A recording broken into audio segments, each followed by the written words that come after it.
let's good morning. Let's go ahead and call this meeting of the TRPA Governing Board to order. The date is Wednesday, June 28th, 2023, and it is 9:10. The first item on the agenda is roll call. Maria, could you please call the roll? Ms. Alding. Here. Mr. DeCara. Here. Ms. Conrad Seda. Here. Ms. Dis. Ms. Faustinus. Here. Mr. Friedrich. Here. Ms. Holloway. Here. Ms. Hayes. Here. Ms. Hill. Here. Mr. Honigman. Here. Ms. Lane. Here. Mr. Rice. Here. Mr. Settlemeyer. Here. Ms. Williamson. Here. Thank you. Madam Chair, we have four. Thank you. I appreciate that. And you'll notice we have a new name on that roll call. I want to welcome Megan Hayes as our new presidential appointee. Megan, thank you so much for joining us. I see you popped up on the screen. I want to take this opportunity to say welcome on behalf of the board and see if you wanted to do a little introduction about yourself. No pressure though. Sure. Hi, my name is Megan. I recently got appointed from the president. I grew up in Placer County, went to school in Davis, and I currently live on the East Coast, but worked for the president for off and on for 10 years. So after a lot of pestering and a lot of harassment and knowledge that I've given him about Tahoe and the region, he decided that it would be a good time to appoint me to this board. So I'm super excited to be here. I'm ready to roll up my sleeves and get to work. I know there's a lot of work and I have lots to learn, but I'm very excited and everyone's been so gracious with welcoming me. So thank you so much. Thank you so much and welcome again. And I do also want to thank Bud Hicks for his service to this board. We'll be formally recognizing Bud with a resolution in July. So we all know how hard he's worked for this board as well. So I want to also thank him right now. I'll do a quick remote and in-person meeting rules for the day. For members of the public who are joining us remotely, to observe the meeting, you go to trpa.gov under the calendar header and click on Governing Board Hybrid Meeting for June 28th. To address the board members directly with your comments, please raise your hand in Zoom by clicking the raise hand button. With your hand raised, you will be unmuted by a TRPA staff member and have 3 minutes to address the board. If you have used the dial-in numbers to join by telephone, you can dial *9 to raise your hand. To remote board members, if you wish to speak, please raise your hand or wave and get my attention. I also ask if you're able to please turn on your cameras. Members of the public who have joined us in person, please use the sign-in sheets at the back of the room to indicate which item you're intending to comment on. At the appropriate time for public comment on that agenda item, please line up at the podium to speak. All right, next, if we could all please stand and you could join me in saying the Pledge of Allegiance. I pledge allegiance to the flag of the United States of America and to the republic for which it stands, one nation under God, indivisible, with liberty and justice for all. Thank you.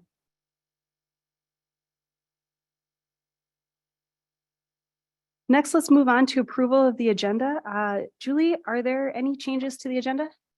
Thank you, Madam Chair. Julie Reagan, TRPA Executive Director. There is one change I wanted to note on the consent calendar, item number 4. You'll notice the appointment of a second vice chair. As you'll notice, this month we have our board chair, Cindy Gustafson, is on vacation. And I'd also like to welcome Stephanie Holloway for graciously being her alternate and sitting in. And because we have a time commitment for you, Madam Chair, we would like to move this off consent and then have a nomination for a second vice chair to continue the meeting after you have to depart this afternoon, Madam Chair. So the idea here is to pull this off consent and to take it up after the board votes on the consent calendar, and we can discuss that in more detail at that time. Thank you so much. We will do that, and I thank you for shuffling, and thank you everyone for accommodating. I also, at this time, believe, Mr. Marshall, we wanted to go over something about the agenda. Yes, I just wanted to let the board know you may have read a comment that we received asserting that the board agenda was not posted timely. We have gone through all of our records, and Maria posted at 4:24 on Wednesday, the 21st. And it was, and then she made sure it was accessible via the website. So we are in compliance with our open meeting law requirements. Thank you very much. And at this point, I'll ask if there are any objections from the board. Otherwise, we'll deem the agenda approved as posted. Okay, let's go ahead and deem the agenda approved as posted. And I would like to take a minute here to remind the board, we are short a member from California as the appointment to replace Bill Yates has not been made. So if our California members can stick with us to maintain quorum, we'd appreciate it. Now we're on to approval of minutes, which is agenda item 4. We have a draft set of minutes from the May 24th, 2023 meeting on page 7 of your packets. Does any member of the committee wish to make a change? Do I have to say anything else? No. Yes, I had one very small minor clerical change that I've provided Maria with, but with that, Madam Chair, I propose to approve the governing board meeting minutes from May 24th, 2023 as amended. Thank you. And with that motion, all in favor, please say aye. Aye. Any opposed? Aye. Thank you. Any opposed? Motion passes. That brings us to agenda item 5, the TRPA consent calendar. So we are going to pull the item of nominating a second vice chair off consent. That's consent item 4. And we'll take that up right after. So there are 5 items on consent, 4 items on consent, 3 of which were reviewed by Operations and Governance Committee. 1 of which was not reviewed by any committee. As a reminder to the public, after board discussion on this item, you may raise your hand to be called on to share comments. Shelley, may we please have a report from Operations and Governance Committee? Sure. Thank you, Haley. So the first item that we reviewed were the May financials. I'm happy to report that all expenditures remain within budget and revenues are exceeding projections. Current planning fees have dropped a bit, but are still about 95% of the average for the prior 3 years. The next item was the release of $25,000 in South Lake Tahoe operation and maintenance mitigation funds directly to the League to Save Lake Tahoe for a microplastics beach cleanup project. The microbot, some of you may have seen this EcoClean bot. It's called a B-bot, which safely removes microplastics from beaches. And the league has pledged to provide the required matching funds in the amount of $25,000 to make the project possible. And at this time, just to make sure that I am in compliance with our council's admonition to review all potential conflicts or communications with people as members of the public. I did participate in a Zoom meeting recently with a number of members from the board of the league, at which the use of this particular device and their partnership with South Lake Tahoe was discussed. So I want to disclose that. And then the last item was to the delegation of authority to the executive director to enter into contracts prior to the approval of the 2024 budget. Since presentation of the budget for approval by the governing board has been delayed until the July meeting, the committee recommends that the ED as purchasing agent for the agency be allowed to enter into time-sensitive contracts that collectively amount to no more than $1 million in general fund revenues. And in addition, any contracts that are grant funded would also be permitted to move forward. Thank you very much. Any board questions or comments on these items? Okay, thank you. Seeing none, let's move on to consent item number 5, which was not reviewed by any committee. This is the appointment of a TRPA governing board delegate to the California Association of Council of Governments Board of Directors. This information can be found on page 69 of your packets. Are there any comments or questions on this consent item? All right. Hearing none, we will now go to public comment. If any member of the public wishes to address the governing board on this agenda item, please raise your hand now, either in person or by clicking the raised hand button on the bottom of your screen or by dialing *9. Doesn't look like in person. And Catherine, do we have anyone online? Madam Chair, we have one hand raised online. Laura from the league, if you unmute, you can address the board. Good morning, Chair, board members, staff. Laura Patton. I am the Senior Science Policy Analyst with the League to Save Lake Tahoe. I just want to thank the city staff and the TRPA board for the potential release of the mitigation funds to support the collaborative Bebop project to remove trash from city beaches. This is an EIP project that really supports the removal of trash and small debris before they can turn into microplastics and reach the lake. We found through testing in 2022 that up to 10 times the number of litter items removed by traditional cleanup efforts can actually remain below the sand unless a technology like this beach cleaning robot is deployed on a regular basis. The funds would be utilized to complete a full beach cleaning on City of South Lake Tahoe Beach, which would really help alleviate trash from getting into the lake while helping the city comply with the Lahanan Water Resource Control Board newly implemented trash amendments. So I just wanted to say thank you for considering the release of these funds, and please let me know in the future if you have additional questions. Thank you. Thank you. Madam Chair, there are no other hands raised to comment. Thank you. Let's go ahead and close public comment then. And I am looking for a motion to approve the consent calendar. So moved. Thank you. We have a motion. Any discussion? Okay, Maria, can you please call the roll? Ms. Aldine, Yes. Ms. Conrad Seda, Yes. Mr. DeCara. Aye. Ms. Faustinos, Aye. Ms. Dis, Mr. Friedrich, Yes. Ms. Hill, Yes. Mr. Honigman, Yes. Mr. Rice, Yes. Ms. Lane, Yes. Mr. Settlemyre. Ms. Holloway, Yes. Ms. Williamson. Yes, Madam Chair, motion passes. thank you. Let's go back to that item we pulled off consent, which is appointment of a second vice chair. This information can be found in page 67 of your packets. I hear that Ms. Aldine has very, very graciously agreed to step up to be our second vice chair. Thank you. So I'm looking for a motion, I believe, to nominate Shelley to be the second vice chair. So moved. Thank you. Do I need a roll call on this? No. Okay. Thank you. Is there any discussion on that motion? Thank you. All in favor, please say aye. Aye. Any opposed? Aye. Thank you. Okay, let's go ahead and move on to agenda item 6, which is public hearings. The first of this, 6A, is the Tahoe Transportation District, Washoe County School District temporary use, approval of 6-month extension, 771 Southwood Boulevard and 915 Northwood Boulevard, Incline Village, Washoe County, Nevada, assessor parcel numbers 132-20102 and 132-01205, TRPA file number ERSP 2021-0673. Information can be found on page 71 of your packet.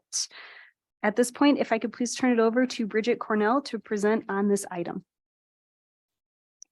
Bridget, I'm going to just Yep, jump go in ahead. very quickly, if I may, to tee you up. This is Julie Reagan. Madam Chair, thank you. I'm the TRPA Executive Director. I just wanted to give some contextual comments before Bridget begins the presentation this morning. I also wanted to let the community know that we are very diligent in receiving their public comments. This has been an item of public comment of great interest in our community in the Incline Village area, and we have read all of them as we have for the following item on the agenda. And I just wanted to make that statement on the record that we really are trying to listen intently to the concerns that are expressed. I also wanted to add the context that there are a lot of concerns expressed about transportation in general around the whole entire 28 corridor on the East Shore.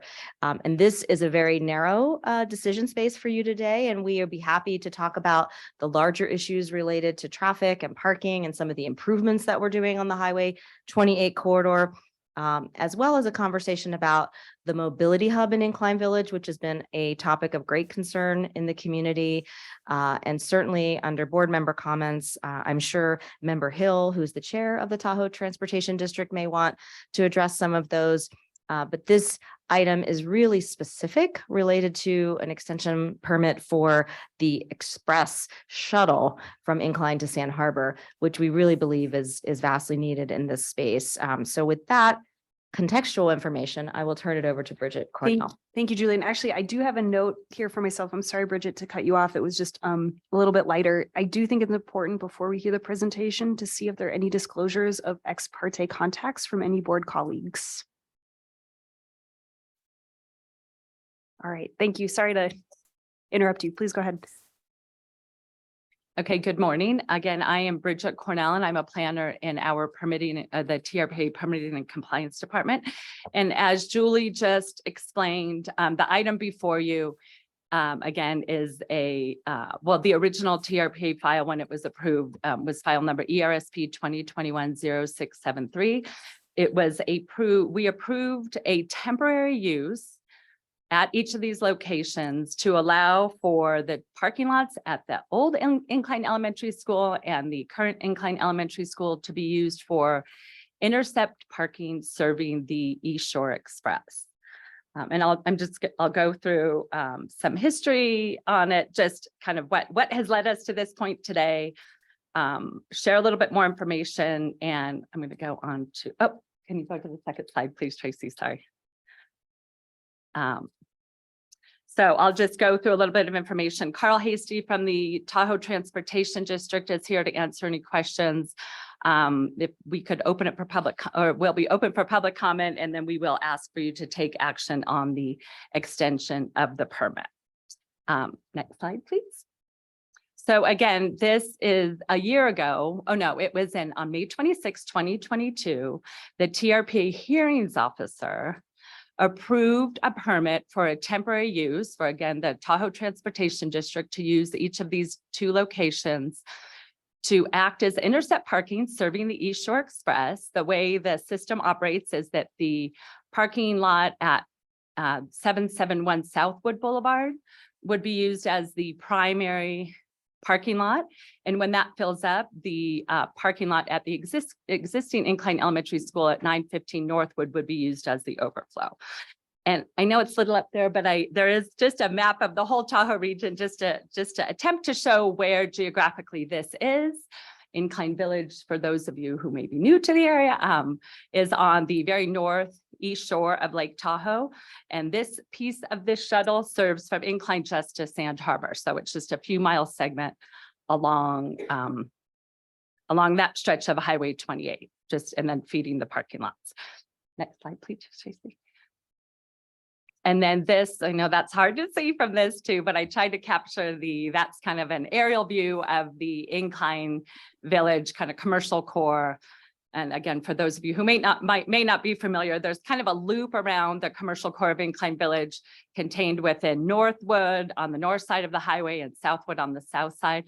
And so on the lower left there that's labeled, that's the location for the 771 Southwood. And then the other one that's labeled kind of in the upper right is the existing Incline Elementary School at 915 Northwood. So again, that's kind of, it's all contained within what would be known as the Incline Commercial Core. Next slide. So again, the TRPA hearings officer approved the temporary use or the permit for the temporary use on May 26, 2022. It would have allowed for the transit service or for these two parking areas to be used to serve the transit for the summer of 2022 with an option to extend the permit, one-time extension that would allow it to continue into the 2023 summer. After it was approved by the hearings officer, there were a group of people who appealed the decision. Because of the timing of the appeal, the temporary use was allowed to operate during the summer of 2022. In October of 2022, the appeal of the decision was presented to the governing board, and the appeal was not granted, but there was a lot of public input that was received through that process. And although the appeal was not granted, the governing board's direction to staff was to add some additional conditions to the permit and to bring the revised permit back to governing board for approval. So that is why we are here today, to just approve the revised permit to allow the service to operate for one more summer. Normally, an extension of a one-time extension of a temporary use can be granted at staff level. The approval can be granted at staff level. So there were a number of items that were discussed. And if you want to go to the next slide, Tracy, there were 7 items specifically that were brought up. If you don't mind, I'm going to have some water really quick. Oh. These 7 items shown here are the 7 items that the governing board felt strongly enough that needed to be incorporated into the revised permit and brought back. Well, actually, a lot of these items have been addressed in the last however many months. It's been 8 months since the appeal hearing. And those that are applicable have been incorporated into the draft permit that is on page 76 of your packet. I'll go through, I'm just going to enumerate these here, and then I can give you a couple of details about a few of them. So one of them was improved signage, and the improved signage was more to notify potential customers that the primary parking lot was full before they turned down onto Southwood. So, it was attempting to notify them in time to redirect them to the overflow site before they actually turned down to the primary site. So that was one suggestion or one request to incorporate improved signage into the permit, improve staff training to educate both the TTD staff or Tahoe Transportation District staff, as well as the Nevada State Park staff at Sand Harbor, just so information was shared appropriately and that it was also shared when the primary parking lot was full. A third request was to open the gates at the primary site earlier. And that was initially the gates were not being opened until the service was starting. And so cars were lining up on Southwood and so in some cases backing up out onto Highway 28. So this was something that was identified during the season last year, and the TTD did remedy that during the season just to get down there and open them earlier. This year, there's some additional things being incorporated. So again, opening them well before the service actually begins so that staff can, or so that customers can get in the parking area in time to get on the first shuttle. The fourth one was coordination with local law enforcement to attempt to enforce the parking or off-street parking and things that were happening in the area of the primary parking area. Number 5 was increased public participation, just trying to reach out more to interested parties to gather additional input. Number 6 is improved coordination with the Nevada State Parks. Again, just keeping them better informed of when the primary parking lot is full and when to use the overflow lot. And then number 7 is to assure that parking is happening on the paved areas only within the primary parking lot. So, and just, I know I explained a little bit each of those a little bit, but just as an example, for a couple of these, regarding opening the gates earlier this year, that TTD is committed to opening the gates at 7 in the morning when the service does not begin until 10 in the morning. So the gates will open at 7. There will be somebody on site to kind of direct customers during that window. They'll also be there to kind of clean up the site and just kind of be a resource on site before the service begins. And then the other thing that TTD has regarding the signage, they attempted to place changeable message signs on the highway to notify customers far enough away. The Nevada Department of Transportation did not support the use of changeable message signs for this purpose, but they did get, I think it's an encroachment permit, if I'm using the right term there, to place some form of static temporary signs, again, in an appropriate location to notify customers before, again, with enough time that they can be redirected before coming down to the site on Southwood. So those are the 7 items. They're all fully explained within the staff summary, and you can review the draft permit beginning on page 76 of the packet for those that have been incorporated directly into the permit. I'm now going to turn it over to Carl Hasty from the Tahoe Transportation District, who will just talk a little bit about the service itself. And then both of us will be available for any questions you may have, and then we'll open to public comment. Bridget, did you have one more slide? I think that's yours. Yes, I do. Sorry, thank you, John. Sorry about that. Yeah, and just because this came up, so when the original project was approved at the hearings officer in May of 22, all the findings were approved and we made a finding of no significant effect. So this extension is consistent with the original findings, including the finding of no significant effect that was originally made by the hearings officer in May of 2022. Thank you, John. Sorry about that. Carl. Good morning. Carl Hasty. I'm the district manager of the Tahoe Transportation District. Thank you for hearing this item this morning. Appreciate it. This is a seasonal summer service that we are providing, first started in 2012. This is part of the package of multimodal solutions on the 28 corridor, especially for the summertime with somewhat of the unruly parking that happens along the shoulder with the effort to both get it off as well as the path, et cetera. So we have been following and working with TRPA to make sure that these extra conditions are met. We will be back to our full service. Last year, we only operated one bus. Traditionally, what we've done is operated two buses. Even with the one bus last season, for the 2-month period, we had over 29,000 people ride the bus to get into the park. Prior to COVID, we had ridership of up to 40,000 for that same kind of period. So it typifies the kind of demand that there is on recreational amenities at Lake Tahoe. And this is all part and parcel of why we're trying to provide these multimodal solutions as options. Eventually, just so that you know, because I know you may hear this from some of the public comment, we're in full agreement with some of these suggestions.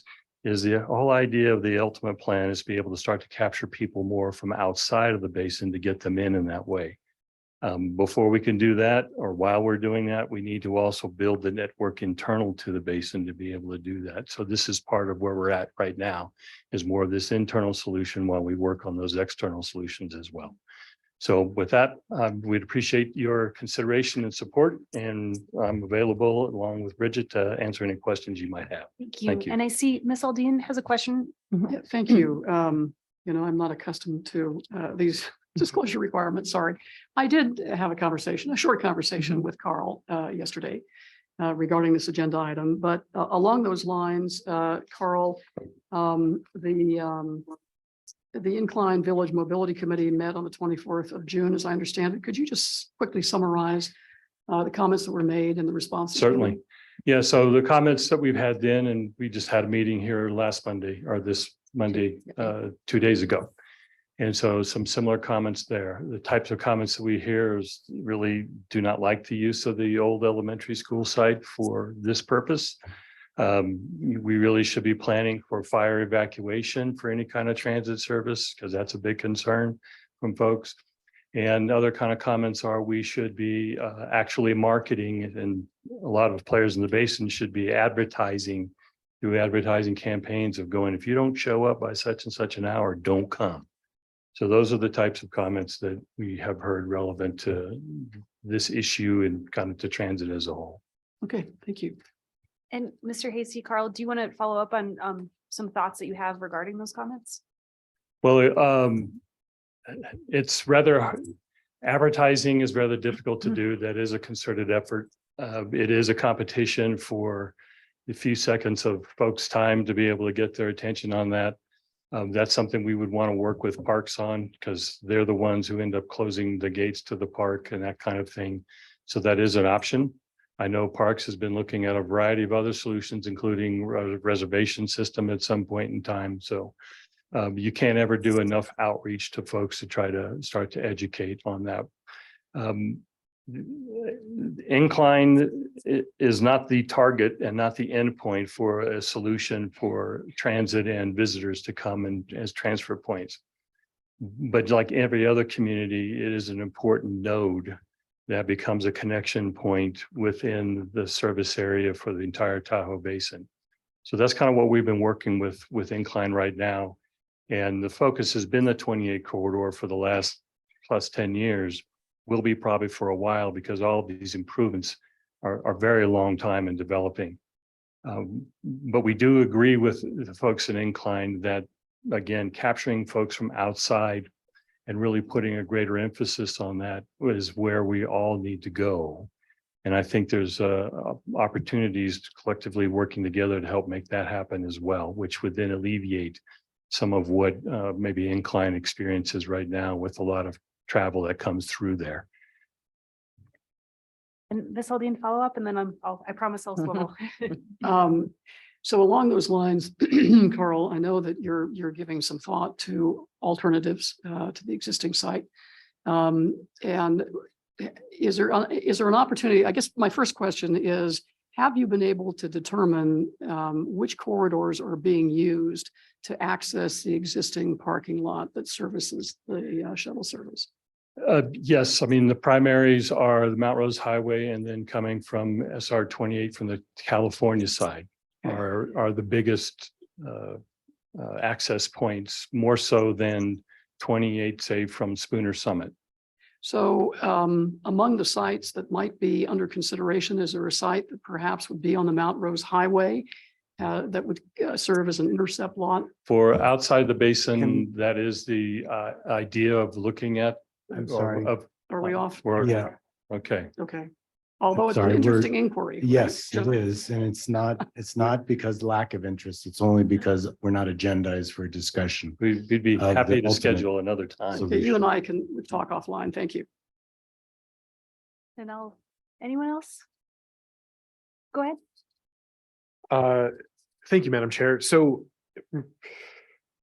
obviously, and actually this may be, I'm sorry, my Latin's a bit fuzzy. So ex parte, right? So yes, I can safely say that community members have reached out to the secretary from Incline Village, and he made me familiar with a lot of the concerns that I think are similar to what has been brought to folks here. I do see in this permit, it does clarify that, this is a second temporary extension, and that a further temporary extension will not be permitted. And so I just wanted to ask longer term, right? So to your point about there needing to be this type of transportation inside the basin while these other improvements happen. And so this looks like this would get us through this summer. Would the next step potentially be a permanent plan for these sites, or is the TTD looking at something else? Thank you. Thank you for the question. TTD is looking, and this is a process we're going through the community and Incline for a more permanent location on that anchor end. The other project solution that is also working into development, because the money is now there to do that, is to build a second mobility hub there more and move the Spooner location and get more of the parking off the highway. So those are the permanent solutions that we're working to for the future, as opposed to another temporary use permit. I'm trying to draw a distinction between what's relevant to the permit, the temporary permit that's in front of you. So I think there is a distinction between generally what is the plan moving forward versus specific locations and debate over, because I don't think that topic has been agendized. So I'm trying to allow you to talk about the context of the temporary permit, but not really move into any substantive discussion about what that might be, because that's not on the agenda. So we could limit ourselves to those. So rules, as we that'd be thread great. the needle here. No, and potentially, thank you very much, Mr. Marshall. And potentially I could clarify. I think my my initial or as it relates to this permit, right?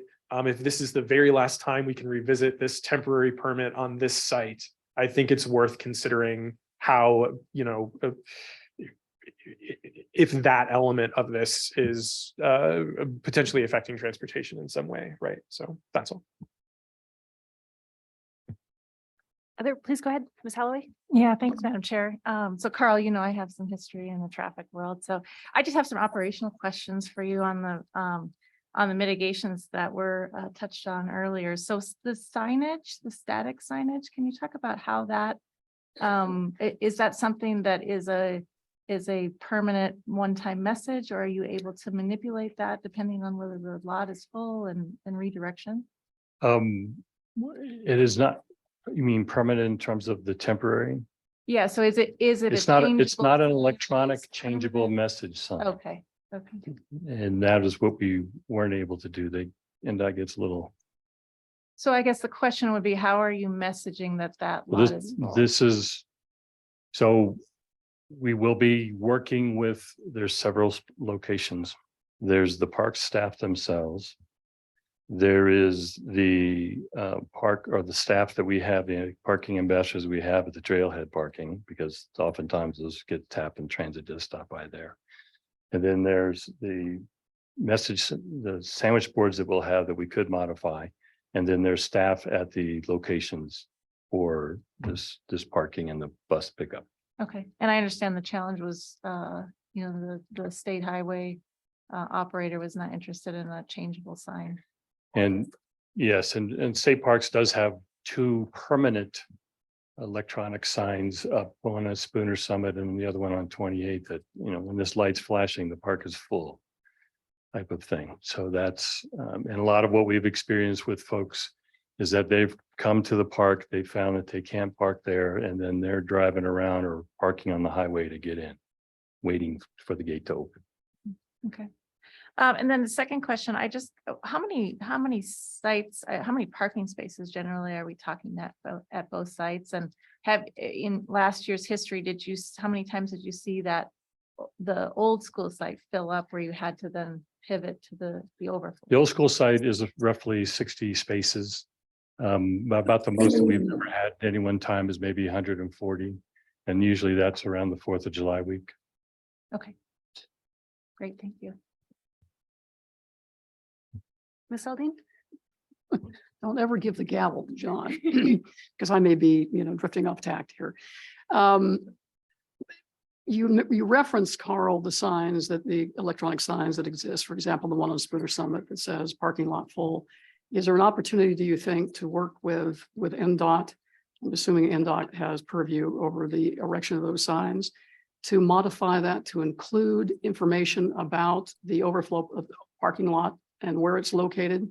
There's always that potential of working with NDOT for the future of changing signage. Well, I think that's important because if the lot's full, mom and dad are in the car with the kids, they've got the I know. inflatables, and they're on their way. Right. The likelihood of them turning around and going home is pretty remote. They have That is- some very upset That kids. is correct. So I think if the lot is full, then they need to be directed to the shuttle service. And I think making that change to the existing signage, electronic signage on the highways would be really valuable. Thank you. All right, I'm looking around, I'm looking online. Okay. Go ahead. Sorry, if I could just add one more note here too. Again, Bridget Cornell with the Permitting and Compliance Department is regarding the public comment. So this item was noticed to the affected property owners within the vicinity of both of these locations. And I did not receive any written, whether, a written letter or an email or any phone comments from any affected property owners. Thank you. Mhm. So now we'll turn to public comment. And I think what would be most helpful is the same reminder we got at the board. If public comment can please be on this agenda item, on this temporary permit, that'd be really helpful for the board. Let's do in person first, and then we'll go online. So if you'd like to address the board on this item, please come up to the podium. Please come on up and remember to turn on the microphone button. Thank you.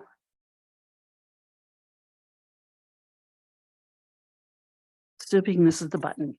Hi, I'm Pamela Mahoney-Sigdinis, and I know this is an academic paperwork question for a lot of folks here on the governing board. I live in Incline Village, and I live very close to where this old elementary school is. I want you to have some context.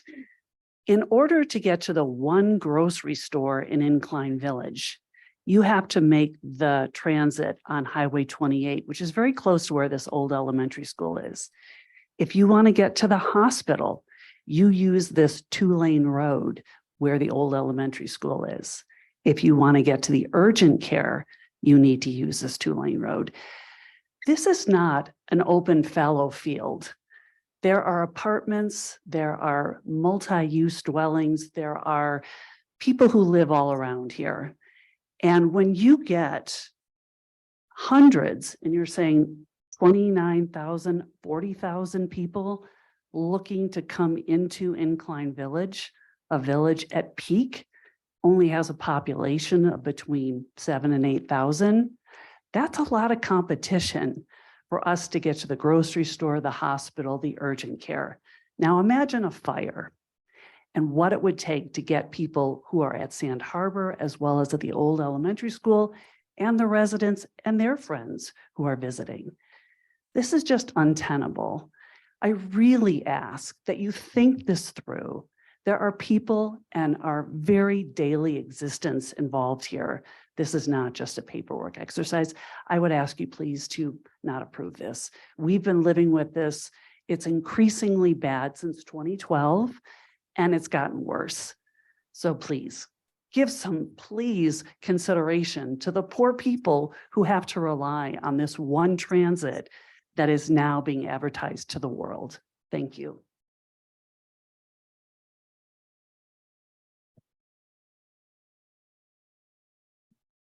Good morning, Ellie Waller from Douglas County.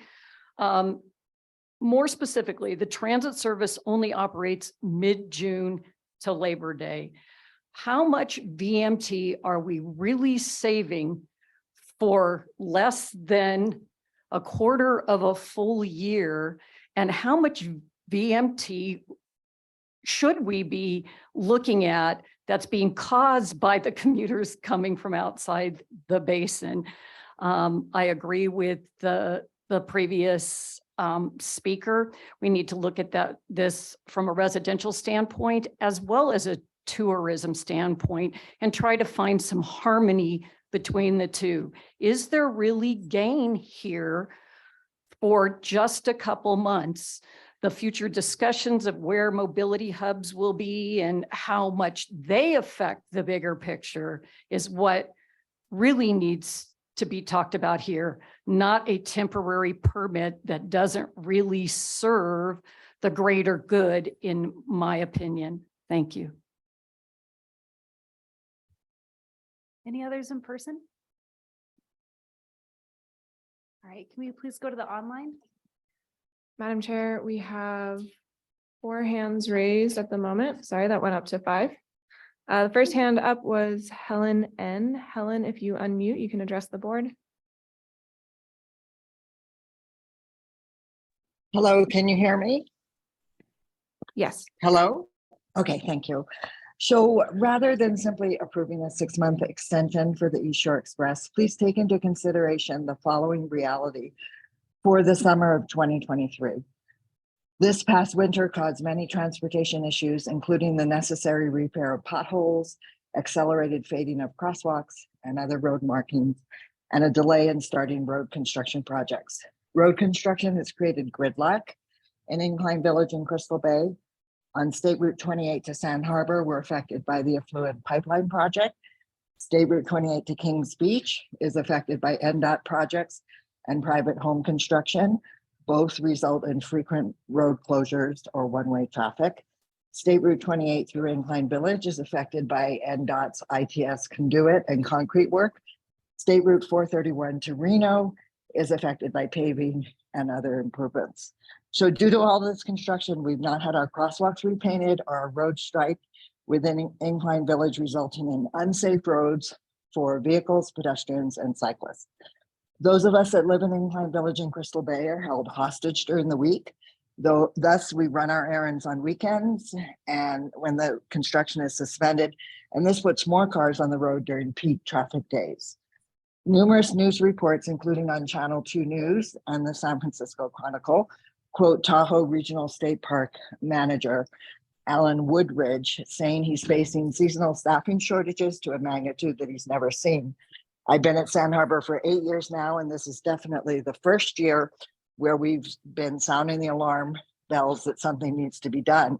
He goes on to say he's short 25% of staffing levels, and for guests, it will result in longer wait times to enter the park, a line that stretches down Highway 28. If the shortage continues further into the summer, he may have to schedule park closures. So why are we sending more people to Sand Harbor when they are short-staffed and facing closures? Why is the TTD accepting $85,000 from the state parks for funding the East Shore Express when those state funds could be used to increase seasonal staff wages or benefits for the employees? Staffing shortages at Sand Harbor result in accumulated trash and substandard cleaning of the beach and restroom facilities. This is detrimental to the environment and damage of the lake that TRPA was created to protect. In addition, all the riders on the East Shore Express do not pay an entrance fee into the park. So they're adding their environmental impact with no benefit to the park. So based on this, a 6-month extension for the East Shore Express this summer should not be approved. Thank you. Next hand raised is Laura Patton. Laura, if you unmute, you can address the board. Good morning. My name is Laura Patton, and I'm speaking on behalf of the League to Save Lake Tahoe. The League to Save Lake Tahoe is happy to provide our support for the proposed extension of the previously approved temporary use for the East Shore Express. We've been working for decades to get people out of their cars, and this extension is really the minimal amount that can be done to alleviate congestion on the East Shore. As Mr. Hasty stated, the service got 29,000 people out of their vehicles. This number really underscores the need for more of this type of service. The leading threat to Lake Tahoe's famous clarity is fine sediment pollution, which is really exacerbated by auto traffic. This traffic also restricts access to recreation, impacts the quality of life for residents and the visitor experience, and also restricts access to emergency services. The League has been working in close partnership with TRPA and others to reduce reliance on automobiles within the Tahoe Basin, as our current public transit is woefully insufficient to meet demand. The East Shore Express helps to reduce traffic and its associated impacts to Lake Tahoe.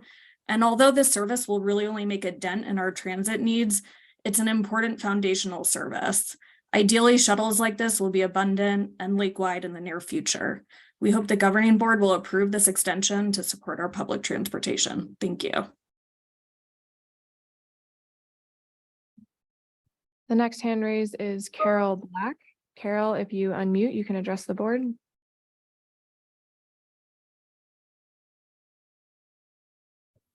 Can you hear me now? Yes. Oh, good. Thank you so much. Excuse me. I'm asking you to please reconsider plans to continue and perhaps expand the East Shore Express service this summer. I'm very appreciative of the comments that have been made both by Mr. Hasty and the board members and the previous public comments. I will respectfully disagree on one point with the immediate last speaker. This service will add incoming vehicles to the already overcrowded highways and streets, further reduced by roadway construction impeding traffic flow to and from Incline Village along all main roadways this summer. This summer is different and more challenging than past summers because of all this construction, as you've heard. So I think the service needs to be paused. And in addition, there need to be more patrols and illegal parking intervention in the community and a massive PR campaign, as Mr. Hasty was mentioning, with its challenges. Based on information I've gathered in the context of in the Mobility Committee as a member, I was able to estimate that Sand Harbor related traffic accounts for approximately 50% of the summer peak vehicle trip overage along Route 28 from Crystal Bay State Line through Incline. This is an accident-prone area and is also burdened with horrific construction this summer. The traffic jams have been phenomenal. In addition, we're looking at construction at all the other roadways in and out of Incline. Traffic jams during June have been continuous and the summer peak will worsen this. I believe that this service therefore needs to be paused. I also note that if it's paused, there will be an additional 50 to 75, I forget the exact number of parking spaces that are made available at Sand Harbor that have historically been blocked in order to allow beach space for people coming on the East Shore Express. So please reconsider. Don't expand this service and preferably suspend it. I appreciate the efforts that have been made to mitigate the issues in the community, but none of those will deal with what we're dealing with the traffic jams and the construction. And I hope for a very aggressive and comprehensive PR campaign to redirect folks and traffic both away from the Sand Harbor area, but also away from the trail this summer while we get through this construction. Thank you very much. Madam Chair, there are 3 more hands up. The next is Doug Flaherty. Doug, if you unmute, you can address the board. Thank you, Chair, members of the board. Speaking on behalf of TahoeCleanAir.org, I submitted written public comments that include the fact that the Old Incline Elementary School is being used as a staging area for construction equipment in connection with DOT activities in the area. Regardless of what Mr. Hasty may tell you, there is no specific permit, as far as we can tell, that allows staging specifically at the old elementary school.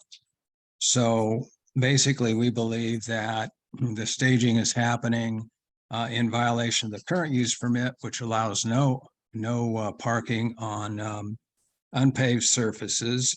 And further, the TRPA Code of Regulations says if a staging area is proposed on an unpaved surface, a restoration plan must be submitted with the staging area request. The MOU between TRPA or TTD and the NDOT contractor is a 60-day permit, which basically says from, I believe, May 2023 to August 2023. So far, the site's been used for the last 40 days without a permit. Switching now to Doug Flaherty as resident of Incline Village, I want to talk about the safety aspect of this. I sent you several photos. I've got about 70 or 80 more, basically demonstrating that this is a very unsafe area within feet of where the buses are going to enter during the East Shore Express activity.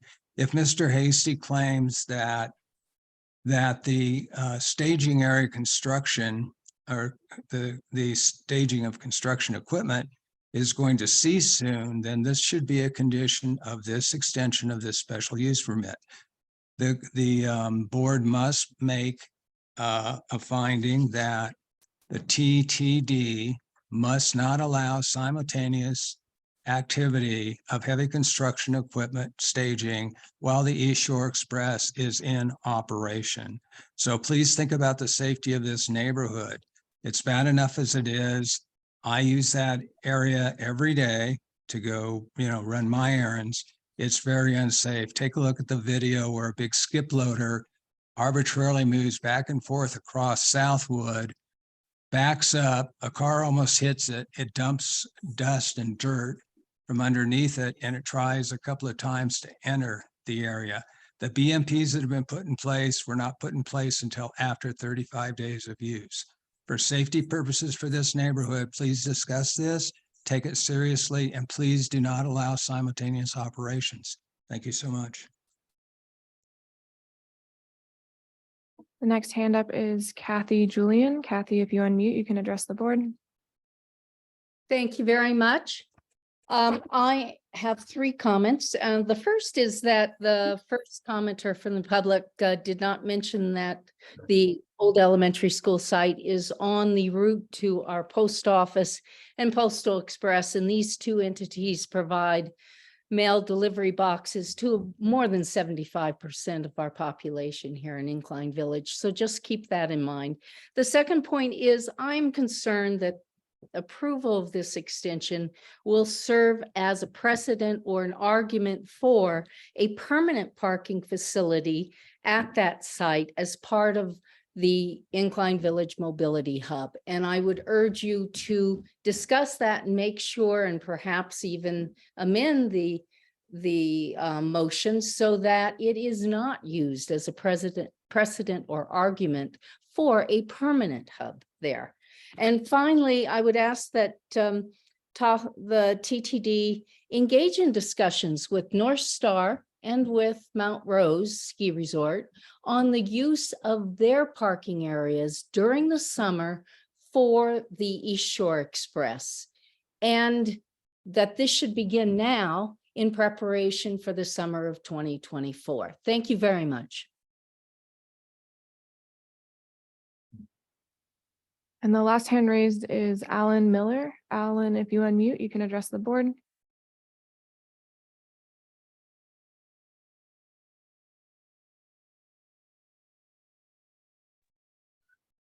Hello, can you hear me? Yes.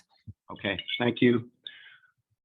Yes, I'm Alan Miller. I'm an environmental and civil engineer and an activist here in the Lake Tahoe Basin. And I am the one who commented that this meeting is being conducted illegally because I discovered that and presented evidence online that the meeting was not posted until the meeting agenda was not noticed to the public until 6 days before the meeting. And I presented evidence to that for the record, and that evidence has been suppressed online. So until just today. And even though I sent that last Monday, and that's illegal. And so I just want the public to know that this whole thing is being conducted illegally. I presented evidence. Mr. Marshall made assertions, but presented nothing. And so if anybody wants to appeal these actions today, they will be set aside, I believe, because I don't think TRPA can prove up on its claims. I've seen this time and time again, suppression of evidence and information in the record.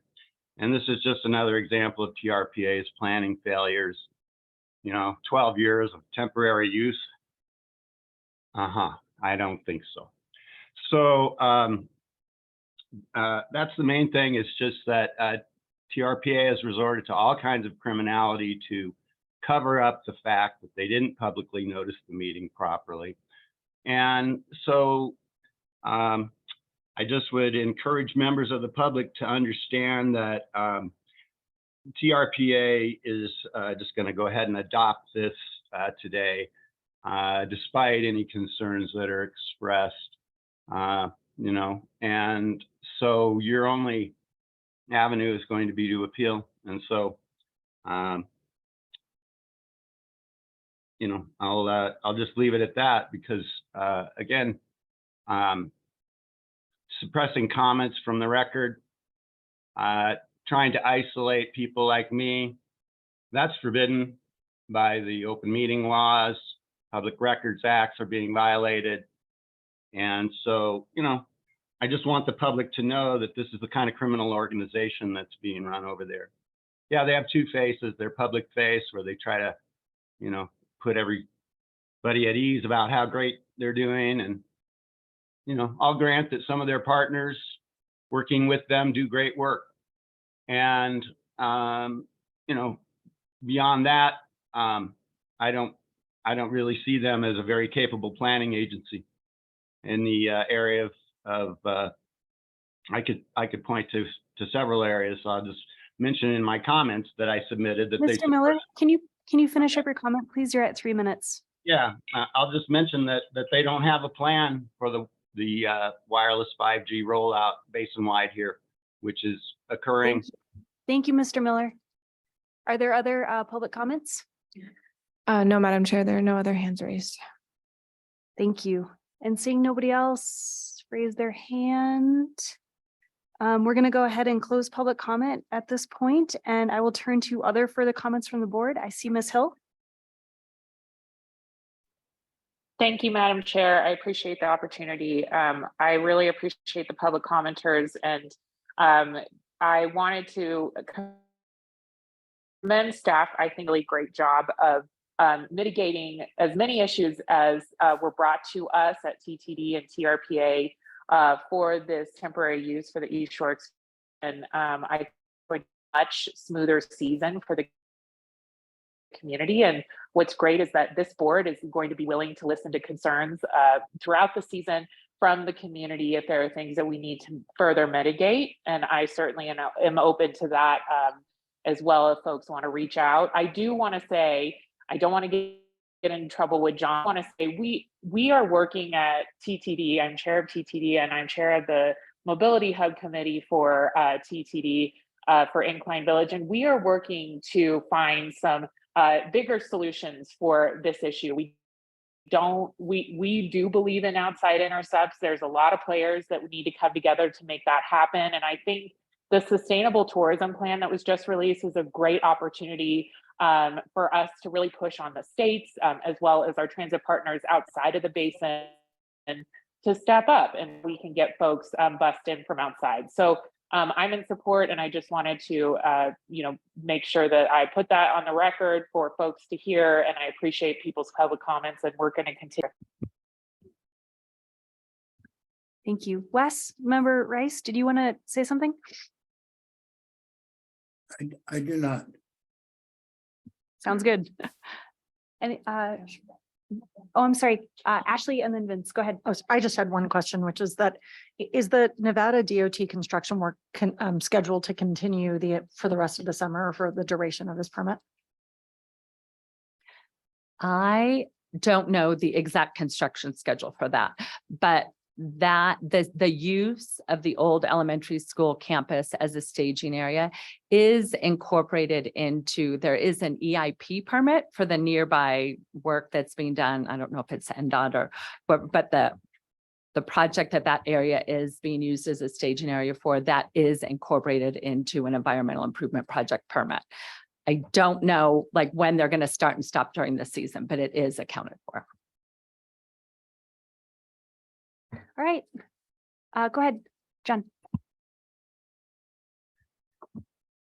Who might want to address this question, but the question was raised about state parks and staff shortages and just kind of the capacity to absorb population being shuttled to the site. Also, the concern was raised about construction.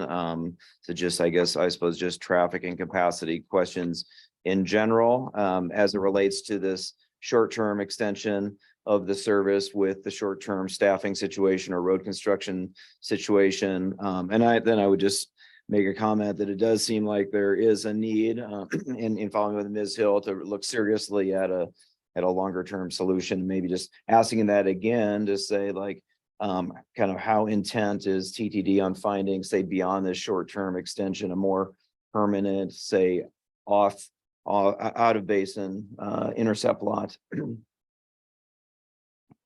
start with the latter. I believe that we would be happy to come back and share with the board what all we're looking at for the future at another time. Relevant to the staffing issues of construction, we always kind of joke with transportation, we have two seasons, winter and construction. And so we are now into construction season. There's maybe a little bit, with what's going on, but I don't think it's out of the norm, the type of construction activity that goes on. The NDOT and others become pretty adept, especially during our peak periods like the 4th of July week, to kind of modify what they're doing or kind of quit so that everything is flowing. So I expect that to happen. It's not going to stop people from coming. And the staffing shortages, everybody's got those.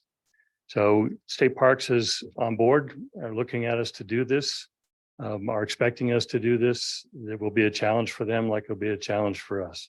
And that's kind of Tahoe's visitation situation right now. We will all be working all the more closely in order to coordinate and make sure that we're doing it as well as possible and having the public informed too.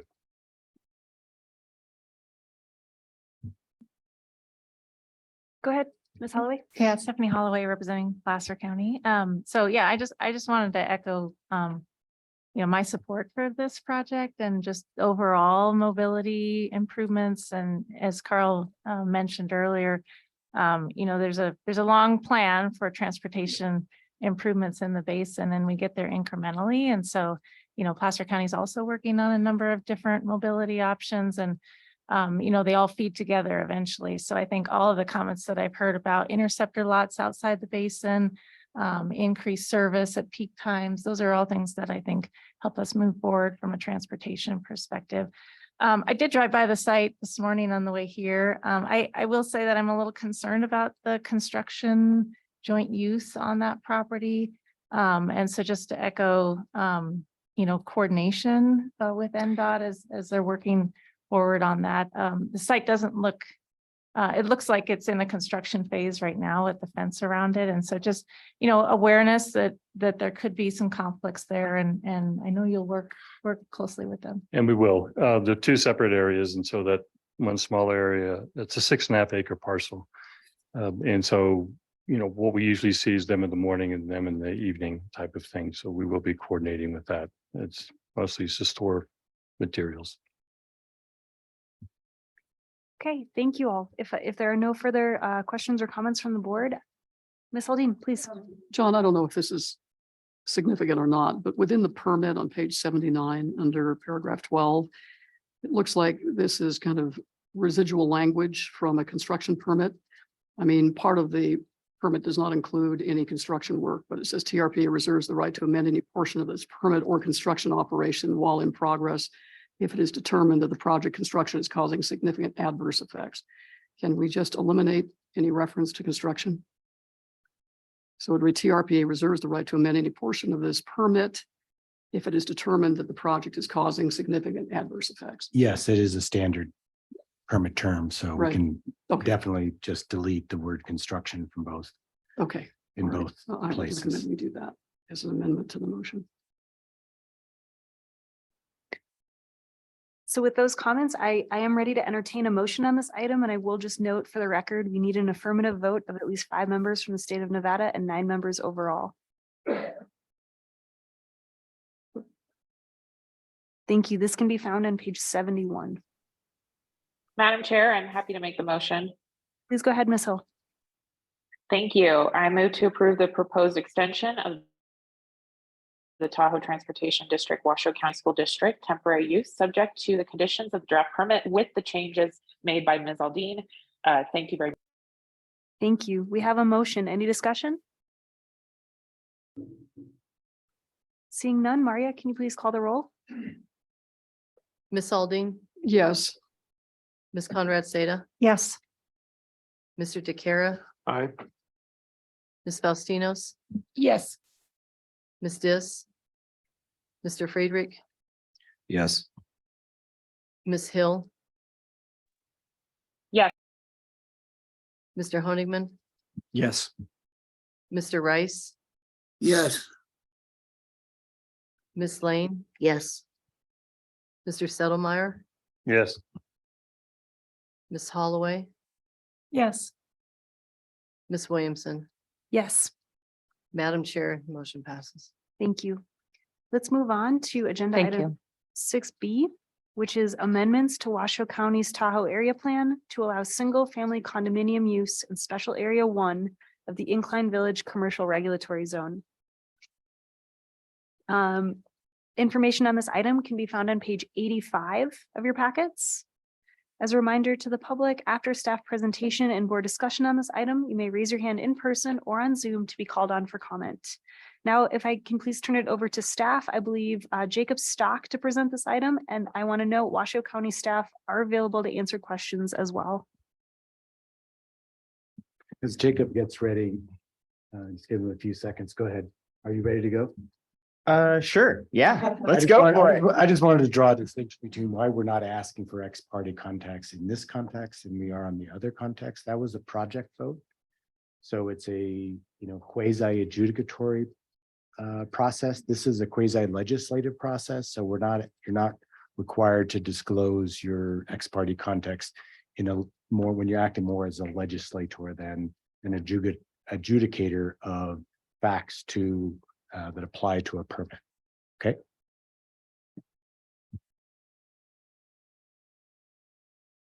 All right, it's my turn. All right, good morning, Madam Chair, Governing Board members. My name is Jacob Stock, Senior Planner, not senior in high school. You can tell from the fake mustache. So I'm here to present on a proposed amendment that would allow the condominium form of ownership in Incline Village Special Area 1. Could I get the next slide, please? Okay, so a little basic background on this proposal. Washoe County requested an amendment to the Tahoe area plan. That's the area plan that covers Washoe County in response to the 947 Tahoe development approval. So this was an approved 40-unit multifamily development that is seeking the ability to subdivide into ownership condominiums. So this amendment that's being proposed would allow a multifamily structure to be subdivided into single owner condominiums in special area 1 of the Incline Village commercial zone. So really at the basic level, this is a distinction of ownership, and there are no proposed changes to the physical building that was approved as a multifamily project. Next slide, please. All right, a little more background. Why not? The amendment was approved by Washoe County, by the Washoe County Board of County Commissioners. We then brought it to APC and RPIC, who raised some issues regarding the definition of mixed use development. I'll get into a little more why that is in the coming slides, and the impacts of condominium subdivision on workforce housing in this special area. So thankfully, staff was already working on minimum standards and a definition for mixed use. So we recently presented to RPIC on some of the concepts that we've been looking into for the basin as a whole. And ultimately, we're bringing you this area plan amendment with mitigation measures. And again, I'll get more into those in the coming slides. These measures are aimed to address the issues that were brought up by APC and RPIC, and to allow staff to make the required findings for an area plan amendment. Next slide. All right, so this just gives you an idea of the location of Special Area 1 in Incline Village. This area is really in the center of Incline Village's commercial town center. Next slide, please. Okay, now to elaborate on the mitigation measures that we're proposing. So our goal for these mitigation measures was to really implement existing policy that's already in the area plan. And in particular, it's this special policy in the land use section 2-9, which states that single family dwellings in this zone shall be limited to mixed use developments, or if they're affordable housing. So the meaning of this is that, we would only allow, based on this policy, we would only allow a multifamily structure to subdivide into condominiums if it's part of an affordable housing development, so 100% affordable housing, or if it's part of a mixed use development. So these mitigations really clarify the requirements for the mixed use option to subdivide. And we really see this as adaptive management to implement the intent of this existing policy in the area plan. Next slide, please.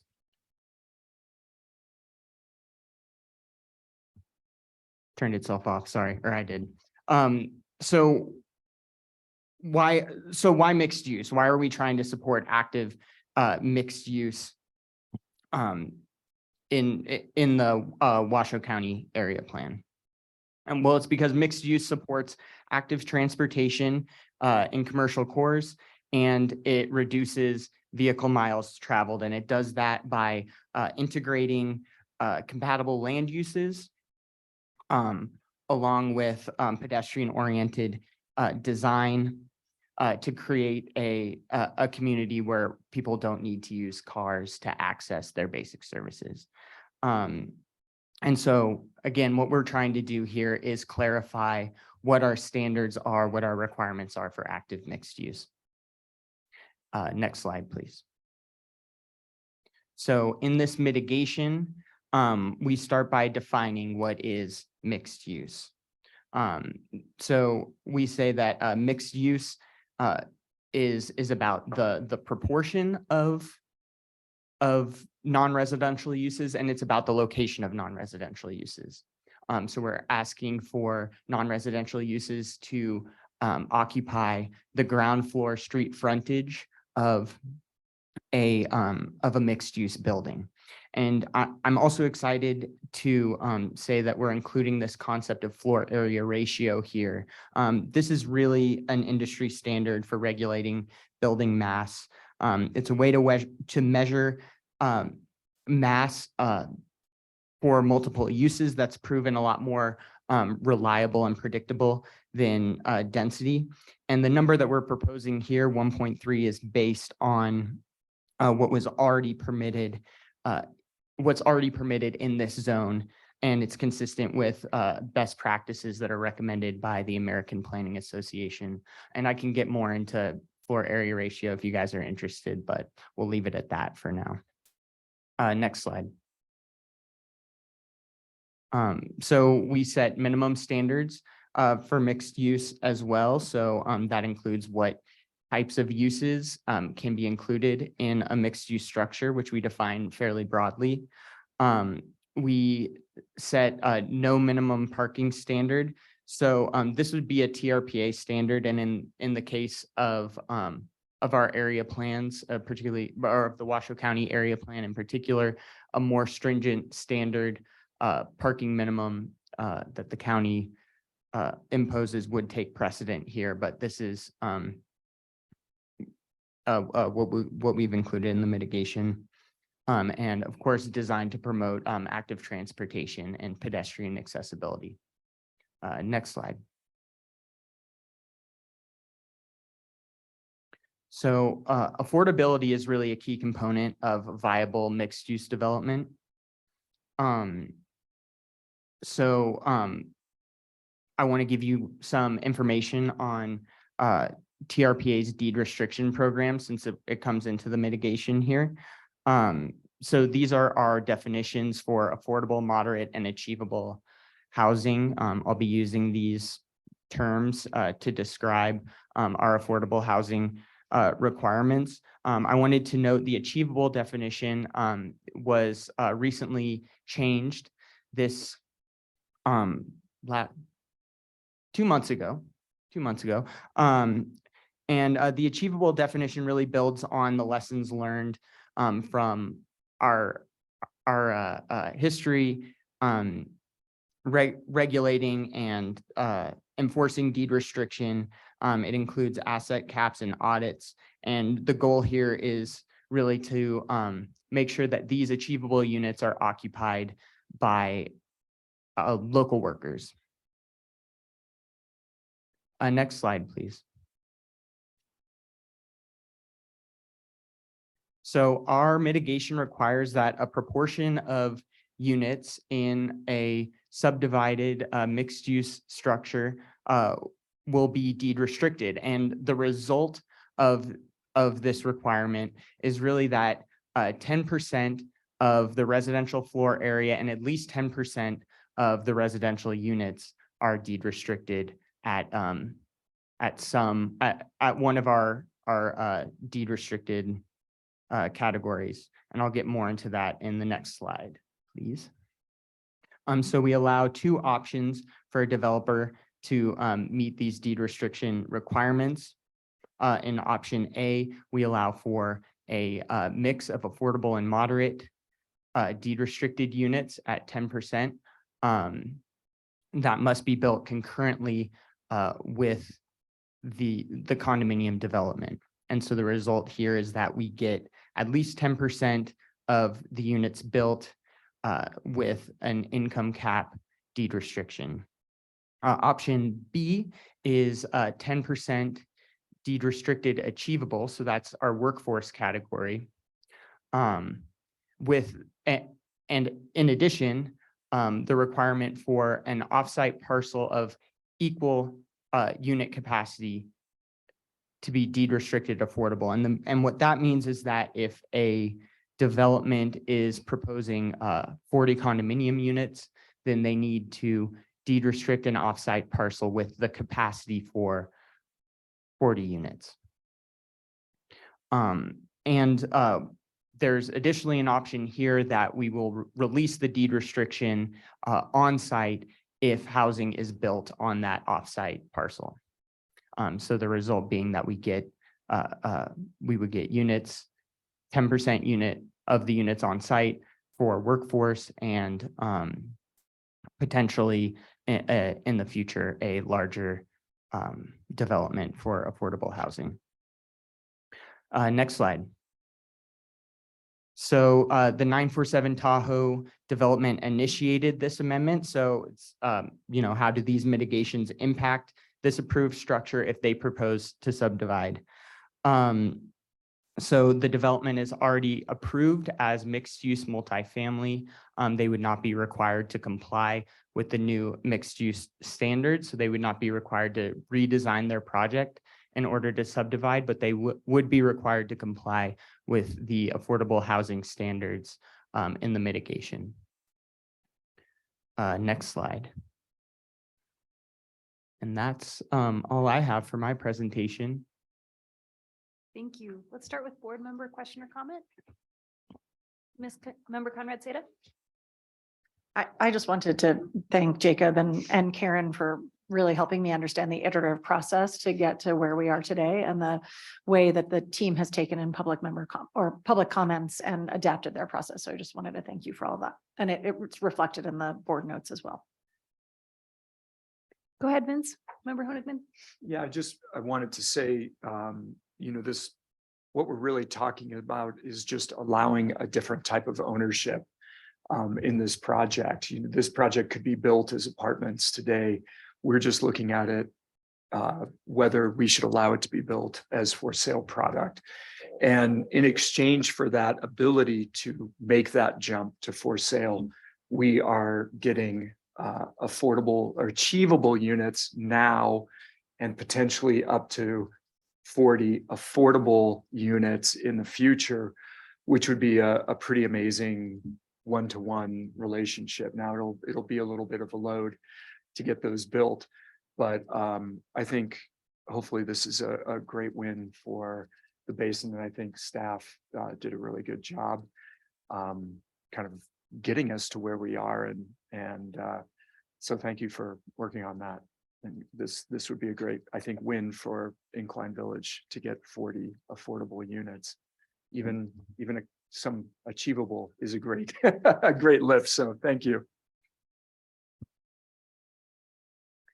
Go ahead, please. Thank you, Madam Chair. So I had a couple questions about that mixed use definition as it relates to. So I understand there would be, and I think it was at least 3 separate revenue generators that were open to the public, right? Or something like that, that whatever was on that floor, a component of it would be revenue generating. We, Jacob Stock for the record, we actually don't require that in the mitigation, that the 3 revenue generating uses was that I presented in the slide was part of a definition from I believe it was American Planning Association or ULI or something, but we don't impose that requirement as part of our mitigation. No, thank you.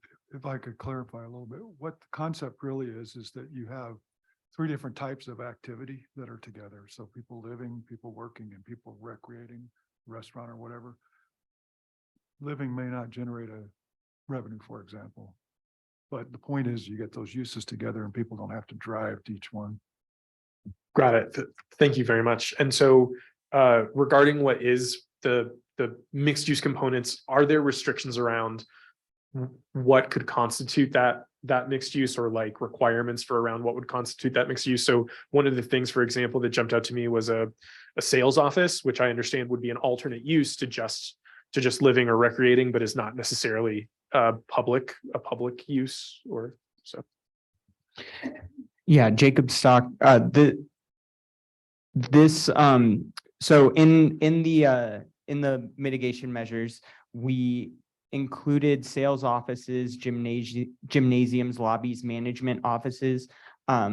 We say that they may be included when they're open to the public, and the reason that we do this is to understand that in some cases, uses like retail, restaurants, what we normally think of as the non-commercial uses or rather the non-residential uses in mixed use, in some cases they're inviable based on the specifics of the parcel. And so we wanted to allow some uses, some other uses that in the case that those were inviable, with the understanding that if, retail or restaurant or these more traditional mixed use, non-residential uses are viable, that they would be included by the developer. Go ahead. Hey, I just wanted to follow up on that because we have gotten comments about that from people. Because this current project does have a small amount and we are allowing some of these other uses. As a developer, if you can make money on retail, you will put it in because it is money generating. But to be required to do it in a situation where it doesn't make sense is a cost to the project that keeps affordable housing from being built or makes it more affordable. So I think I actually, worked with staff and asked about, and in talking with them about the specific project to get this in. The other thing is, even if a project doesn't have its own retail, this area that it is in is a mixed use area.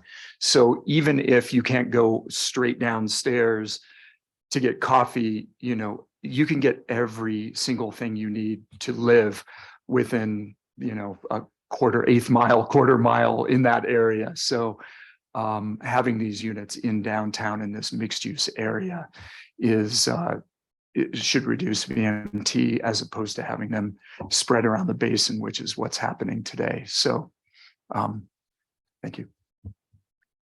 Did you have more questions, Mr. DiChiari? Yeah, so just to circle back, so that understanding that there would be other uses, that's an understanding, but that's not necessarily included in the mitigation, is that correct? Can you clarify, is that in reference to the 3 revenue generating uses, or?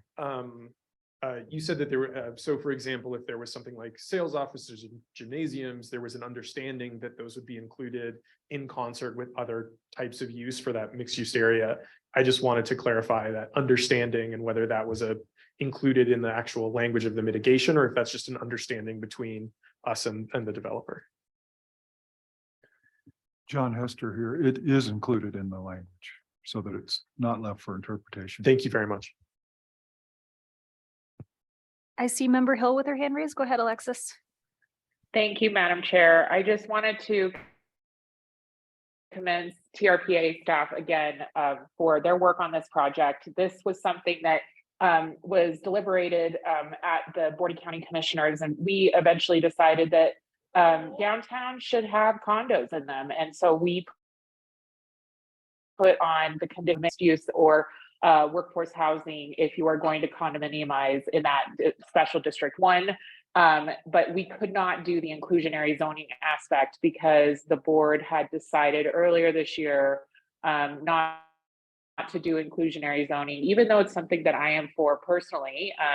So for TRPA to be able to step in and do that is great because they were listening to the community of Incline Village and Crystal Bay and able to implement their jurisdiction under the compact. And I think this is a great compromise. And I just wanted to, again, commend staff and also the TRPA board members for all of. Thank you. Ms. Lane? Thank you, Madam Chair.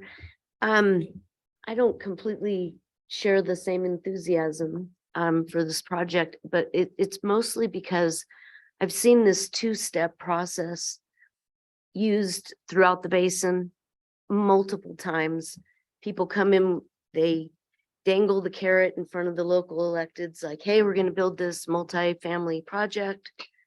And we say, oh, that's great. It gets permitted. And then they subdivide and we are left without the option of objecting to them creating these condominiums. So a perfect example of that for some of you that are familiar with the South Shore is behind the, what's the name of that? This is like the old, it's behind Rayleigh's shopping center. What's the name of that hotel? Yes, thank you. Yeah, but further over, it's right behind, what's the name of that blue Forest Inn? Yeah. Same thing. They came in and promised it was going to be promised. They provided a project that was going to be multifamily. It is now $1 million condominiums, and there's no way of stopping the train once it happens. So I'm concerned because Incline Village in particular, this is as it was shown on the map, this is a very central location. It's ideal for workforce housing. It's near transit. There is no downtown that I would identify in Incline, but I could be wrong about that, but it's close to a lot of amenities. And, you know, we're having a problem all around the basin in that police officers cannot find housing.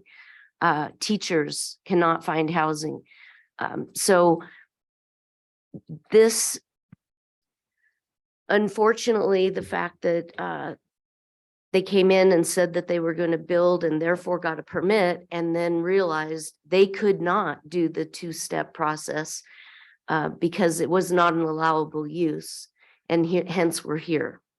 So my question to staff is, because they already received a permit, items, I think it's 1, 2, 5, and 6 that are part of these mitigation measures would not apply to 947. So I'm wondering, was there discussion around reapplying for the project so that all of the mitigation measures would pertain? I'll start on that one, and maybe John and Jacob can. I don't think they have an existing permit. Right. So we did not discuss with them giving up the permit and reapplying. I personally don't think they're interested in that. Obviously, it would impose more requirements on them.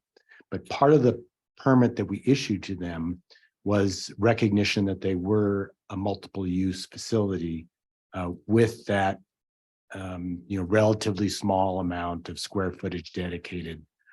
So they are permitted as a mixed use building. And so TRPA has already made a judgment that they met at that point the definition of mixed use. And so we're now, there was no discussion as to whether to retroactively apply it on the second step for this particular project.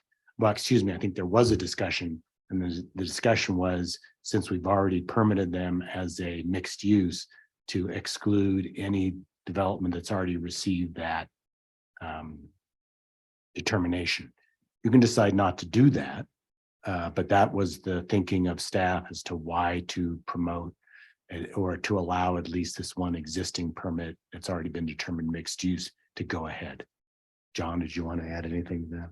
Yeah, John Hester here. This may also help with Board Member DeChara's comment. If you look at page 111 in your packet, you'll see in number 1, it says 60% of the first floor has to be pedestrian oriented non-residential. And then number 2 describes what those are, including the ones that Board Member DeChara asked about. This project has 925 square feet of mixed use. It's not 60% of the first floor, but it does have some mixed use. So that's the difference that you would get if you were to tell them to reapply and redesign and reapply. So we didn't think that justified asking them to redo that. The important part for us and going forward here, because is the affordable housing units. And I can tell you, and Ms. Fink is here if you want to know more about it. We've improved our enforcement process significantly and are in the process of issuing an RFP to get best practices and see what we can do to make it even better. So we're more confident that somebody won't turn these into market rate units without either doing the 40 offsite or us saying, wait a minute, you can't do that. So I hope that helps. Mr. Hester, what is your confidence that the 40 unit deed restricted affordable housing will be built in my lifetime? I think we've put as many incentives. I'm not going to give you a percentage like 50-50 or whatever, but we put as many incentives in the way we've constructed this as possible to make that. What I mean by that is if they're going to have to put in 4 affordable, or in their case, achievable units and deed restrict this offsite parcel, they can take those 4 and make a market rate and make a lot more money off those 4 units if they do the offsite project. I suspect the offsite project will require some subsidy from some source, if it's land or money or whatever. I don't, our analysis in the Tahoe Living Working Group with the Cascadia partners was market rate, you can get to achievable, but you can't really get below that without subsidies. So I think there's as many incentives as we could put there. I guess depends on the subsidies they get. I think you should assume that it's not going to be built and determine whether or not, given that you still have 4 achievable units and you have deed restricted land that at some point can be only utilized for affordable, and whether or not that's an appropriate balance from public policy wise. You're in your, as I said, legislative mode here. And so you can decide whether or not that's a good trade-off or not. But, as I think you're indicating, it's, a lot of factors have to line up in order to, under, our current situation, to get large affordable projects online. We're trying through a whole bunch of different efforts within the agency to incentivize and to provide the necessary density, coverage, height that allows that to move forward. But we can't sit here as staff and guarantee to you or give you a good estimate of when that next project might happen. I see Alexis's hand up, but Shelley also had a question. So I'm going to let Shelley and Alexis, I didn't know if your hand was still up or not. So I'll come back and ask again. In all fairness, it's my understanding the developer of the project made their intentions clear to Washoe County staff that they intended to go through the 2-step subdivision process.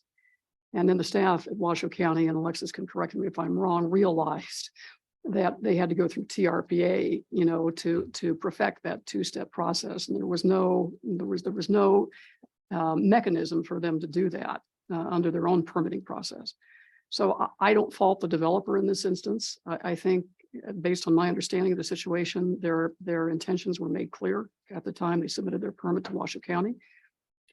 So the question is whether or not, we want to punish them for someone else's oversight. Just allow me to editorialize a bit, because I'd like to disagree with you. Only because the developer here either did not do their due diligence to look at TRPA's rules and determine that this area was not subject to 2-step subdivision because they didn't have the permissible single family use. So, but notwithstanding that, they, still got a mixed use permit from us. So that, I think, is what you should balance as to whether or not you should apply these rules to that particular project, or should existing permits that are mixed use be allowed to move forward with how they were approved by TRPA.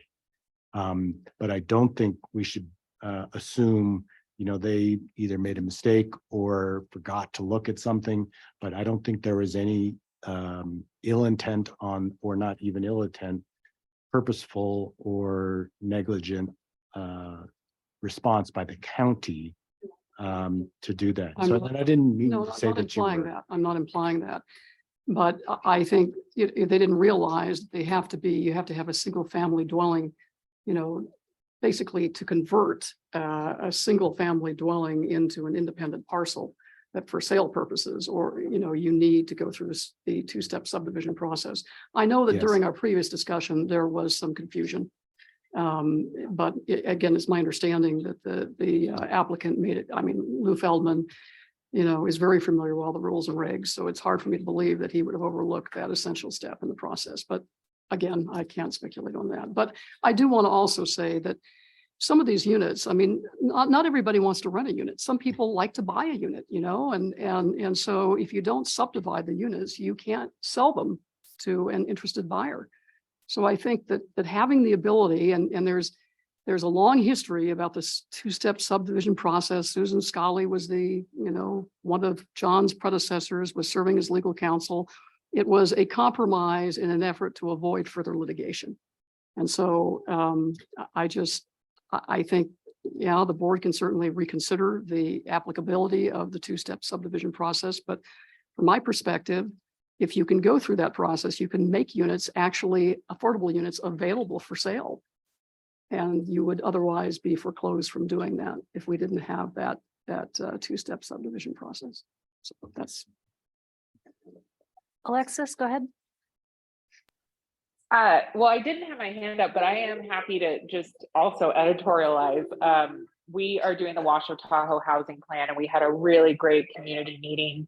Well, two great community meetings earlier this week with a Rotary group in Incline Village and a community group of Incline Village, and hearing from folks who are making that 188 to 205,000 a year. They want to buy in Incline Village and Crystal Bay. They're committed to the community. They want to raise their families. They want to have their children go to the local elementary schools. And so to Shelley's point, there is room in this workforce housing discussion for buying and for renting. And I agree, we need more rentals on the market, no question. And that's something we're working towards. And I've got, I'm very optimistic that that's something that we can get online in the next few years with this housing plan that will be going to the Board of County Commissioners in July. But they're also, folks want to buy in the community that they work in. So that would be my other thing to add to the discussion. And Thanks, lady. And Alexis, your hand is still up, so forgive me if I don't call on you again. You gotta just remind me. And John, go ahead. Just kind of coming back to the mitigation measures. There's no, we don't have a sense at this point what the developer intends to deploy there, right? I mean, it seems based on comments here that it's likely to be some of the permissible uses that kind of fit within the proposed condo subdivision lobbies and sales office and whatnot. Do we have any indication that it would be more public serving mixed use elements? Jacob Stock, in this case, for the 947 development, they would not be subject to the second article in the mitigation, so they wouldn't be subject to that, to the new mixed use requirements. They would be allowed as proposed, they would be allowed to develop based on their current approved plan, their approved permit for mixed use. They would be subject to item 3. And they've indicated, I think I can say that they've indicated that option B would likely be the option that they would take. But I can't speak for that specifically. And again, on the option 3B to Ms. Lane's comments, there's no tie between the development of offsite units and permit to proceed with construction here, right? In this case, the permit to proceed with subdivision would require that they deed restrict the offsite parcel and that they construct the achievable units on site concurrently with the market rate units.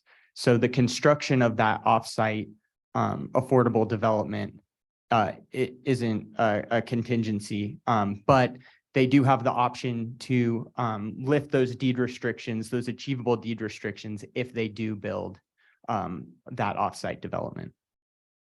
John Hester here, just to be very clear, they will have to deed restrict the other site to affordable, and they will have to build for achievable to be able to do their project. But there's no consequence if the units are never built. They just have to deed restrict the parcel, right? Correct.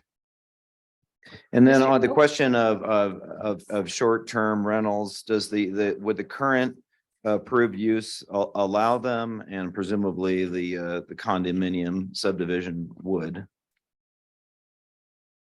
John Esther here, I'll answer that.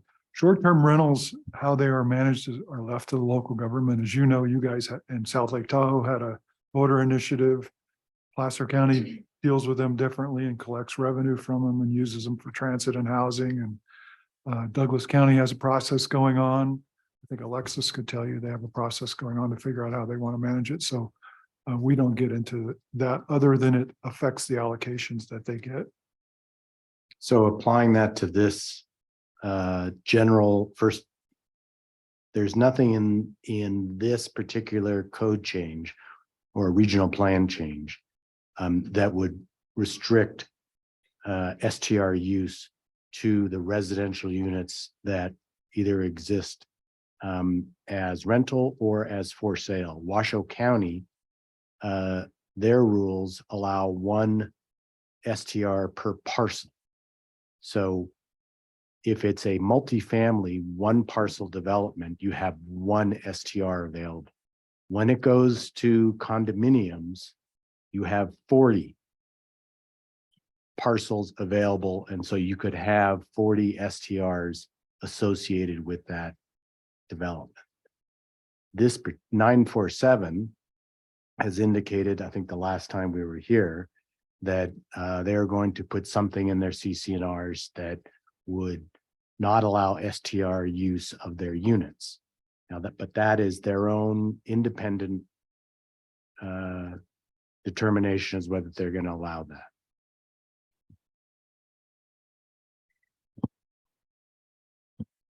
And that conforms with how generally condominiums are addressed in other areas of the basin, that they are a residential use. Therefore, under TRPA rules, they can have an STR use unless it's further restricted by local government requirements. And John, before we move topics, I'm sorry, Shelley has something on this topic, and I believe Mr. DeCara does as well. John, correct me if I'm wrong, but when Lou was responding to questions about the project, I had suggested that, first of all, CCNRs can be amended. And so that wasn't, in my mind, sufficient. And he, at a public meeting, said that he had convinced the developer to deed restrict those 40 units, to exclude the use of those units as STRs. Then that's his choice. So No, I understand that. But what I'm saying is that unlike a deed restriction, or not, a deed restriction is on the title, as opposed to an amendment to the CCNRs, which can be amended by a certain number of members within an association. So I just wanted to make that clear. Mr. DeCara, whose name I keep saying wrong, so please correct it. No, that's perfect. Thank you very much. So, Mr. Marshall, I have a question for you that follows up on that. And I'm going to embrace your nudging us towards the legislative side of things, which means I'm going to ask a big open-ended question and let you figure out how to answer it. So, obviously something that we are all concerned about, I think, is affordable housing in the basin in general. And I think that this, my understanding from Mr. Hester is that this mitigation component, again, ideally, potentially the offsite element where there would still be 40 affordable units built inside the same, built inside SA1. That would be great if it were to happen, right? And so my question is the inability for the TRPA to require that contingency, right? To require construction of the affordable units in conjunction with the subdivision. Is that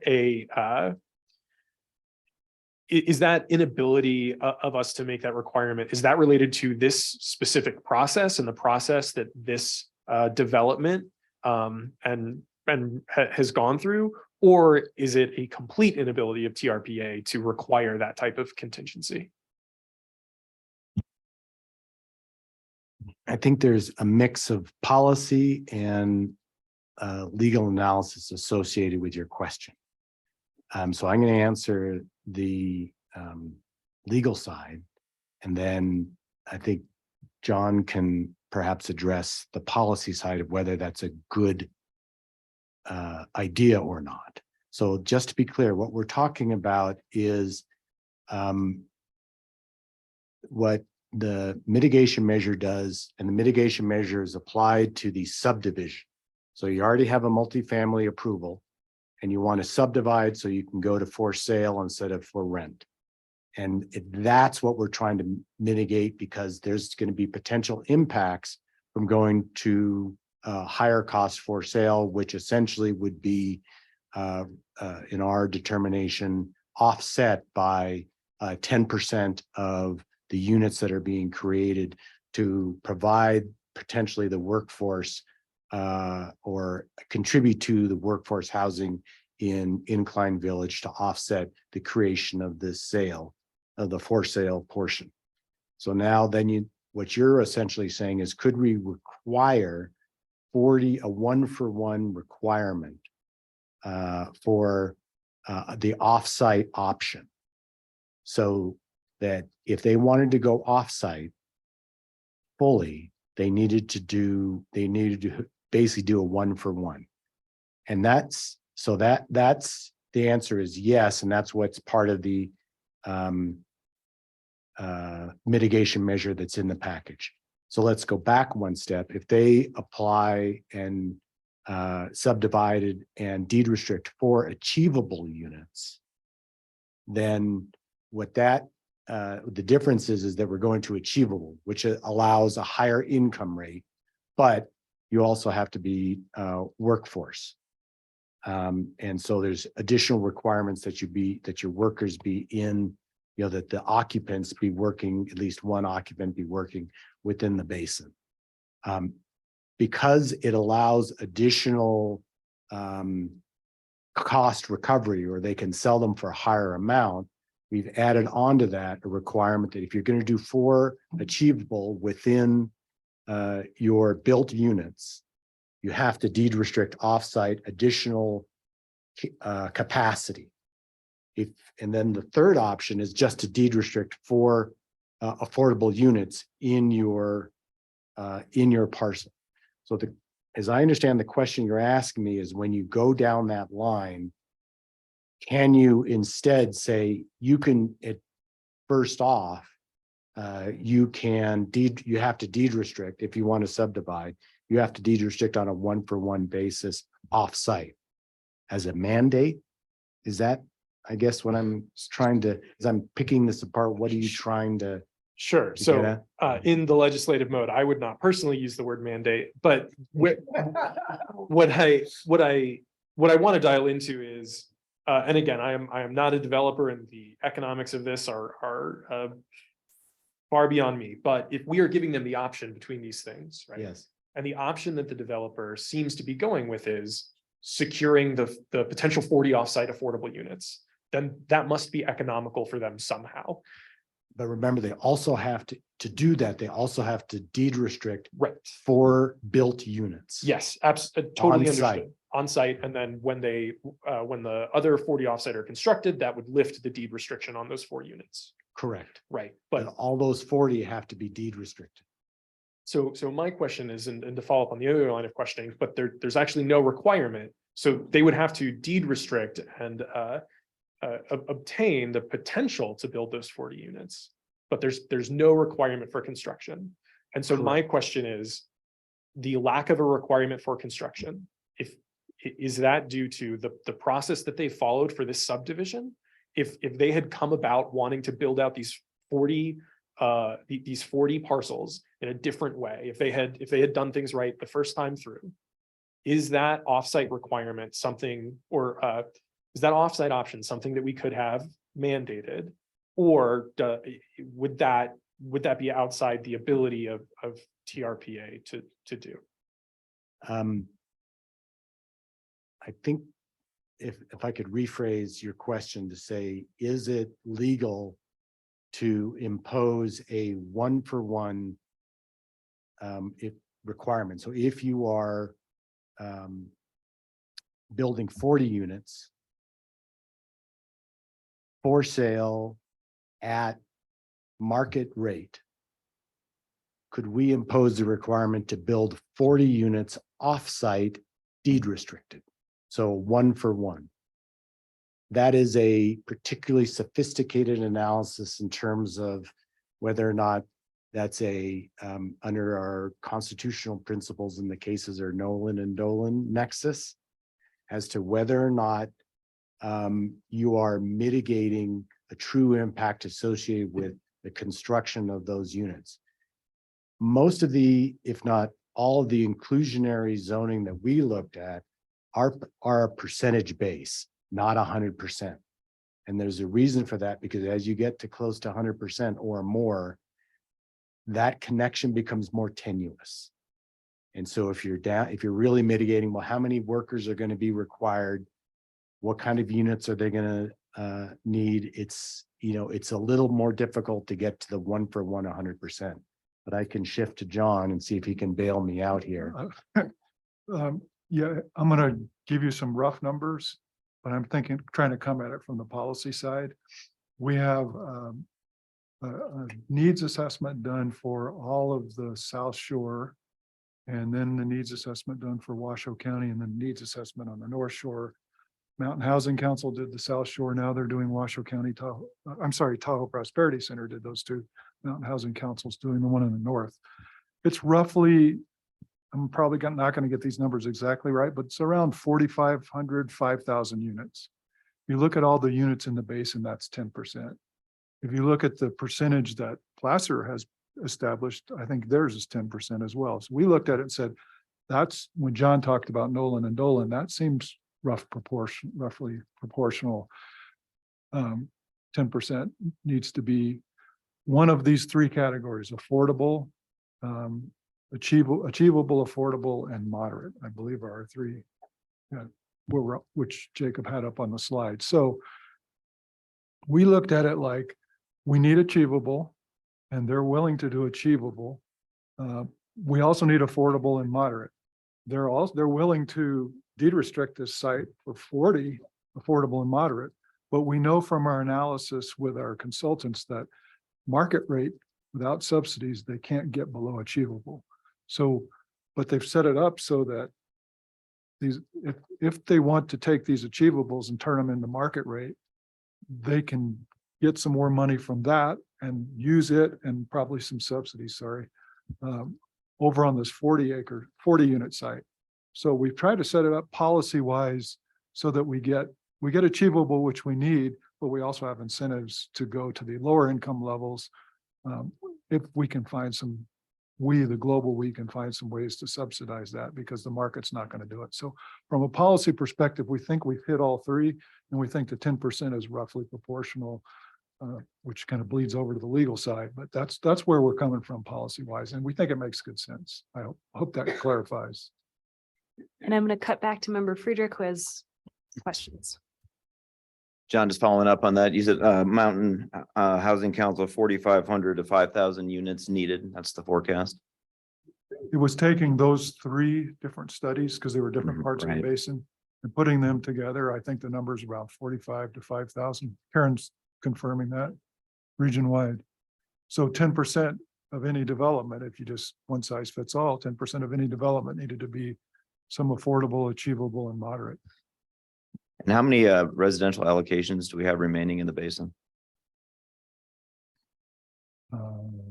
I know how many are in Washoe County. It's 135, but for the whole basin, 2,000. Okay. And remember, allocations are set on a 20-year basis. So when that allocation ends, then those can be additional residential allocations can be authorized by the board if it chooses to do that. If it chooses. I will add to one other. When we went to the Regional Plan Implementation Committee and talked about the mixed use measures, they came up with about, I think I counted 33 different things they'd like us to look at. It was kind of like the retreat. You know, here's 20 pounds of stuff to put in your 10-pound sack. But one of the things they asked us to look at is things like, should we go back and talk about, can conversions to residential be limited to only bonus units that go for affordable housing? There's some other things like that, that we'll probably talk about in the next phase of when we look at development rights is, do we want to direct more development rights to housing and affordable, achievable, moderate housing and not let them go into the market? So that's something we're going to look at. I think Well, it's where you're going. Just getting at that supply and demand, there's a finite supply of allocations. Let's say until further board action, there's 2,000, this will take 40, right? And we had latitude 39 took, well, I can't remember the exact number, but do we have a sense, like in the last year, how many allocations have gone to condos, vacation rentals, very large homes, that kind of thing? And if that trend continue, and kind of anticipating kind of what's in the pipeline, if this is the development pattern that persists, are we concerned about using this? We always say we're close to build out. We said we're 2,000 away. Are we concerned about taking the very finite pool of available allocations and with the attendant, parking, coverage, traffic, and other impacts that go with any kind of development, and kind of taking them, kind of squeezing out what might be needed, to satisfy those 4,500 to 5,000 units and using them for purposes like this? I guess, again, the question is, do we kind of know how many in the last year have gone to uses such as this? Let me start the answer and then ask Karen to come up and bail me out since I'm bailing John. But basically, you've got a pool of units that are available for local governments to get allocated to use however they want.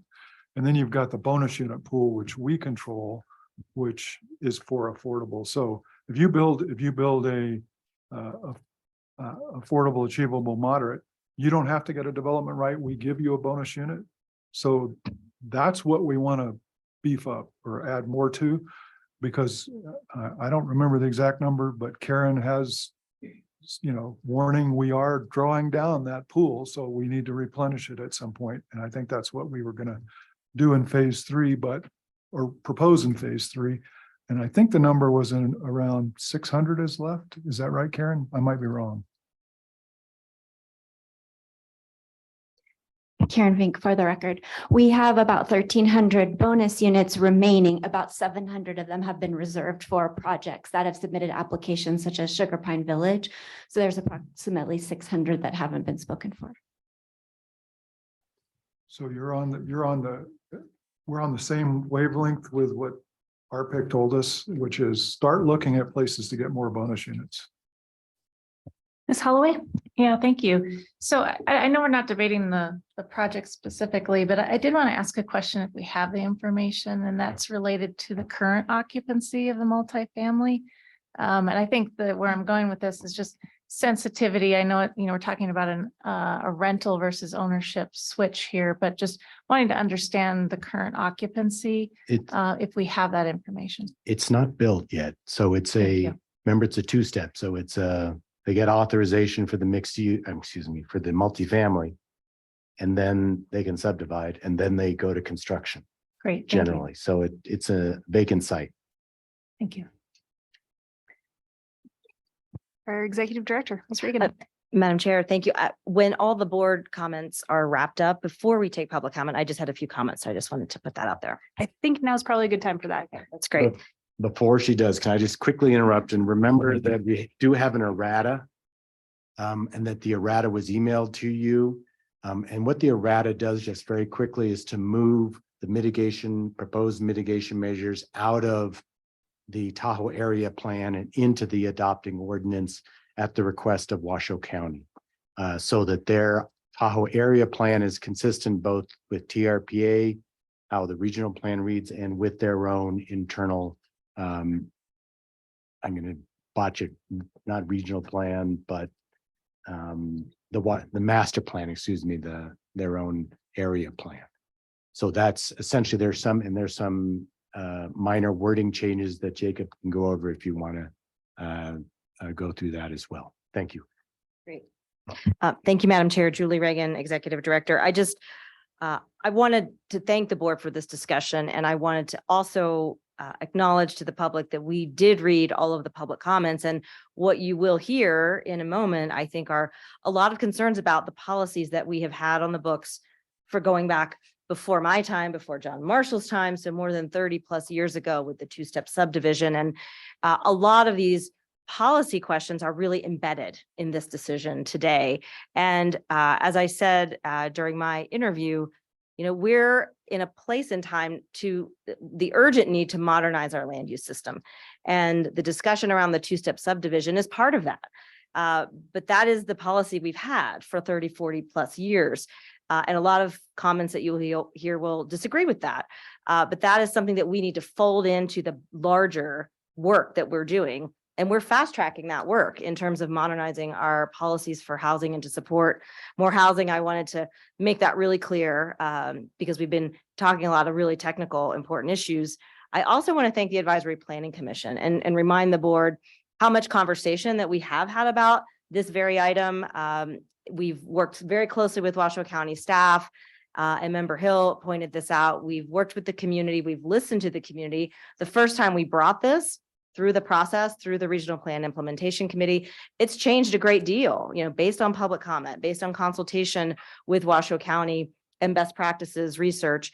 And I want to thank the Advisory Planning Commission for helping be a part of evolving, this package to see what you have before you today. I also wanted to point out the conversation around not being able to do the two-step subdivision under the current area plan. In the packet, there was a comment from Andrew Strain, who just left, and we wanted to also thank him for his service as our hearings officer for the last 3 years. He made a comment about when he worked at TRPA in the 90s, when they did the community plan, that it was not intentionally excluded to his knowledge of having, the ability to do the two-step subdivision in this area. And part of the challenge is that a lot of time has gone by from when we were originally visioning for this community in the 90s, all the way through community plans and plan area statements to a regional plan, which then set the framework in a different way for area plans. And so we're in this adaptive management process, and it's really important that we not lose sight of that. And we're trying to find solutions, to these issues that have cropped up that, this was unexpected.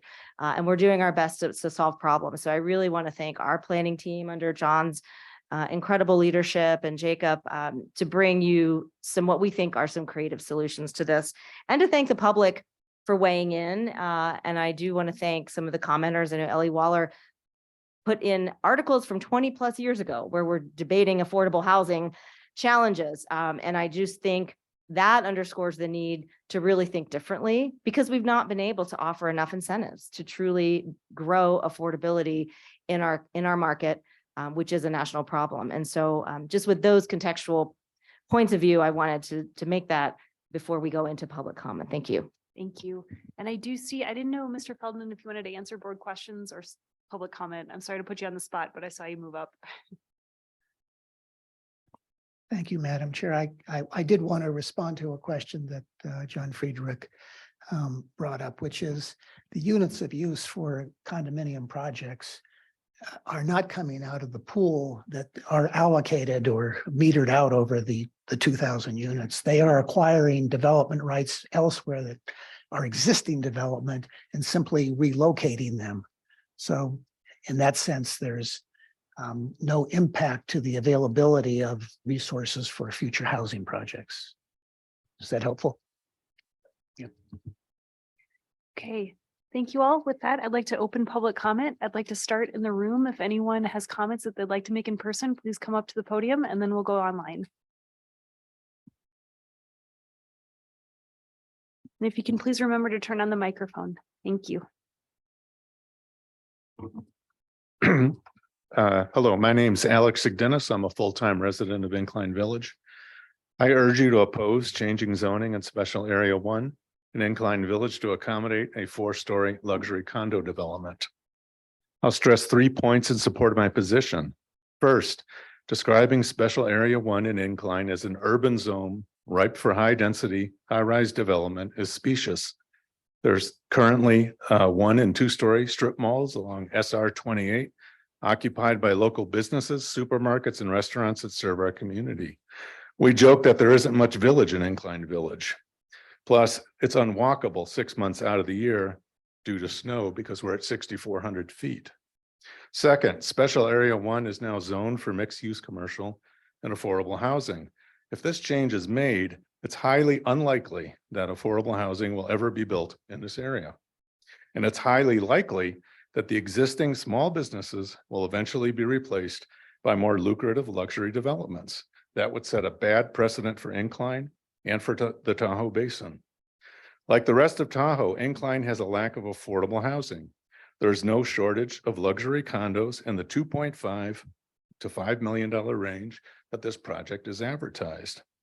Furthermore, the vast majority of these condos will be part-time vacation homes and are short-term rentals.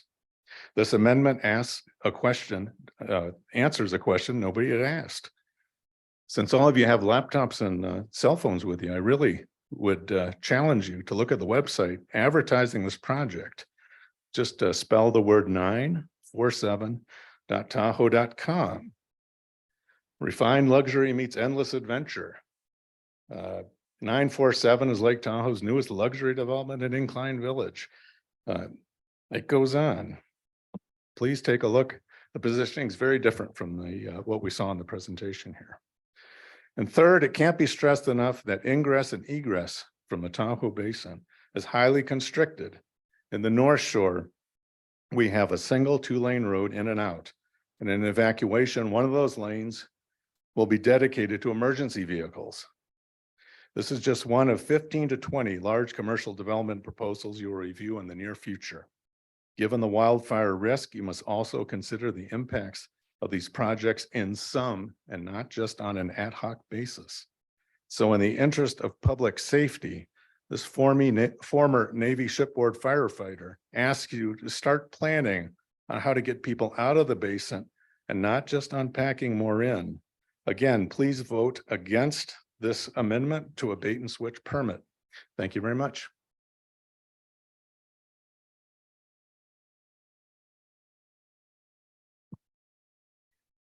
Good morning, Ellie Waller. Thank you for the opportunity today. I turned in a 6-page comment letter. I still believe this should be denied, and a process for reevaluating the regional plan needs to come to the level of priority because these projects are coming forward, finding loopholes that need to be closed, that have needed to be closed for many, many years. On page 87, it even says, when a regional definition and standards are adopted, the proposed mitigation measures for special area 1 will be repealed and replaced. That's a huge issue. And it's something you need to consider as you're doing this. Just as a side note, California, Nevada, South Shore, numbers always need to be divided. People are angry that statistic called South Shore really gets mucky. It was interesting to attend a recent meeting where the CEO of the Prosperity Center said that she, as a CEO of a nonprofit, and her husband can't afford to live in Incline.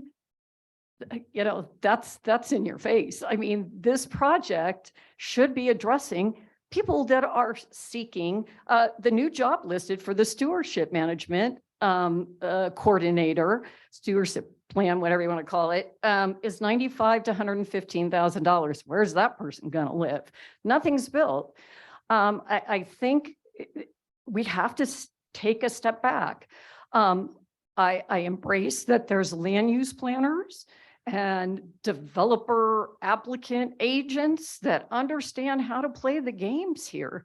And I'm calling it games because we need to be looking at these projects from a future vision standpoint. I'm doing this ad hoc, which I never do. I read my comments. Today really made me think with all the different discussions and questions asked, and to have legal counsel really weigh in on how you are going to approach your decision-making today. Yeah, we want to see things on the ground.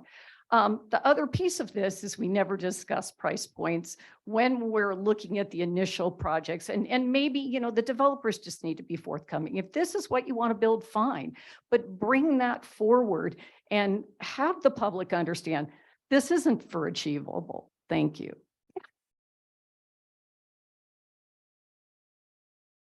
Others in the room, come on up.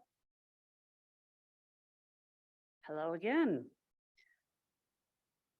Sig Dennis, and I'm a full-time resident of Incline, as you know. I'm going to start with what I'm for. I am for community engagement, and I am for public safety. That's why I oppose this Tahoe Area Plan amendment. I explained more fully my opposition in this Reno Gazette op-ed, which I hope many of you have read, and I've asked to be entered into the public record. Within 48 hours, the 1,000-member Tahoe Area Group Sierra Club and more than 60 Nevada and California Tahoe Basin residents reached out. Most of them could not be here because they have jobs and other commitments, but they gave me permission to include their names in this letter, asking you not to approve further development or Tahoe Area Plan changes until you lead a comprehensive, executable Tahoe Basin-wide fire evacuation plan and strategy. And I say this as heartfelt as I can. We need verifiable times and routes that are reflective of the current resident population and peak visitor numbers. You've heard all about congestion and gridlock. It's real. And that's before adding more density. Your wildfire awareness campaign, kudos to you. It's a great start. But we need far more than slogans to get people safely out of the basin. As the federally funded by state Tahoe Basin Authority, you hold the power, the funding, and the responsibility to protect the lake, the land, and the people. That's residents and visitors alike. We rely on you. You are the representatives of California, Nevada, and the Department of Natural Resources, the county leads, to do the right thing. What greater project priority is there than saving lives? If I'm a bit choked up here, because this really means a lot to all of us who live here. Wildfire season is upon us. It's time to stop focusing on how to pack people into the Tahoe Basin and instead focus on how to get us out. Please prioritize public safety. We rely on you to save lives. Do not approve this Do not approve this area plan change as presented. Thank you. Others in the room? And if there are others behind him, if you guys want to make your way to the front, thank you. Governing Board Chair, members of the board, and Executive Director. My name is Dale Smith. I am here to support the agenda item 6B, Washoe County Tahoe Area Plan Amendments. I'm a 45-year resident of Incline Village and an architect who has had a business there for the last 34 years. The community has elected me director of the North Lake Tahoe Fire Protection District to 3 terms, and I'm a past president of the Tahoe Incline Rotary Club. I'm also president of the Homeowners Association for Country Club Center, a mixed-use development comprised of 36 residential and 36 commercial units. Our HOA board joins me in supporting approval of this agenda item, allowing single-family condominium use within the Incline Village commercial Special Area 1 and enabling the 947 project to move forward. This amendment is in accordance with the Washoe County Master Plan and promotes feasible development of the remaining parcels in Special Area 1, consistent with Tahoe Regional Planning Agency growth management goals. Development of residential units within this regulatory zone, where very few exist now, helps the Tahoe Area Plan deliver on its goal of concentrating development in town centers, creating walkable communities, and is in what is ideally a mixed-use commercial area. As a business owner, I can speak firsthand of the need for affordable housing. Denying this amendment is not synonymous with approving affordable housing. High real estate values of the remaining parcels in Special Area 1, coupled with extreme construction costs and low return on investment, prevents developers from constructing or financing such projects. The regional plan adopted by TRPA promotes a form of redevelopment described as environmental redevelopment to meet the economic and environmental goals. The Washoe County Tahoe Area Plan envisions redevelopment as the primary tool for achieving environmental goals and while simultaneously contributing to the redevelopment of aging urban cores. Redevelopment of parcels within the regulatory zone will include water quality improvements, controlling storm runoff, promote economic activity, create energy efficient, safer structures, reduce greenhouse gas emissions, and provide infrastructure for non-motorized transportation. To achieve these goals, the Washoe County Tahoe Area Plan recognizes the need for removal of redevelopment barriers. Vacant parcels do not advance these improvements. I urge you to support the Washoe County Plan Area amendments. Thank you. Thank you very much.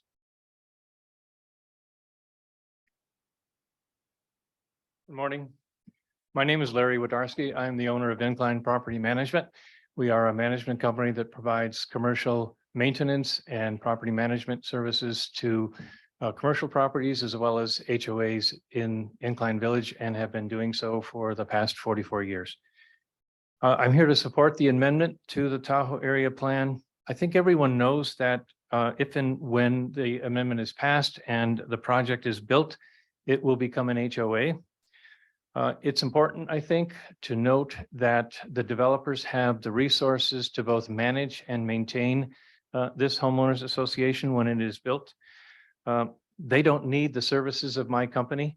So I'm not here to advance the interest of my business, but rather to advocate for the 36 small businesses that we do provide services to that are within walking distance of this project.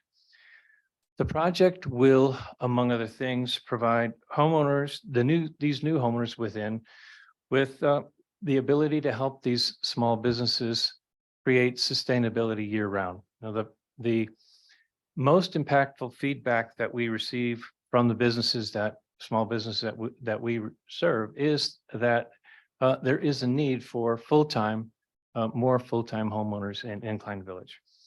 I also wanted to add that our company is not involved in short-term rentals, STRs, and never will. I understand from the developers that they are going to deed restrict this property against STRs, which I find commendable.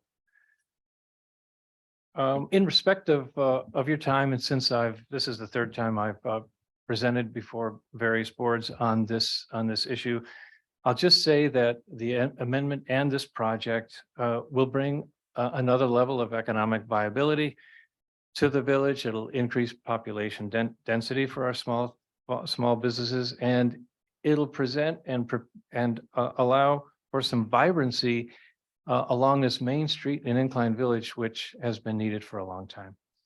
Thank you and TRPA staff for all that you do for our communities. Appreciate it.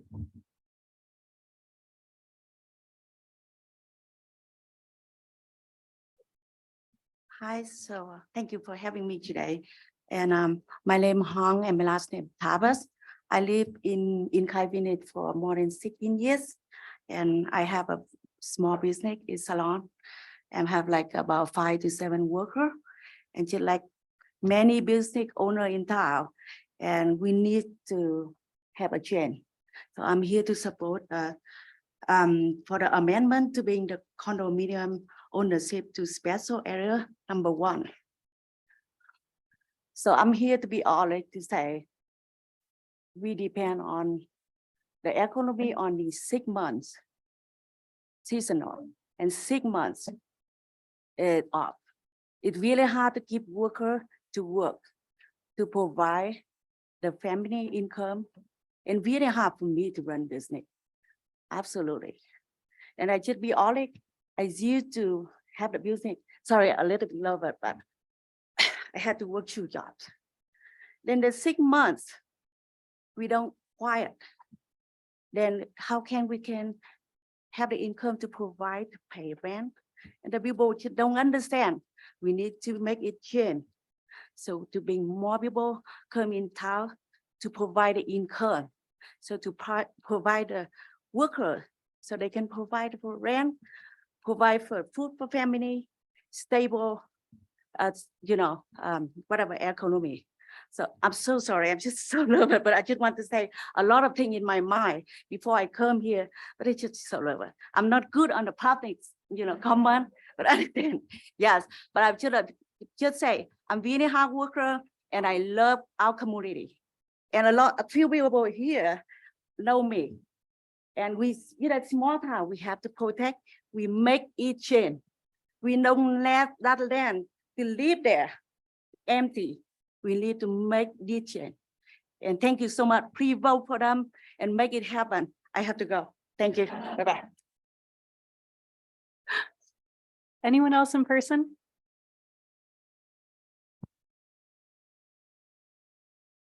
Hi, my name is Stacy Hanna, and I want to express my strong support for 947 Tahoe redevelopment project and the code amendment to allow condominiums. Rather than bringing a crowd into this meeting, I represent the 53 letters and members of our community that I'd like to give you. As a resident of Incline Village for the past 43 years, I have deep roots in this community. My husband's a retired fire chief for Tahoe Douglas Fire, and we raised our family here. We volunteered for local organizations and grew our business. I currently represent 947 Tahoe as the agent on record with Chase International.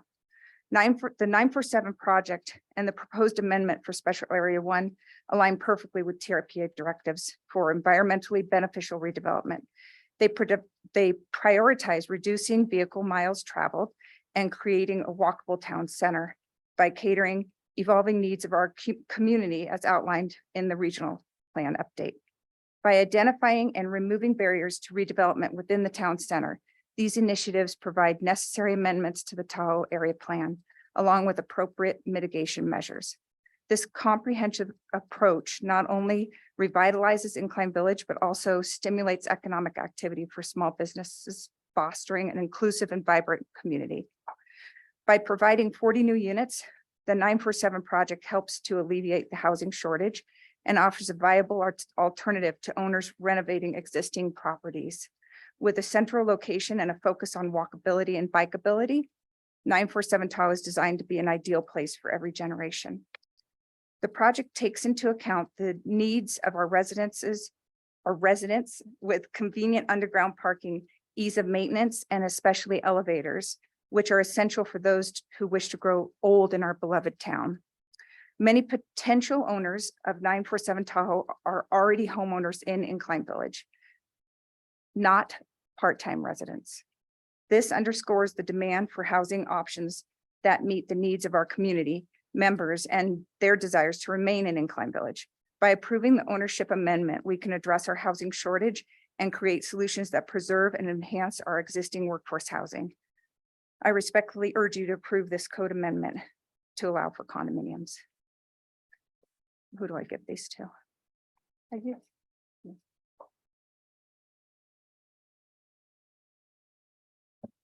Good morning. Thank you for hearing us. My name is Christina Hill. I am a 32+ year resident of Incline Village. I'm a land use planning consultant and a former TRPA employee. I submitted a letter that should be in your packet. You've heard the facts as to why you should deny this proposal. Now I'm going to appeal to your common sense. None of you reside in Incline Village, and you weren't part of the Tahoe area plan process that we, the people, crafted carefully. And even Alexis wasn't part of that process back several years ago. We crafted the area plan to not allow single family dwellings in the town center, but instead the county made multifamily dwellings, which are rentable housing units, as an allowed use. The county now wants to change our plan by allowing condos and short-term rentals in our commercial downtown area.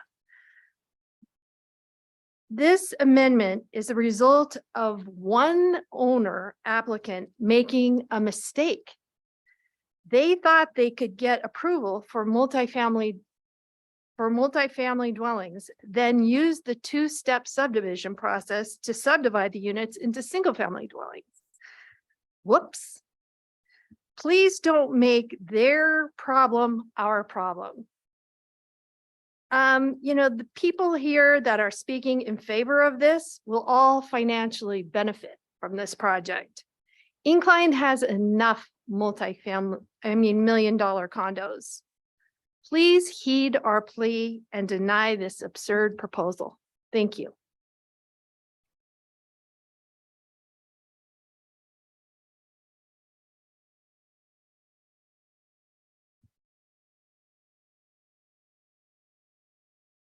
Hi, my name is Lisa Fleischer.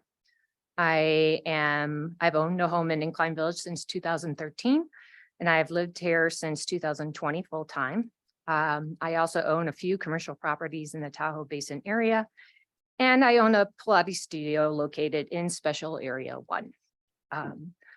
I'm speaking as a resident and a business owner, although I am also the wife of the developer. So just going to put that out there. And I am, of course, in support of the 947 project and the proposed change in zoning in this area with the addition of the mitigations.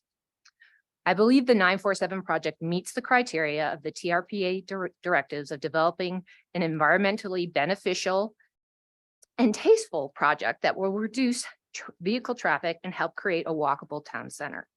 A project like this will not only help small businesses like mine, but also many other businesses in the area, as you heard others speak to that. We rely on full-time residents, but we also rely on second homeowners who come up and visit often. I have many clients who come up, on and off from the different areas, Bay Area, Utah, LA, and they're my clients and they help my business.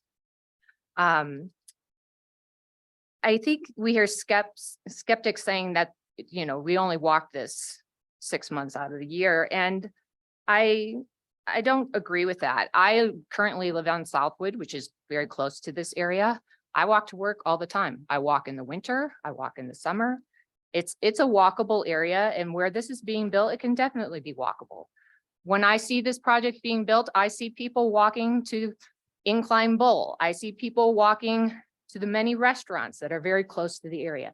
I see people in my area right now walking to the grocery store, getting groceries. It is a walkable area, and I see it all year round. I don't just see it in the summer. And I think that this project is going to help promote that. I don't see a difference in condominiums and multifamily or apartments. And that's really the difference here. I think with the mitigation factors, and I want to speak to Brooke, who asked, is this ever going to be built? I am part of this development, and we have a parcel. We have actually had architects drop proposals for us. It's not something that we're just saying, oh yeah, we'll just appease them. This is something we're serious about, and it's not something that we're taking lightly. And we know that workforce housing, affordable housing, accessible housing, I don't know, whatever you want to call it, is needed there. We live there. We're not anti-community people. We're trying to help this community. That's our goal. Okay. And if you look at this area, it's almost completely developed. It's Ms. a very Fleischer? hard area to develop. Sorry. Oh, I'm sorry. I'm sorry. I was I've going been for drawn a someone. hard line at 3 minutes to try That's to be okay. fair. Thank you. Thank you.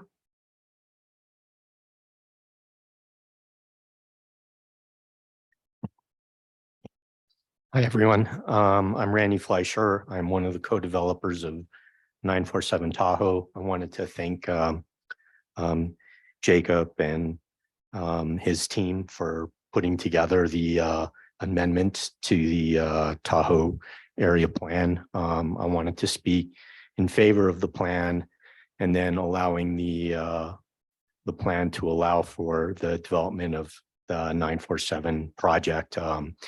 As has been spoken to, we do own another parcel of land on Adler, which is next to Christmas Tree Village in the Chevron station, which we are targeting for 40 affordable or workforce housing units. We're going to work. We need some assistance from the county on that project, but that is something that's near and dear to our heart. Relative to how we got here, really, when we closed on the contract for the land, we were under the belief that we were entitled to do for sale condominium development on that project. It was really at the last when we came for our permit that we were it was not allowed to do the condominiums, and we had to go through a two-step process. So that's why we're in front of you today, to allow for this two-step process. We will either deed restrict 4 units as you've outlined in your, or we will build the Adler project. Those are our intent. That's our intention. And we think that we can bring a tremendous walkable community to Incline Village, which will provide for the really critical needs for the shortage in housing across all spectrum levels. So on that, I wanted to thank the staff and thank them for the amendment. And we feel that we can comply with the amendment and build the 40 condominiums and build the 40 workforce housing units. So thank you for your time.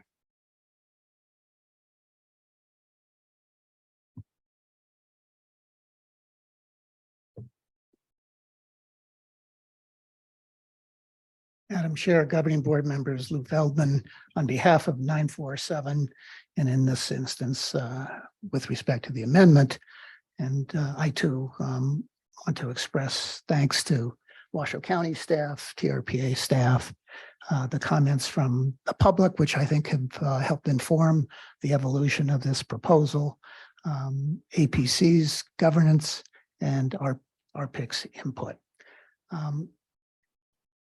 What has come to the surface clearly in this conversation is, the absence of workforce housing, which is endemic to the basin. It's not just Incline Village, but Incline Village is certainly emblematic.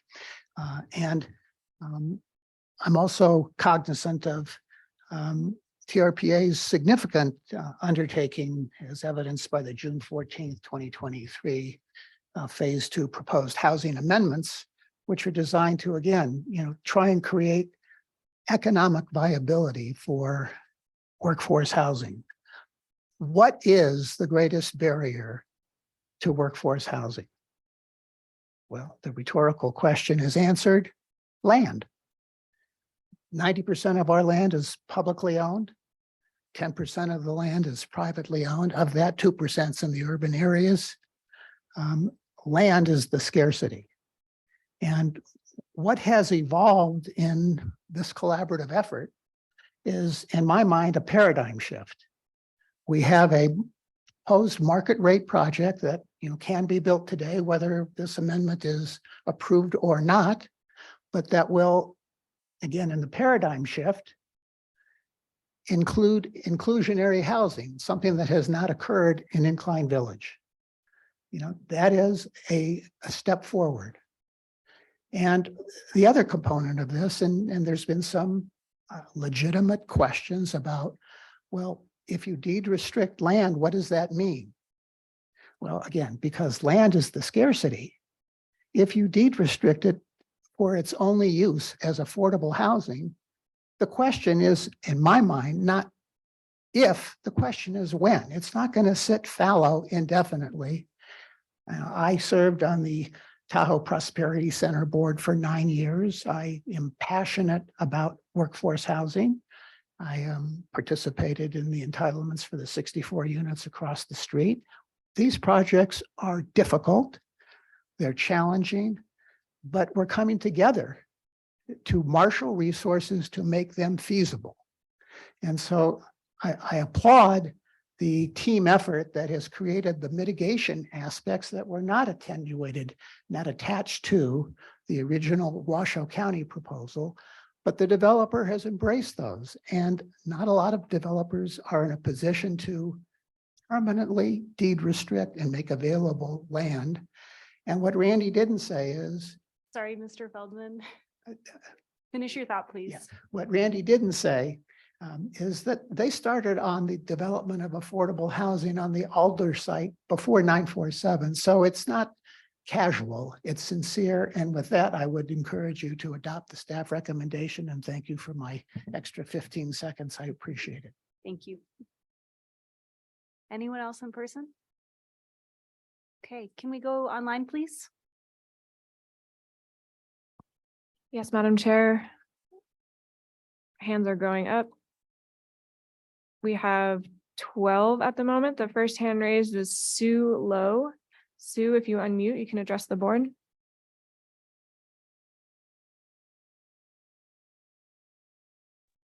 Okay. Can y'all hear me? Yes. Okay, awesome. Good morning, Madam Chair and governing board members. Thank you for your continued leadership with the TRPA. We appreciate it very much. My name is Susan Lowe, and I'm the president and corporate broker for Chase International. We have 14 offices around the Lake Tahoe region. I personally have lived, worked, and raised my family in Lake Tahoe for the last 45 years. I'm here to speak in support of the amendment to allow condos at 947 redevelopment projects. On the behalf of myself and our company of 375 independent contractors and employees, we strongly support this amendment for the following reasons. Importantly, it helps the housing inventory shortage. For years, our region has experiencing extremely low inventory, which has driven prices higher, contributing to the lack of affordable housing in the Tahoe Basin. By adding 40 new living units concentrated at Town Center, which the Tahoe Area Plan directs, we can reserve this trend. In fact, we expect many buyers to come from existing residences in Incline Village, just from the support and inquiries we've already received, which in turn allows more inventory for these vacated properties to be put on the market and used in more affordable or attainable housing. It will also supply affordable housing, as this developer is planning for this in Incline Village, as you've heard, at the Alder Avenue site, another walkable area. Next, it is, excuse me, next it is that it implements the goals of the regional plan to be responsive to the unique needs and opportunities of our communities. This amendment would allow the division of multifamily in mixed-use projects for individual ownership. For example, single family as airspace condominiums as an additional option for redevelopment in the town center. Please note that there is only 4,750 square feet of single family residence out of 453,000 total square feet in special area 1. That is only 1% of the total square feet in special area 1. Businesses need residential. Excuse me. Environmentally, it creates a walkable, vibrant community by reducing dependence on cars and bringing direct access to trails. In fact, this project significantly reduces trip generation and vehicle miles traveled from previous uses of 1,700 daily trips to less than 200. It will also deliver that much needed water management controls. Economically, it contributes $45 million across 2 years from annual taxes, jobs created, and new economy activity. In-kind businesses need this revitalization and investment. This site has been. I'm sorry to interrupt you. We're at 3 minutes. Would you like to wrap up your thought?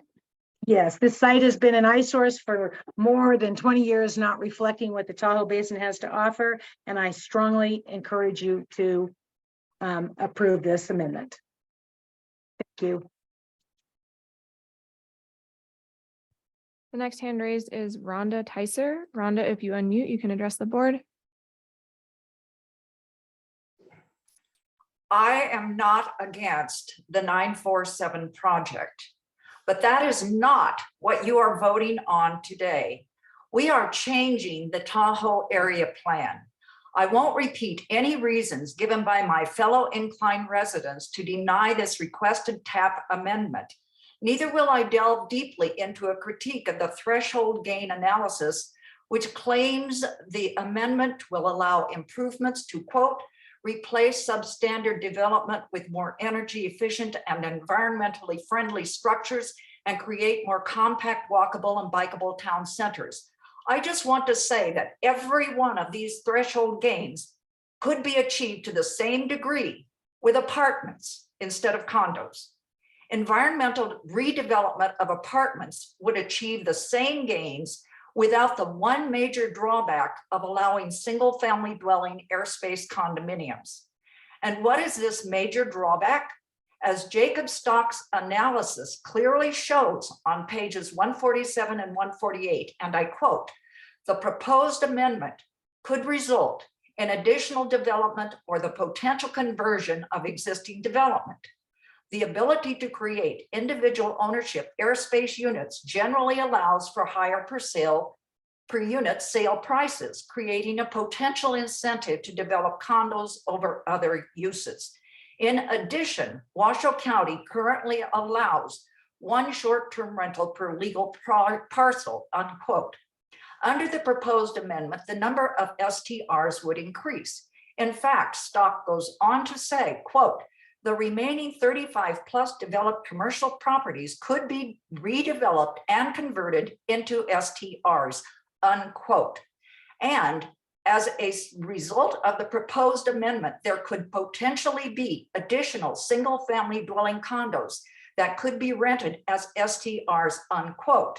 And allowing multifamily dwelling projects to be subdivided into single family dwelling condos as proposed in this amendment could increase the number of STRs in SA1, unquote. Stock goes on to say that the potential impacts of STRs would be, quote, less than significant, unquote.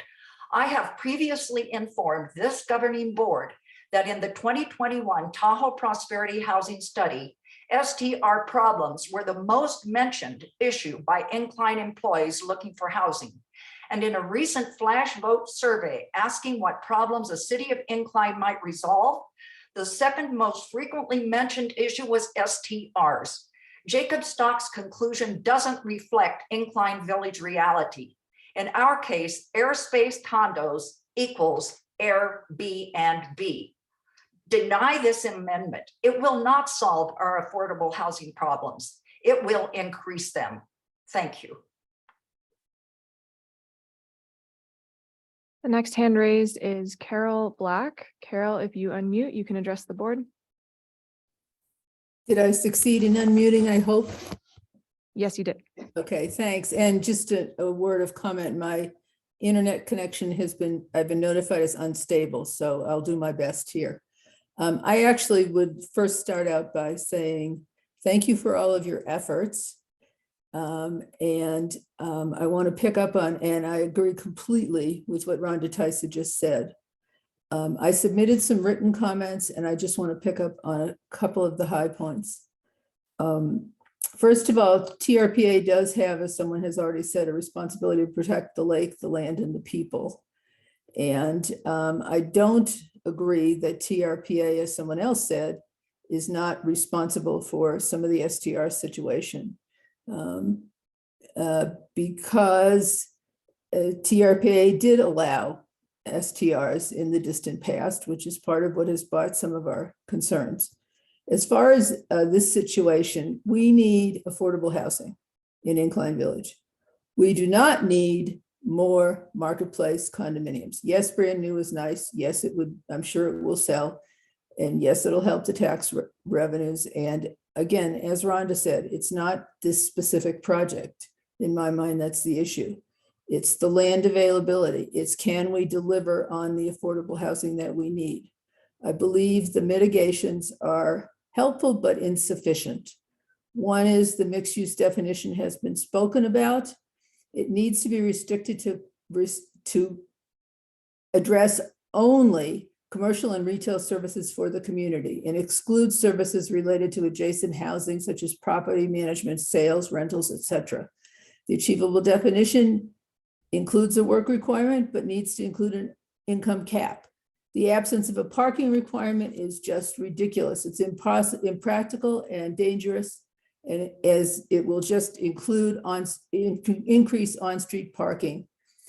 The STR issues need to be addressed and the ADUs must be restricted. So bottom line, please step back. No changes to the Tahoe area plan zoning except those required to directly support workforce affordable housing.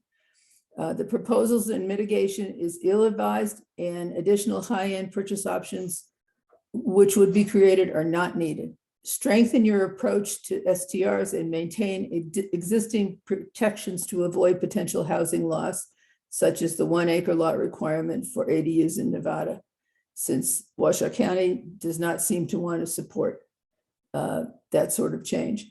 So I ask you not to approve this. As far as one for the current proposal, this project has been on the books before this owner and was addressed as the Tahoe area plan was being developed. So I don't know what happened, but it's a separate issue. Don't approve general. You're at 3 minutes.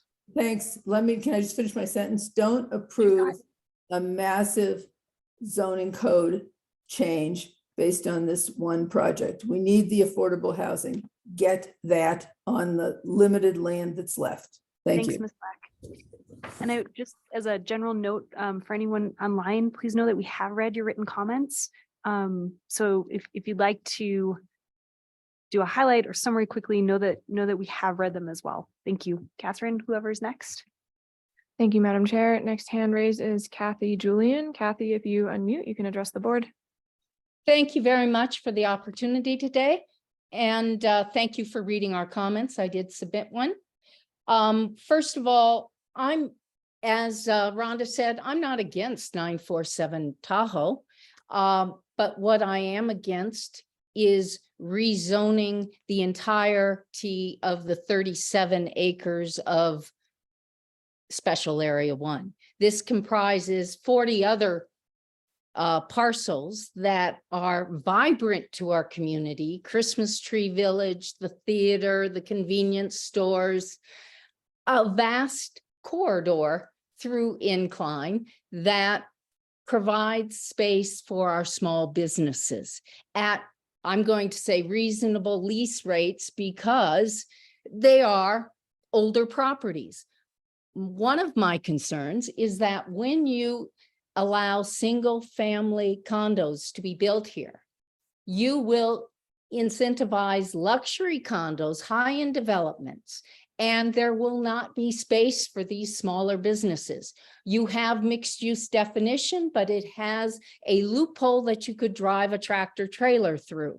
And that is allowing lobbies, gyms, sales offices, management offices to be considered mixed use. This does not afford space for our smaller businesses.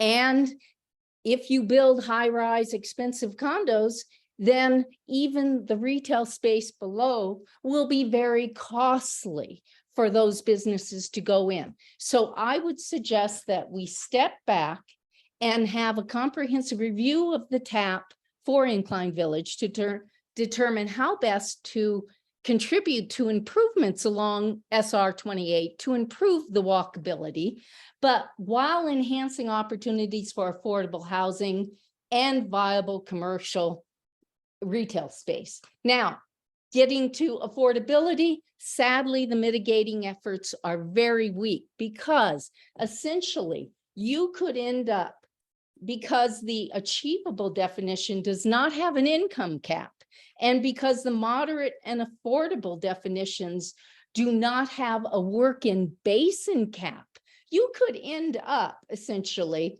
with all the deed restricted housing going to individuals who make okay, they make up to 105,000, but don't work in the basin, or they work in the basin, but they could make $400,000.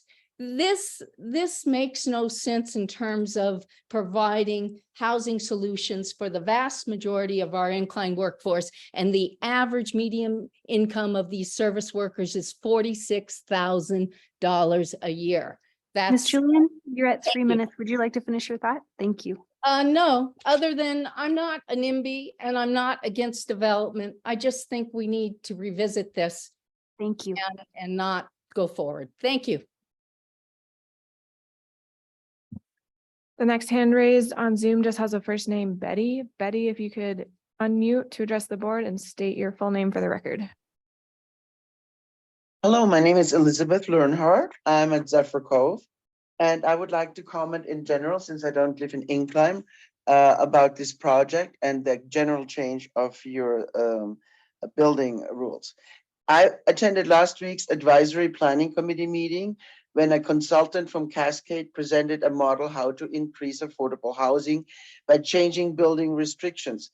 He could not provide the basis for his plan, such as average household income in the basin, building costs, or land acquisition costs. Those and land availability are the main drivers of affordable housing. Let me fill in the facts. The median income in the basin in 2019 is $38,337. The highest is $69,000, and no, it's not Incline, they're at $65,000. A far cry from his proposed $104,000 per year for the low income category.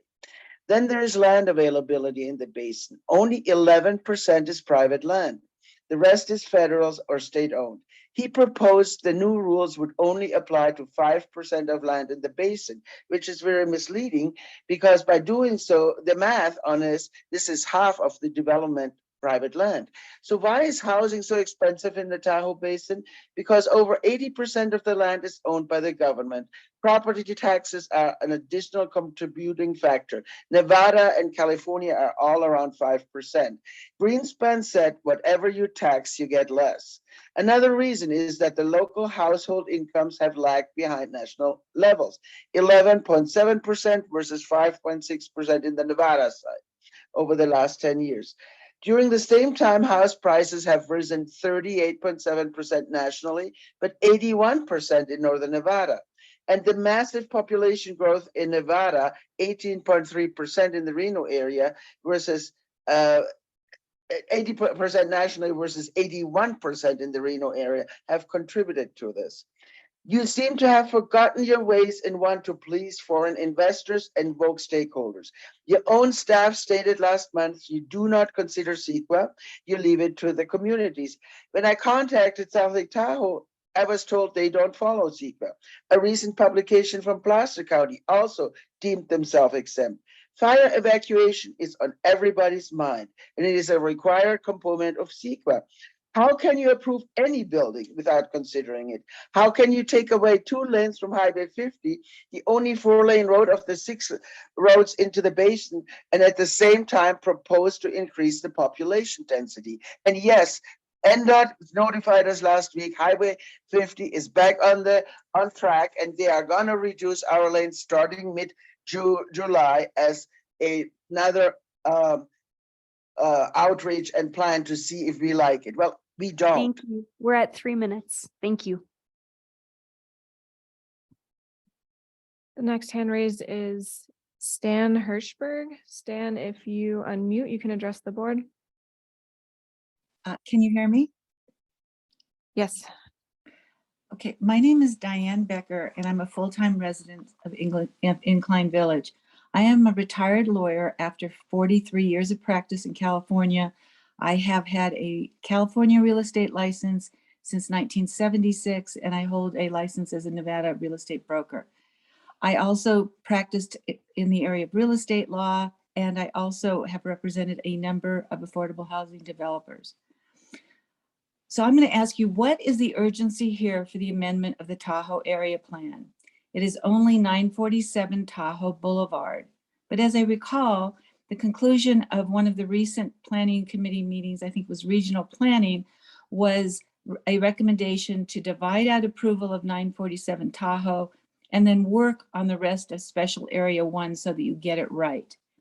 Instead, you have rushed forward where there is no community input on Exhibit A to Attachment C, the proposed mitigation. And I would like to express, and I expressed in a lengthier email to you, some significant issues I have with those mitigation issues. If you move forward only with 947 Tahoe Boulevard, I urge you to restrict that there can be a deed restriction of no short-term rentals since the developer is willing to do that. And I urge that you tie in some way, in some kind of a formal contract and covenant, that the developer will develop the other project. But there's no reason that that project should require you to rush forward with what you have recommended as the mitigation. First of all, you have recommended no minimum parking requirements. This is a disaster for our community. When it was built many years ago, a number of the projects have no parking. There was so much land, people parked everywhere. In the winter, there is such inadequate parking that sometimes you can't find parking even in Rayleigh's parking lot because people have to park their extra cars down there. So you can't have a no minimum parking requirement. You need to figure out how you're going to address parking. And that's going to take time because as the experts have told you, you will need to have some less parking requirements for workforce or very low income affordable housing to ever be built. Secondly, the way mixed use is defined is a disaster for our community. And I won't repeat what was said, but several of the speakers, including Kathy Julian, have explained the small businesses will be non-existent. Now, we have heard from a member, Honigman, that if a developer is going to make money, he'll build it, and if they're not, they won't. There is going to be no place for all of our small businesses, and we who live here full-time need public restaurants, dry cleaners, hairdressers, shops, locksmiths. Ms. Hirschberg, we're at 3 minutes. Would you like to finish your thought? Okay, thank you. And just one last thought. The way that you've addressed affordable and workforce housing is really not sufficiently thought out. And I hope that you will separate these two projects. Thank you. Thank you. The next hand raised is Philip Gillenfar. Phil, if you unmute, you can address the board. Hello, this is Phil Gillenfar. Thank you, governing board members. Phil Gillenfar, architect in Incline Village, resident since sometime early 60s. I appreciate the comments made by a number of the people here. One of the comments made by Christina Hill is near and dear also to my heart, in that we were involved in the development of the original regional plan and also with the current or the recently updated Tahoe area plan. And in all cases, in that development, we were focused on Incline Village commercial regulatory zone, special area 1, as a town center. And it was really important that we have a community that was not designed with a downtown core. It was designed with nodes of downtown communities. And this was really difficult for us to kind of wrap our head around and figure out how we could develop the community plan so that we could enhance our downtown core. Allowing single family in special area 1 of the Incline Village commercial core is going to be a tremendous negative impact to the community and its future. The town center is for commercial businesses, retail, restaurants. You know, during that first development, we really focused on that special area 1. And in the town Tahoe area plan update, that area was actually shrunk to a certain degree. So now to go back through this amendment and allow this amendment, we are further complicating the downtown core and the development of the goals and policies in that. Goal LU2, create land use patterns consistent with the vision to increase travel and walking in the community, focus on development toward town center, manage the town center overlay districts to provide a more focal point on commercial and civic activities, increase retail restaurant use, office and commercial use. I see that this community plan or this update that you're proposing has some of those characteristics, but was never our intent to have residential in the downtown core area. Yes, in the downtown core area, but not in the special area 1, which is the immediate town center. If you're going to do that, then we have to find a way to make sure that the commercial elements associated with single family and the mixed use development are on the street level, enhancing that downtown town center core. Adding 10% of affordable units to the percentage is not acceptable. If you're going to do that, in the original regional plan, we were over 20% with that percentage, but that really is much more of a part of the, not in the town center, special area 1, but in the area surrounding the town center. Because if we allow residential in the town center, we are taking away from that opportunity for that development and that vibrant community. The downtown core, many of these developers or home landowners that have commercial uses now will tear those buildings down, remove the commercial elements with them, and build condo projects because all they have to do is throw in a single or a double unit in there. Thank you, Last Mr. Gillenfarb. comment is, We're over. last comment is, I'll let you run. yep, thank you. Thank you. Next hand raised is Chris King. Chris, if you unmute, you can address the board. Hi, everyone. Thank you for taking comments. I am a full-time resident of Incline Village and am very concerned about this change to the plan and have 3 things that I would like to request of you. The first is to go into this change with eyes wide open. I'm a Stanford MBA. It's pretty easy to predict exactly how this is going to play out. And Incline Village is going to look like Palisades in 20 years from now, which seems like a long time, but is not. It's going to be dominated by very expensive condominiums that no local resident will be able to afford. I think, frankly, a lot of the interest in 947 is coming from people who want to invest. They'll keep their houses in their $3 million houses in Incline and buy another $1 million or $2 million condo as an investment. This is going to happen. It's going to displace Christmas Tree Village. It's going to displace other small businesses because it'll be much more profitable. Very simple economics in play to achieve those things. So this is going to happen. Just, be wide open in terms of understanding that this is going to happen. Now, my second request has to do with the workforce housing. And one small thing I'd like you to consider, small but very important, as you move forward with your approval of this, which I feel is likely, is to eliminate option 3B. That's an enormous loophole. And as came up in the discussion, those units will never be built. They'll never be built. The economics won't work. Nobody's going to enforce those. There's no agency to enforce those. 10 years from now, people will forget that those promises were even made. And then my final request is actually don't approve the amendment. There are so many problems with it. I won't repeat what I put in my written comments and what my other eloquent colleagues from Incline and other places around the lake pointed out. So thank you again for listening to my comments.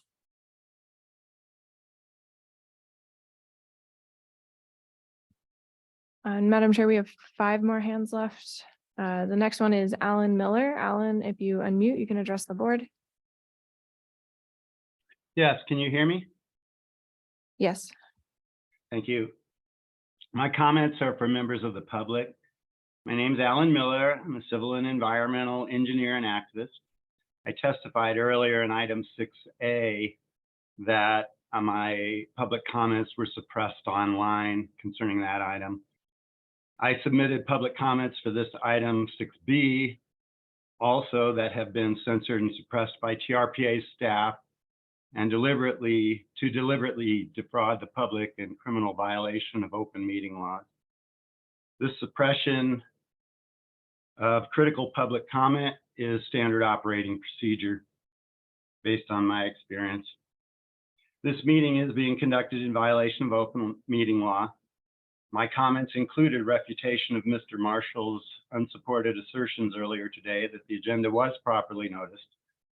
It was not available despite repeated attempts online until June 22nd, a day late under open meeting law requirements. I provided evidence which was suppressed for this item of the illegal noticing, and I will testify these facts by affidavit under sworn oath, which is more than you'll ever get from TRPA.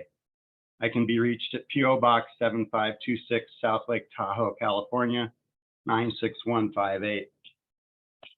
I support the comments in opposition to the approval today, particularly those of the League to Save Lake Tahoe and community residents. Julie Reagan spoke of 20 years of planning failures. TRPA is a criminal organization and doesn't care about these concerns of the community and public. And TRPA will approve this project in moments. I want the public to know there are appeal rights on the basis of illegal agenda noticing under open meeting laws and criminal suppression of that fact from the public view. I thank the public for their time and attention in this matter. That's all. The next hand raised is Ann Nichols. Ann, if you unmute, you can address the board. Hi, Ann Nichols, North Tahoe Preservation Alliance, 53-year resident, California, Nevada broker. What's conspicuously absent in this discussion is how much are these 4 condos going to sell for? From my calculations, it's going to be over $1 million. So I don't know how this meets the definition. What I am happy about today is there is a real discussion going on with governing board. There's some skepticism by some of the members. I was a little unnerved with Mr. Hoonigan's comments, very pro sales pitch, not a semblance of neutrality. I know he's worked on this, which I commend, but he shouldn't be selling it, you know.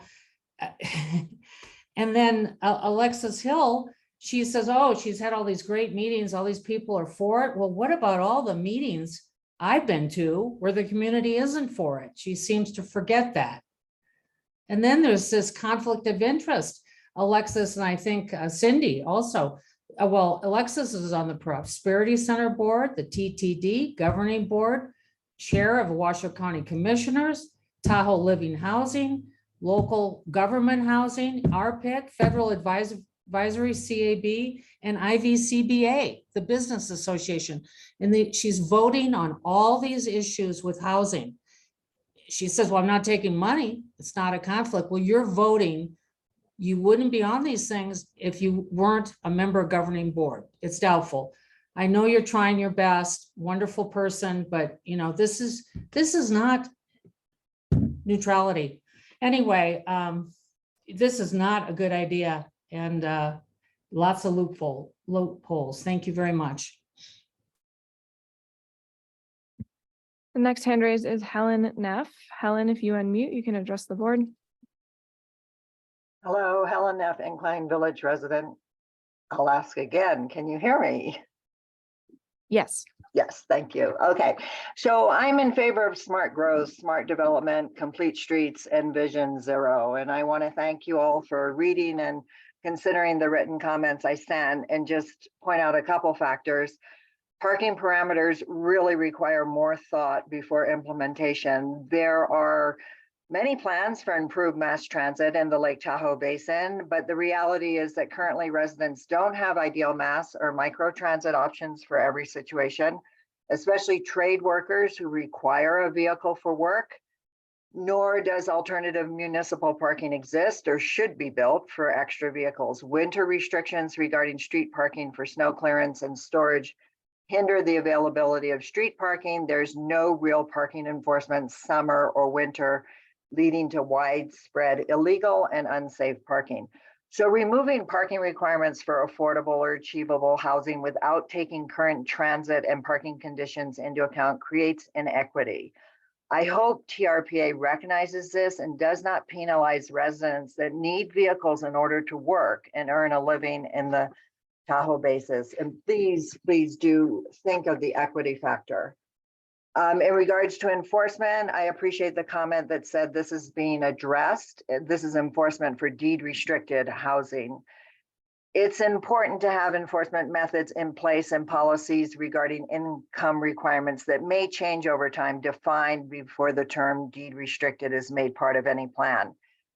I think you're all aware that parcels formerly identified as deed restricted in Washoe County have fallen through the cracks due to non-enforcement, and if enforcement is not addressed, you're enabling that to happen again.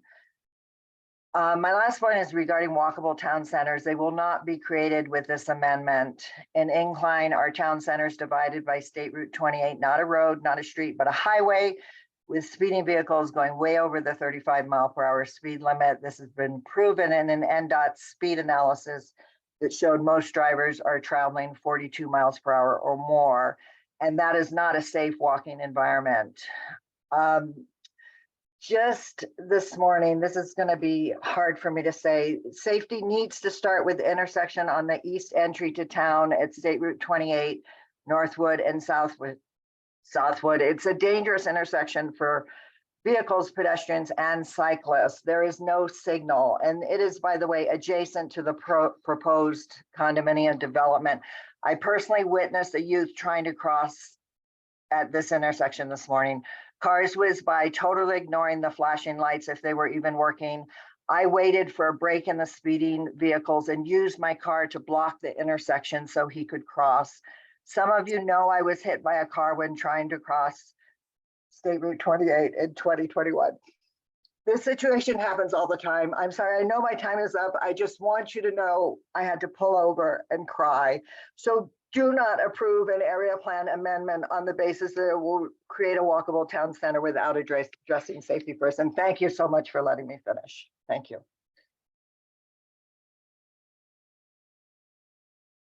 3 more hands up. The next one is Doug Flaherty. Doug, if you unmute, you can address the board. Thank you, Chair, members of the governing board. Doug Flaherty, TahoeCleanAir.org.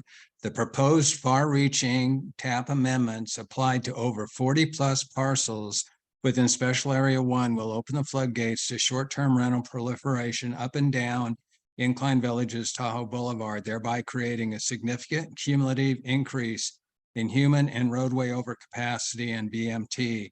This will further exacerbate the already unsafe roadway overcapacity and will significantly and adversely impact resident and visitor public safety during a wildfire evacuation. Secondly, this is not about 947 Tahoe. You guys are listening to red herring comments. This is about spreading over 40-plus acre or 40-plus parcels. The developer's own paperwork states that approximately 44 trees are proposed for removal with this project, 20 of which are greater than 24 inches in diameter. Why is this important?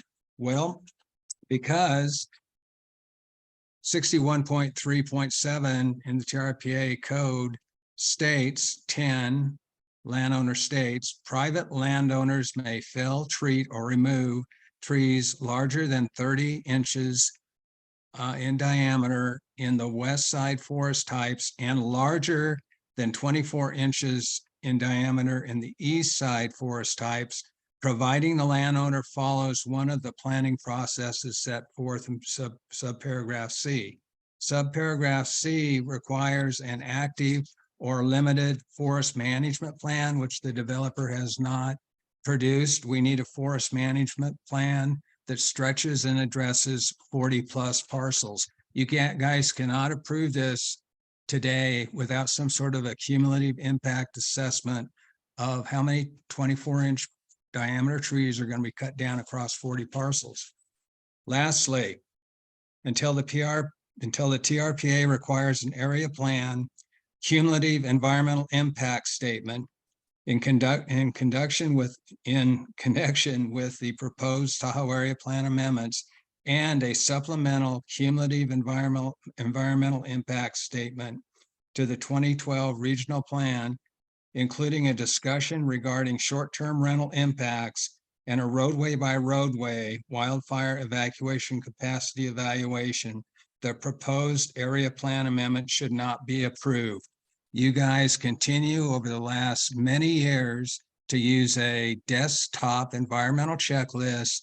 And here we're talking about an area plan, and you're escaping even an environmental assessment, which is only one step above the initial environmental checklist, and completely avoiding an environmental impact statement. It's reckless and it's dangerous. Thank you. The next hand raised is Madeline Gunders. Madeline, if you unmute, you can address the board. Okay. Hello, can you hear me? Yes. Okay. I'm Madeline Gunders. I've been a resident here for 15 years. I just really want to support statements of the difficulty of ingress and egress from Incline Village. In any recent analysis has not really taken in tourism that happens in the summertime when there could most likely be fires. And we need to have a better understanding of that before we start building things right on SR 28. We also, looking at your maximums for affordability, for affordable housing, they seem way above what we need to really be looking at for people who need affordable housing. I'd like to readjust those amounts.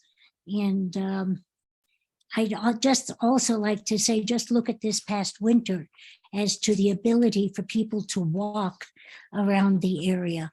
Walkability is not major. There's no one able to say that another winter like what we just had won't occur again, not with climate change happening. I guess that's all I have to say. Thank you. The last hand raised is Royal Kukoff. Royal, if you unmute, you can address the board. Hello, can you hear me? Yes. Okay, thanks very much. Good afternoon, governing board members. My name is Royal Kukoff, and I'm a longtime resident, community member of Incline Village since 1970, 53 years where I work and have raised my family. I support the plan amendment to allow condos at the 947 parcels in Special Area 1. Incline Village is in desperate need of this investment. Without it, we can't improve the lake or our community. This area has been stagnant for more than 20 years due to old development code. The 947 project and this amendment do everything required to deliver on the TRPA directives to incentivize environmentally beneficial redevelopment, to reduce vehicle miles traveled and create a walkable town center, be responsive to unique needs and opportunities of communities per regional plan update, identify and remove barriers to redevelopment within town centers by providing amendments to the Tahoe area plan with mitigation, promote economic activity for surrounding small businesses in our community, increase opportunities for economically viable projects that support housing options for a mix of income levels, such as SFDs as airspace condominiums. Let's not let this empty parcel keep sitting there. It's time to bring environmental development and economic infusion to this area. Please remember, there are dozens of people who have sent in their letters of support of this amendment and project who were not able to be here today, like me. I hope you will listen to those of us who are part of the solution. We want to improve our community and as we raise our families and have full-time jobs here. Please approve. We need this. Thank you. Thanks very much. Madam Chair, there are no other hands raised to comment on this item. Thank you. I'll turn back now to any further comments from the board. Ashley? Thanks to all the members of the public for providing comments today. They're all really helpful. I just had a question.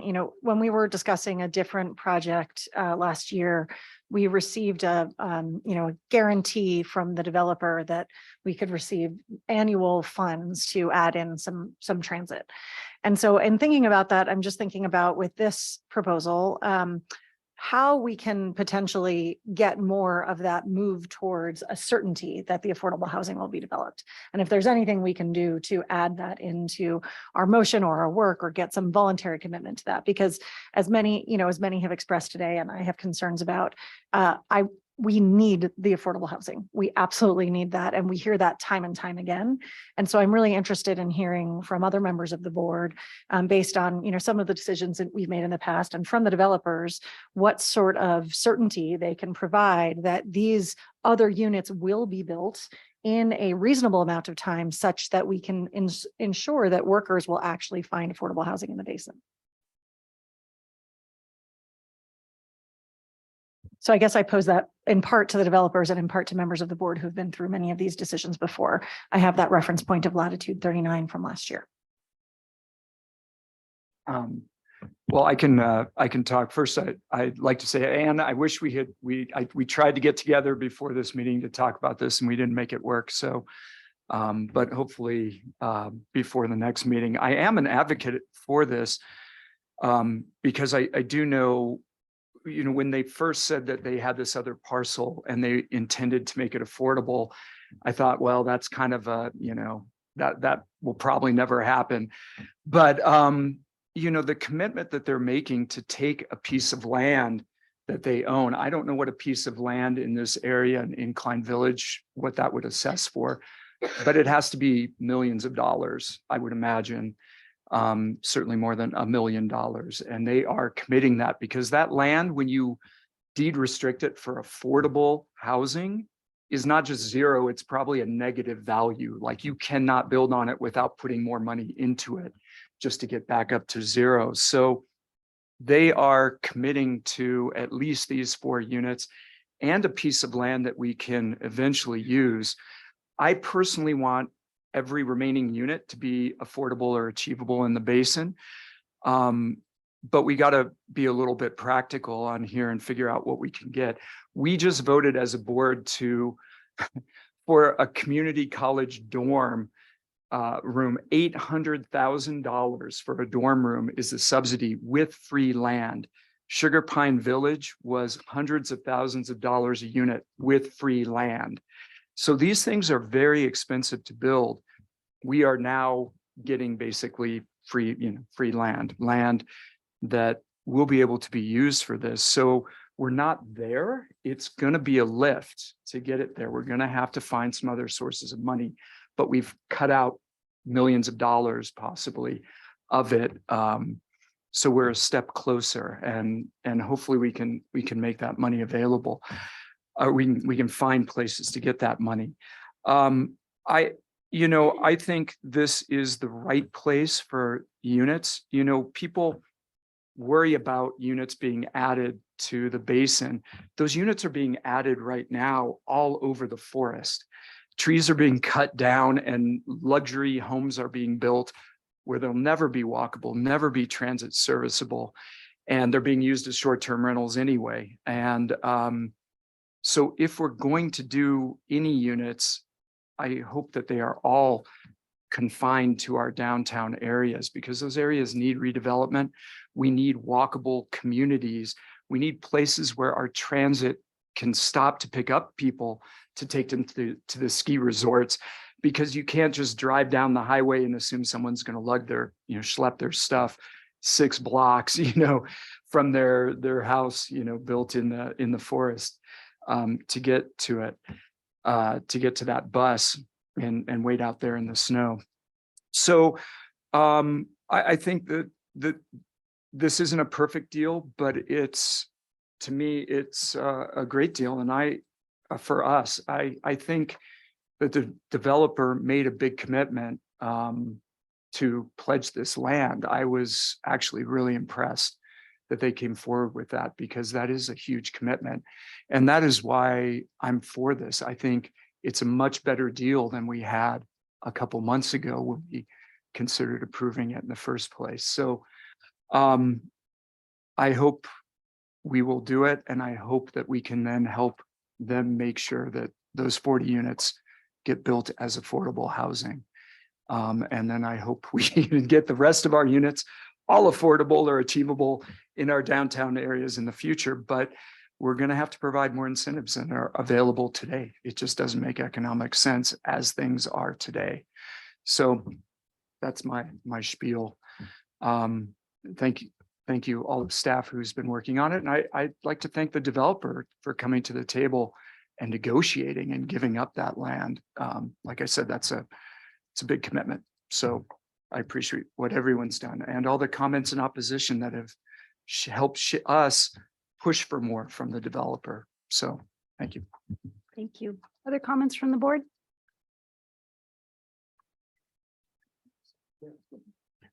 First, actually, I had a very quick question for staff that I didn't get to. I just want to confirm there's no affordability provision in the current mixed or multifamily.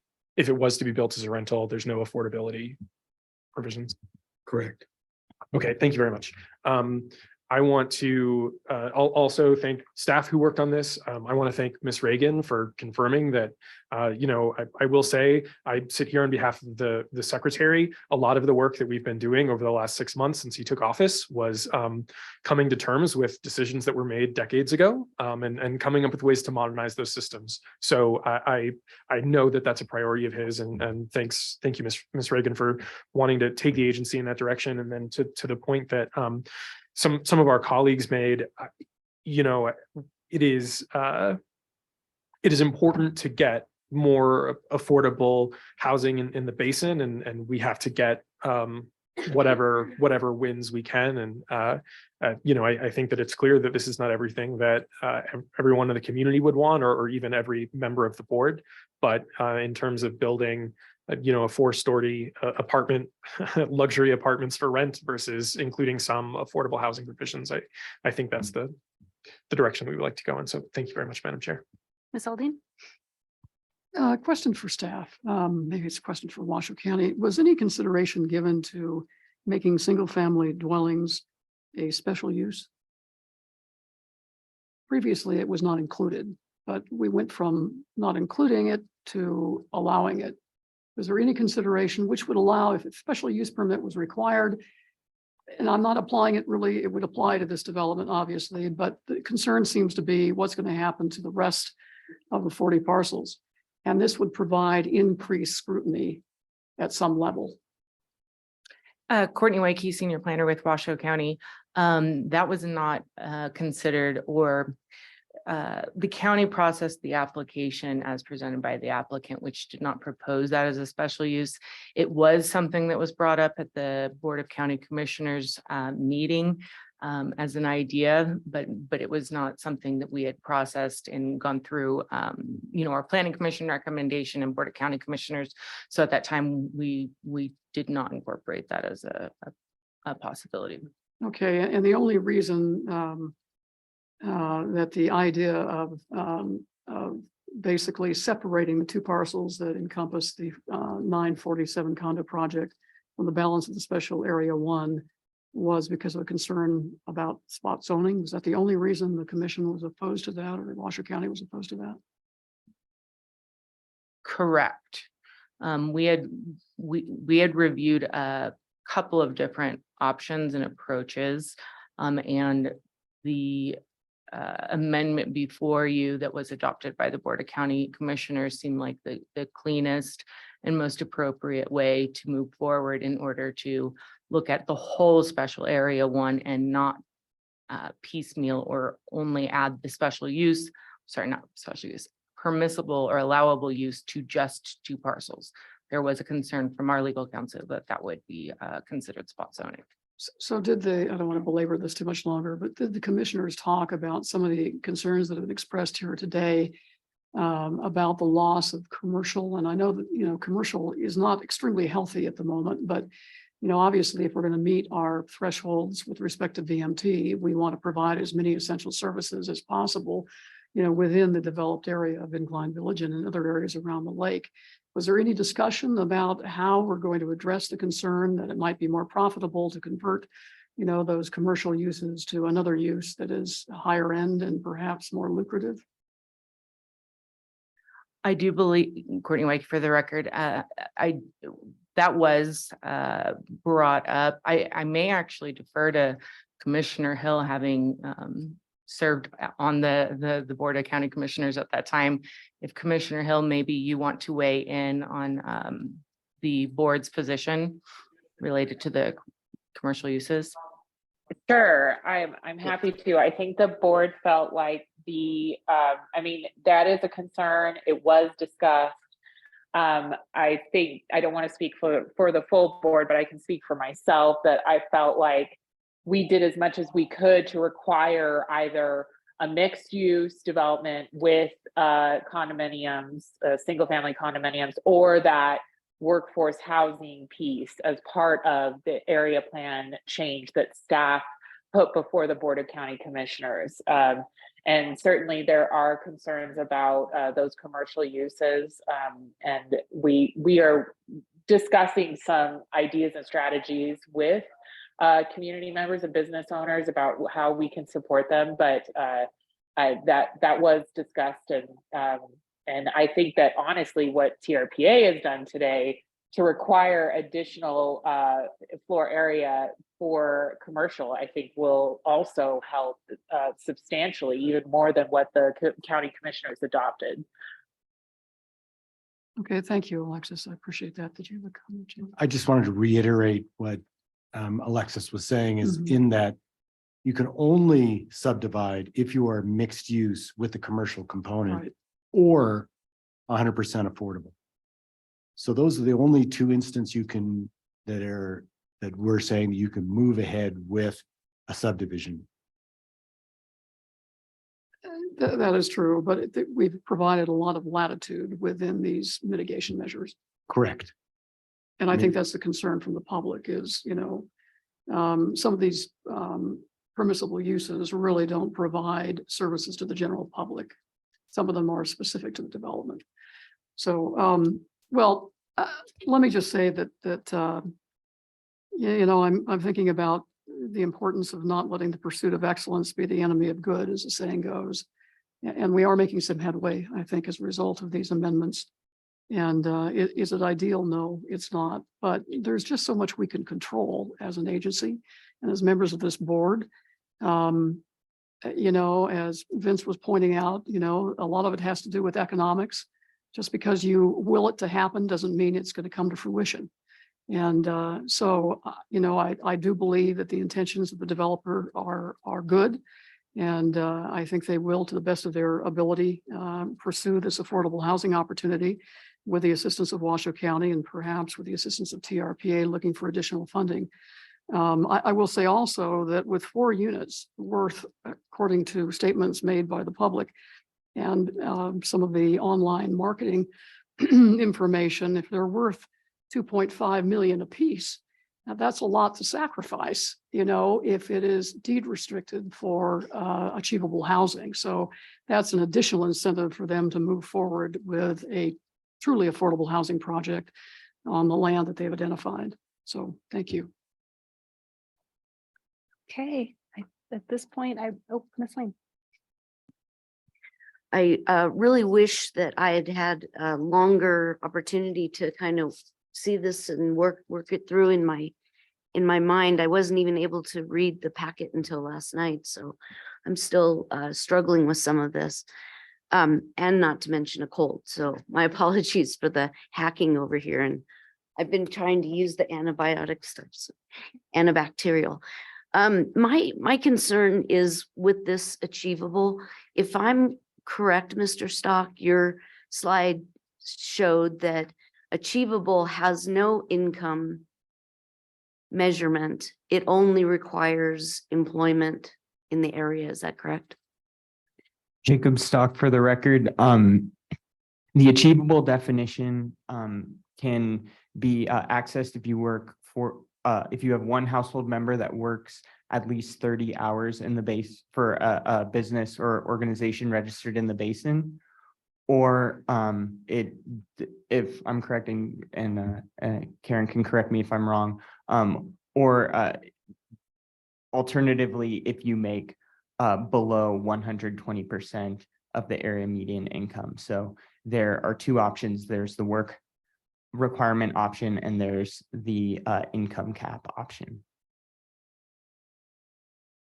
Okay. I get a little bit sideways on why we do area plans. I mean, we put so much energy into them, and in this particular case, we decided that in this area, we really wanted the preferable product was affordable housing. And then a developer comes along, which thank goodness for the developers. So I'm definitely pro-development, but comes along, buys the property, and we have no way of requiring, a couple of things. We have no way that I see in this particular proposal of ensuring that they're not short-term rentals. We've been told that there's going to be some kind of agreement, but what if then the developer sells them? Maybe that agreement only pertained to this particular developer. I don't know how that is going to really be enforced, and I'm concerned about that. Requiring the affordable to be built, there's no way of doing that. And I've seen so many examples in town of where Safeway is a good example in the middle of the town, where they rebuilt and they had to retire some property to do it. And they turned it into a little park. They put fence around it, and it's now housing. So this is where we get lost sometimes in our good intentions as well.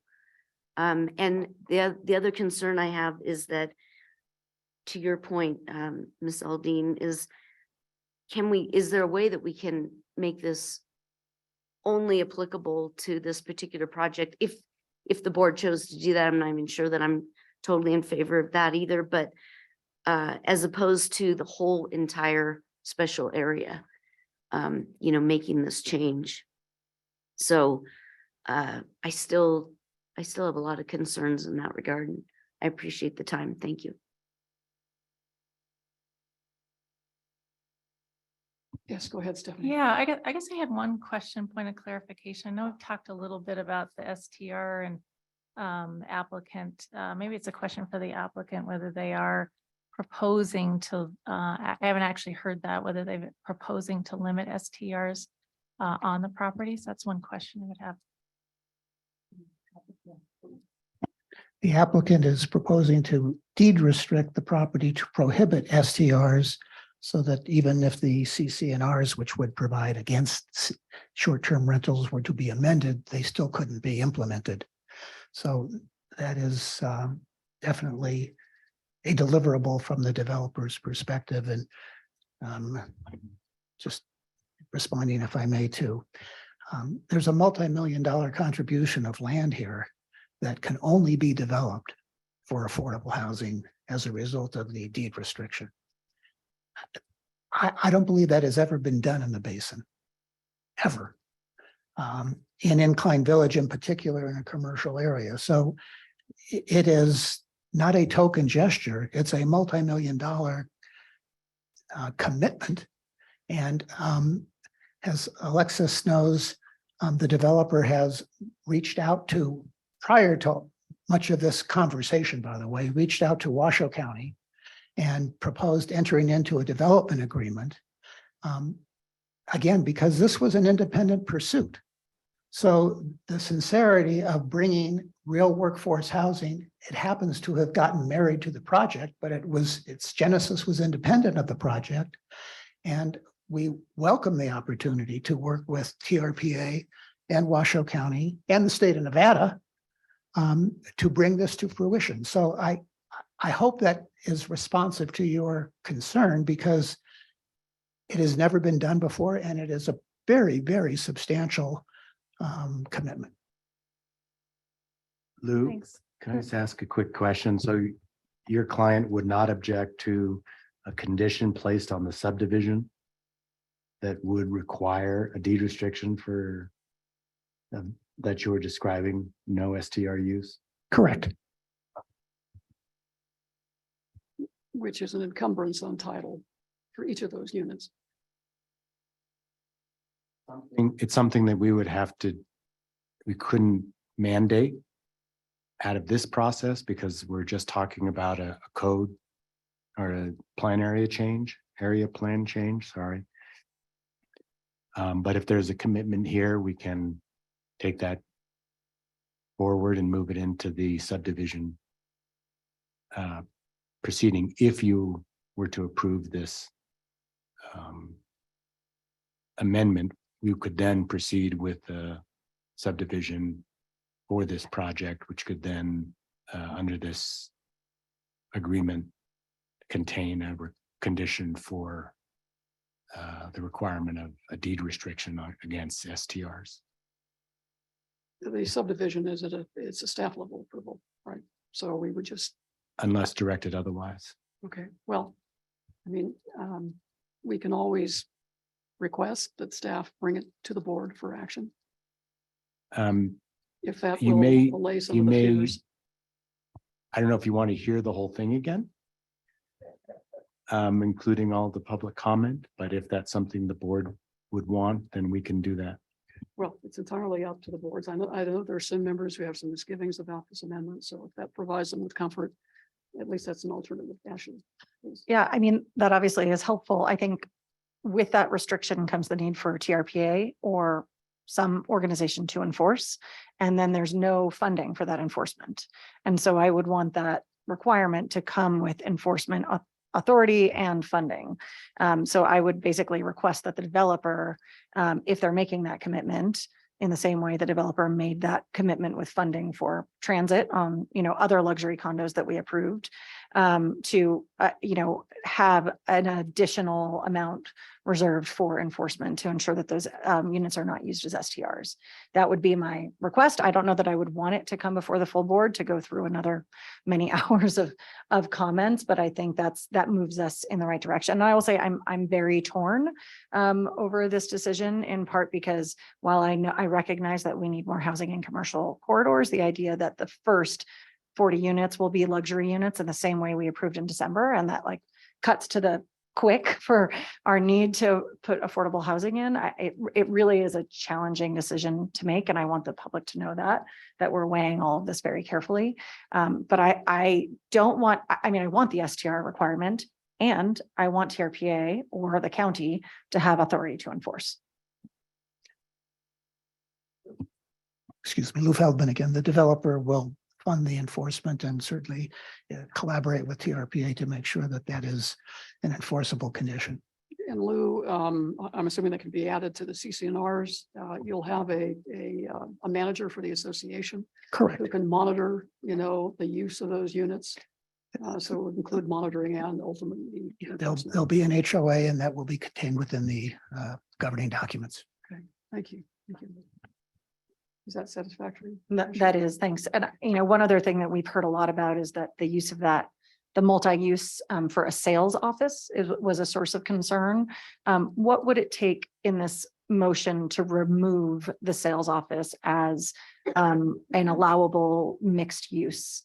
Or is that splitting hairs too much to do through a motion? Can I suggest something before you respond, John? Is sales offices, you can have off-site sales offices, obviously. There's some advantage to having an on-site sales office. Maybe the commitment should be, to re-tenant that space when all of the units are sold with something that is more community oriented. That would be acceptable, I think. So that could be an amendment to the attachment, mitigation attachment. I think it's attachment B or exhibit B to attachment C, which is the adopting ordinance. But that would be just for going forward. It wouldn't, that particular requirement would not apply to the 947 development unless the board decides to change that term as well. Did I get that right, John?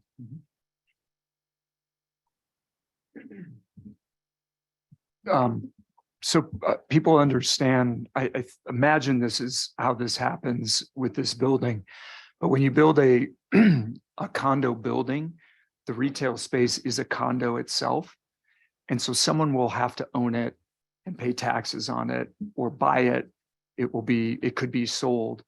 And so someone's going to need to do something that would make money. Once the building's sold out, it will become something else. And, you know, that's just kind of how that works. So if a retail tenant wants it, it could, I mean, I guess we allow it to be an office or something, but it will not exist probably as a sales studio forever, because it will have a value as something else, and someone will own that.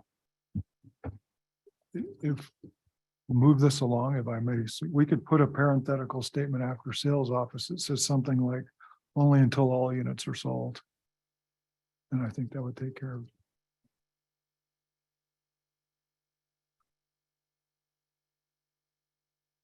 it. Okay. Amending on the fly. Yes, John, please go ahead. And just to clarify, the current mitigation measure says lobbies, sales office, management office, leasing office. Are you differentiating between those types of uses? Yeah, so we don't need to clarify. Management office, I'm just playing the devil's advocate. When all the units are sold, it may be an association office. It may be a management office for another project. I mean, I don't know how much micromanaging you want to necessarily go through. I think the challenge is there's some definitions in there, but not all definitions. So it seems like it might be better to be collapsed as, you know,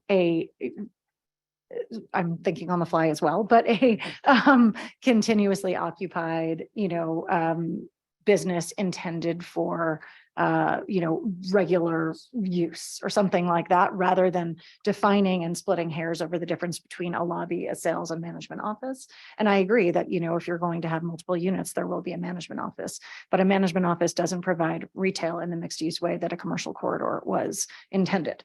And so I think if we really want to get to the purpose of this, the intent of this, right, to keep this as a commercial corridor with mixed use and add housing in an area where we're not, you know, in basically making fire risk in the WUI, then we need to meet that intent. And so by defining some of the uses, but not all of them, or by not collapsing it to something that's more open, I think we're putting ourselves in a dangerous middle ground. So to me, sales office, management offices, and leasing offices kind of fall into the same category. So my suggestion would be to define it as a project office that would be specific to this project. And when all units are sold, it will be converted to a compatible commercial use. I think we can put something together. Okay. Okay. All right. Okay. All right. Is it? Okay, let me try this. Lobbies, gymnasiums, project offices, parentheses, only until all units are sold, may be included if they, close parentheses, may be included if they are open to the public. Well, I wanted to make sure that the project office, I know it's a relatively small space, is not converted into a residential use. So the objective here, right, is to have some retail component. I think that was. They'll still have to have 60%. Yeah, well. Okay, all right. Well, what's the pleasure of the board? Do we want to make it specific that it, when all units are sold, that the project office will be used for a, you know, a community-oriented retail purpose, or do we want to just hope that that's the case? I'd like us to be. Chair. Yes, Alexis, please go ahead. I'm with Mr. Honigman. This is going to be owned by someone, and they're going to do commercial use that works for the market. So I really want to be careful that we're not restricting it so much that there is going to be issues with it later on. Even though the governing board obviously has good intent and that there are citizen concerns. So I want to make sure that we're thinking this through, especially because we're doing this on the fly. I want to make sure that we're not doing something that will be detrimental to a commercial use in the future. Well, then why don't we just indicate that once it's no longer used as a project office, that it will be used for commercial purposes? Yes, that is fine. I think that works for me. Okay, thanks, Alexis. And I know in the past with with latitude 39, we didn't get the commitment for transit in the motion. Do we need to put that commitment for STRs and enforcement in the motion, or how do we ensure that that is not just stated on the record, but a part of the decision? You can't condition that project on your legislative action to approve this plan area amendment. So what we'll do is when we get to the permitting spot, we will put those conditions in that Lou, is the advocate for the applicant, has already agreed to. And so, sorry, Madam Chair, without bringing it back to the board, can the approval be contingent on staff being able to secure that item? So we are not making it a requirement, but we're making staff approval incumbent on getting that provision? I would say no, has the same problem of conditioning this approval of the legislative act on a specific project decision. Can we ask staff very nicely not to? You can ask even not nicely. And we can also report back to you when that, and remember in general, the subdivision application is going to come into us before they actually build the building. Madam Chair, if I may, Yes. as Julie, TRPA Executive Director, I would basically say I've heard the will of the board. When that comes in the door, we can make sure to coordinate back with the chair and vice chair and be in communication and to ensure that all these provisions are included. I've known Lou Feldman. I don't know the applicant, but I've known Lou for many years, and he's never failed to honor a commitment. So, and I know that staff is very diligent about making certain the direction given to them by the board is fulfilled and carried out. So I'm comfortable that will happen. Madam Chair, Yes, Stephanie, please go ahead. I'm sorry, Julie, Yeah. did you have something to add? No, when the board comments remain, there are just a couple public comments I just wanted to address on the record before you move forward. Thank you. Okay, Stephanie. Yeah, Stephanie Holloway for the record. So I just want to take a minute and commend TRPA staff and Washoe County staff of what I heard earlier, I think referred to as inclusionary housing, a step towards that. So I appreciate that. As I also sit on the Tahoe Truckee Workforce Housing Agency board, and although it does give me a little bit of heartburn to talk about a conversion of a multifamily product into a single family, I do realize the opportunities that I think that presents. Multifamily is a bit of a product that is affordable by design. So there's just a bit of hesitation from my perspective on that. But I do agree. I think, the additional affordable housing units in the future is definitely a win for the basin. So, and then also recognizing, this is a town center, Placer County is working hard on redevelopment of our town centers. And that takes economic vibrancy and vitality. It's going to take a balance of not only, housing, but commercial, all of the mixed use components, including residential, to provide sort of the basis for the patrons for the town center. So I just want to say, I think this is a very good balance and compromise for this project, and I'm happy to see it move forward. Thank you, Stephanie. Any other further comments by members of the board? Okay, seeing none, Julie, you had something to add. Thank you, Madam Chair. Julie Reagan. We've heard a lot of good public comments, and I want to just address two on the record just before you move forward in further deliberations. One, I wanted to add to the thanks of staff, particularly to our administrative staff and Maria Ambler in particular. There was a lot of public comment. There are 9 tranches of comments uploaded onto the meetings page of the website. And that is something that we really have not done in the past. We've made public comments available in writing, but we're trying to really raise the bar on transparency. And I know we were here very late last night getting ready for this meeting and trying to make sure that every comment was uploaded. So I really want to say thank you to Maria and to all the support staff for that. And then as has happened in the past related to web browsers, I mean, this is a little tactical, but it's really important for everyone to hit refresh in their window. There's a little circle arrow and clear cache, because if you go to a website frequently, it may not show what's just been uploaded, and that is on the user's end. So I wanted to make sure to remind the public when they are looking at our website, because it is a content heavy website, to refresh that often so that they can see. And then I wanted to let the board know at our retreat, we spoke a lot about evacuation and fire.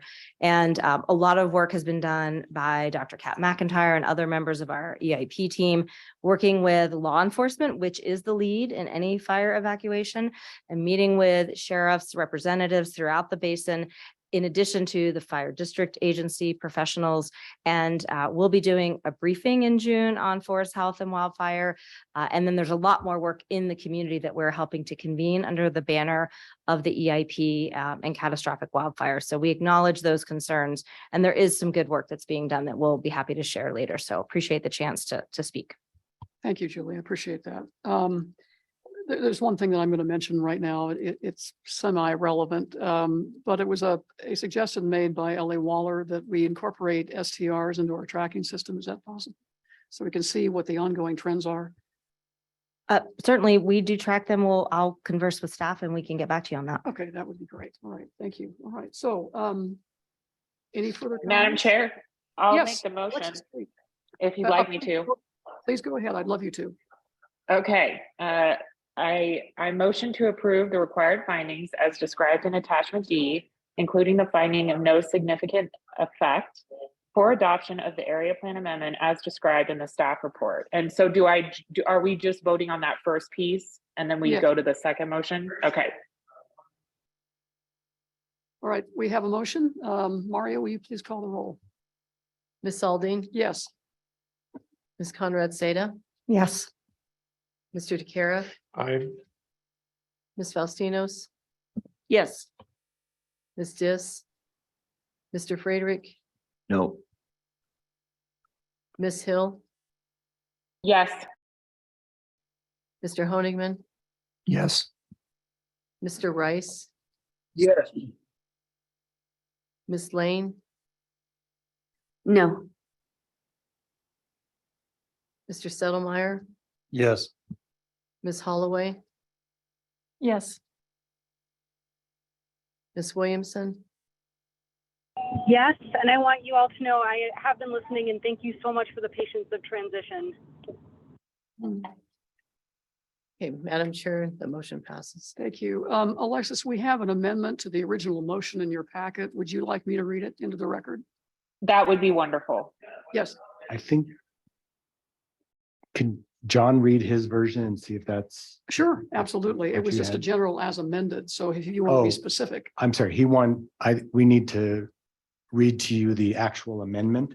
okay. So when you make the motion as amended, so this is an amendment to the ordinance exhibit B in your errata. So Go ahead, John. If you go to item number 2, which of course is referred to as what can go in the 60% in item 1, it would read permissible pedestrian oriented non-residential uses include, but are not limited to retail, restaurant, personal services, office and entertainment uses, lobbies, gymnasiums, and only until all units are initially sold, project offices may be included if they are open to the public. Okay. And just a question of clarification on this one. And that is, it states here that requirements 1, 2, 5, and 6, and 2 is the one that you were just reading, Mr. Hester. Thank you. John works. My also. brain is not working well today. I really apologize to everybody. No worries. But it says that if a permit has been received from TRPA on or before June 30th of this year, that these requirements 1, 2, 5, and 6 do not pertain. Right. So we all understand that this change that everyone's talking about is Going in something going forward. It has no effect on the current development. I just wanted to clarify that. Correct. That's true. Well, I'm anticipating that Lou is taking copious notes. Okay, so thank you, John, for that. So this is a motion to adopt ordinance 2023 amending ordinance 2021-06 to amend the Washoe County Tahoe area plan as shown in attachment C as set forth in the errata distributed to the governing board as amended. All right, Mario, will you please call the roll? Ms. Conrad Seda, Yes. Ms. Alding, Yes. Ms. Faustinos, Yes. Mr. DeCara, Aye. Mr. Friedrich, Nope. Ms. Dis, Mr. Honigman, Yes. Ms. Hill, Yes. Ms. Lane, No, Mr. Rice, Yes. Ms. Holloway, Yes. Mr. Settlemeyer, Yes. Ms. Williamson, Yes. Madam Chair, the motion passes. Thank you. Thank you, everyone, for being patient and for participating, and thank you to members of the public. I know that this is not the outcome that some of you wanted, but I am hopeful that this will provide us with some incremental progress toward more affordable housing in the basin. So with that, we'll move on to the next agenda item, which is agenda item number 7, reports. And we'll start with Julie Reagan. Thank you, Madam Chair. Julie Reagan, Executive Director, and thanks to the public for their attention. I'll be brief because we can roll through reports and then have lunch, which has been ready for all of you. So a well-earned lunch. I will start by saying I did reach out on a break to our new presidential member, Megan Hayes, and thank her for participating. And I promised her next month wouldn't be as controversial, not to run away from the board after this meeting, but it actually was quite productive, I think. And I really appreciate the discussion that the board had and the public participation in that as well. And then to remind you that we will be bringing a resolution to Bud Hicks. If anyone has any anecdotes to share, please send them to me to incorporate.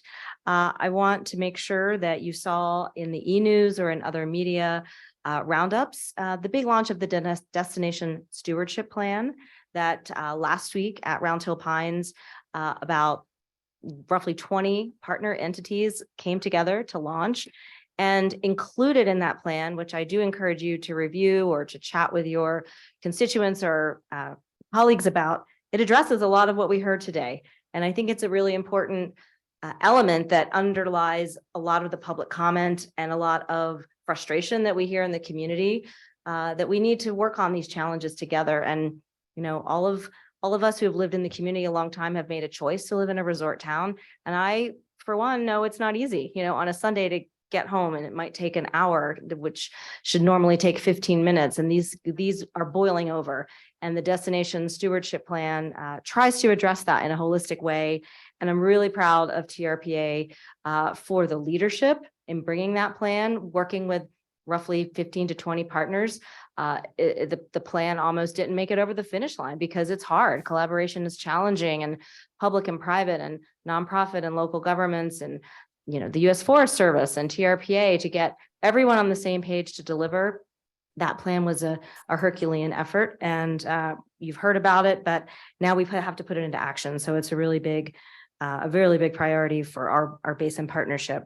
I've had the second of my coffee and tea with Julie talks last week in Tahoe City. We'll be continuing those, and we'll continue to engage the community with a lot of these concerns in a way that's more meaningful than just sitting for 3 minutes hearing public comment. So my commitment to you is to keep doing that, because we're taking an hour, 2 hours to talk with members ahead of these meetings to be more thoughtful in our dialogue, continuing to do that. The Tahoe In-Depth summer issue is out, and very proud of that. We got our first $2,500 contribution as a subscriber for Tahoe In-Depth. That's a record on the line. And we every issue get financial support for subscribers, but that really shows the value my old marketing days, the customer is the ultimate judge of value, and people value the paper. And so that was a big event for our team, and wanted to say congratulations. Lastly, just a couple of promotions that I wanted to announce, and we'll be talking more about this in the work plan, but 3 promotions we're rolling out this week. One promotion to Dan Segan, who is going to be our new Chief Science and Policy Advisor, being promoted to the executive team of TRPA. I made a commitment to elevate the role of science in policymaking and to link our policies back more to evidence-based policies. And Dan is going to be a real thought leader and a real doer, an implementer, and working with the community to get that done. So want to congratulate Dan, and also Karen Fink is being promoted to head up our community and housing plan under the Regional Planning Long Range Department. Karen has just an incredible background at TRPA, but with everything we talked about today, it's going to take some real skill and talent to modernize those land use policies and to promote more workforce housing and affordable housing in the community. And Karen's up to the task. And Shannon Friedman, who you heard from in the last couple of meetings, who has worked both in our EIP team and in our permitting and compliance team, is being promoted to take on more responsibilities related to the environmental improvement department. So just really congratulations to our staff, and look forward to getting more into the work next month as the work plan and budget comes before you. Thanks.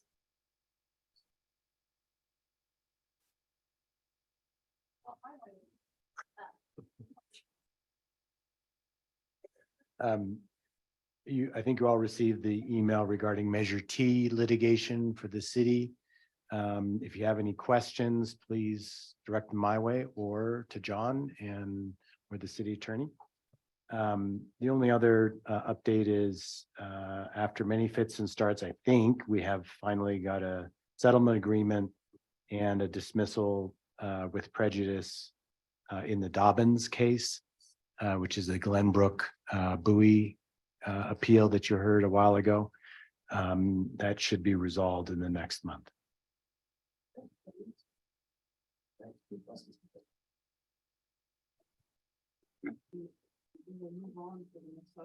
Shelley, did you turn your mic on? That would be helpful. Okay. Governing board reports. Any member of the board have anything to report?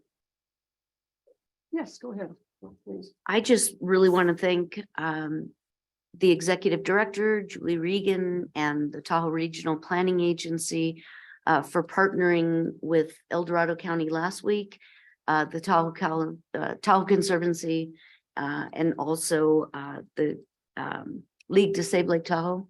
We sponsored a delegation from the state.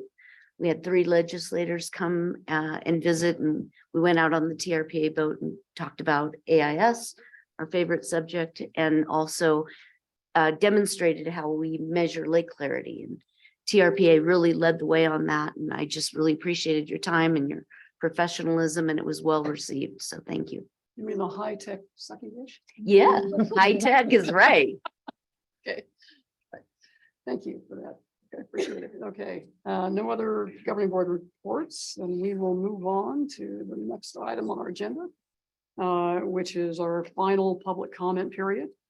We're now on the general public interest comment period. Any member of the public wishing to address the governing board on any item listed or not listed in the agenda, including items on the consent calendar, may do so at this time. Individuals or groups who have already commented on items listed on the agenda are not permitted to comment on the same topic. The governing board is prohibited by law from taking immediate action on or discussing issues raised by the public during this public comment period. Any member of the public, there she is. Hi, Ellie Waller, closing public comment. This is about pent-up issues, and it's very difficult, but I'm doing this right now. At several meetings I've recently attended, I've experienced varying degrees of lack of decorum and disrespect to the general public and misrepresentation of facts. Here are a few examples. We pick on you all the time, Vince, outrageously calling us vocal minority. Steve Teixeira at the April APC meeting stated incorrectly that the public was misinformed. I say agree to disagree, not misinformed. Mr. Teixeira is on several boards and allowed nearly unrestricted time. His disdain for citizens using 3 minutes to express opinions needs to be addressed. At a Douglas County Regional Transportation Committee this April, a very disturbing, profane-laced conversation about me took place between 2 committee members, governing board member, Mr. Rice, and one member that doesn't even know me. At a meeting, Mr. Hester stated he didn't attend a legislative hearing on ACR 5, which supports 777 plan. Mr. Hester understood that there was support by board member Settlemeyer. I'm not putting you on the spot. I was there in person. I don't know if he was in another room. I've asked for written documentation of support to no avail. Washoe County is not without representation issues. A member of the public spoke before the Natural Resources Committee to make sure the Incline Village citizens were heard and state they were not represented by Ms. Hill, who stated citizens were in favor of the Incline Village Mobility Hub.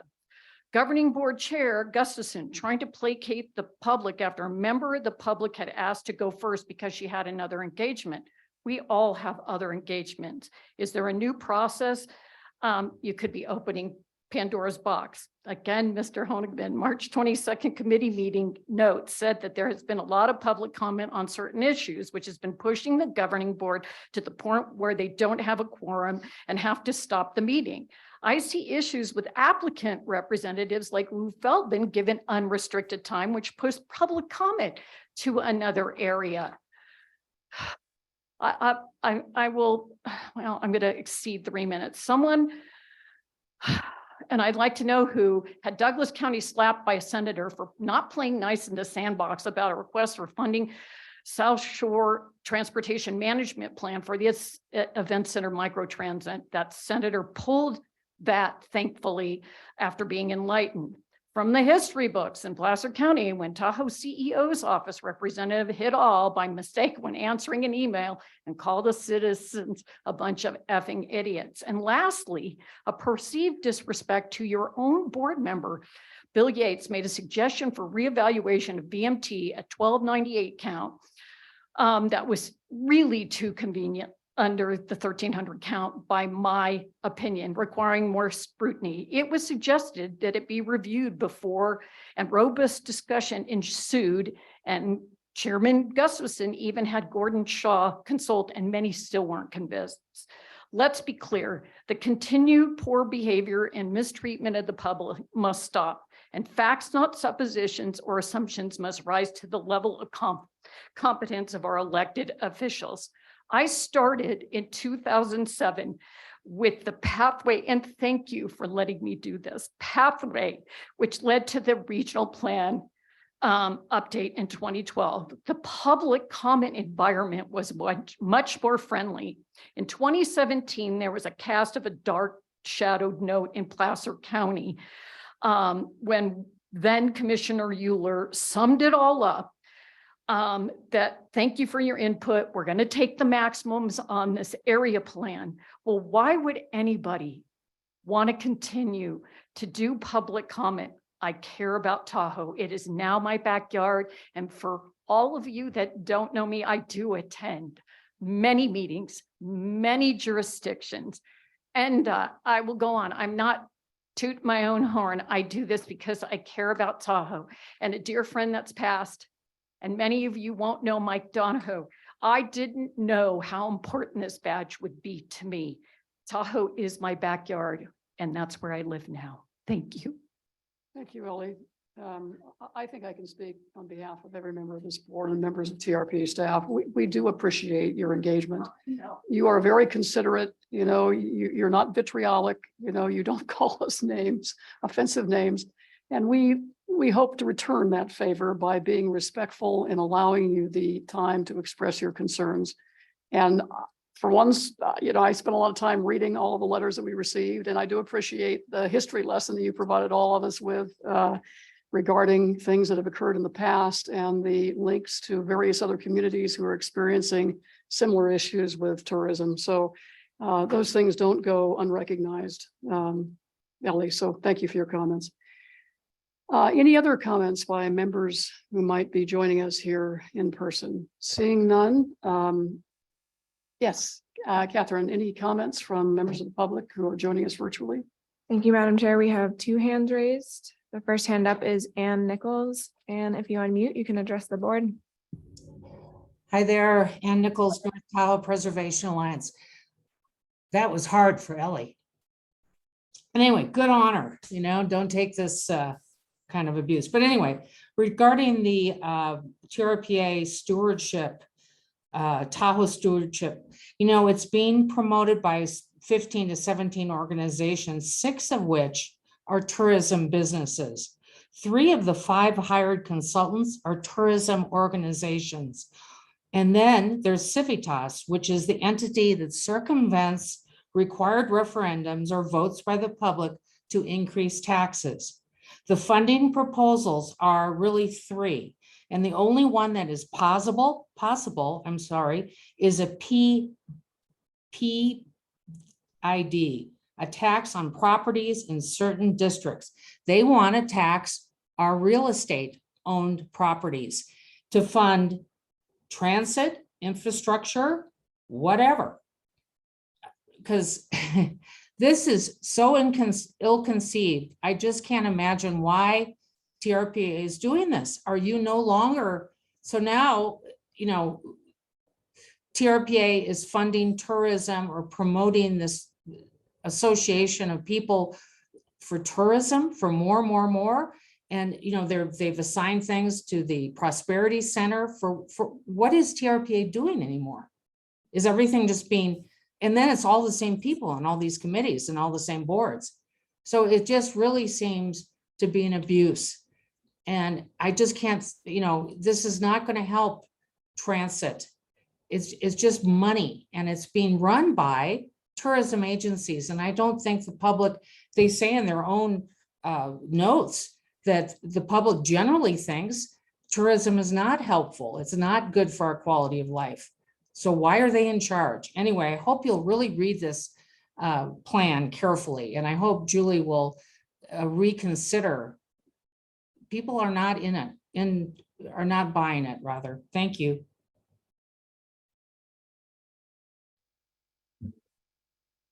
Any other Yes, public comments? Madam Chair, one more hand is raised. Doug Flaherty, if you unmute, you can address the board. Thank you, Madam Chair, members of the board. So regardless of all the rosy pat on the back comments from the internal bureaucracy, the Lake Tahoe Basin is out of equilibrium and out of harmony. And you've morphed into a pro-tourism, pro-growth, pro-builder stance in almost everything you do, including the TTD. I agree and applaud Ellie.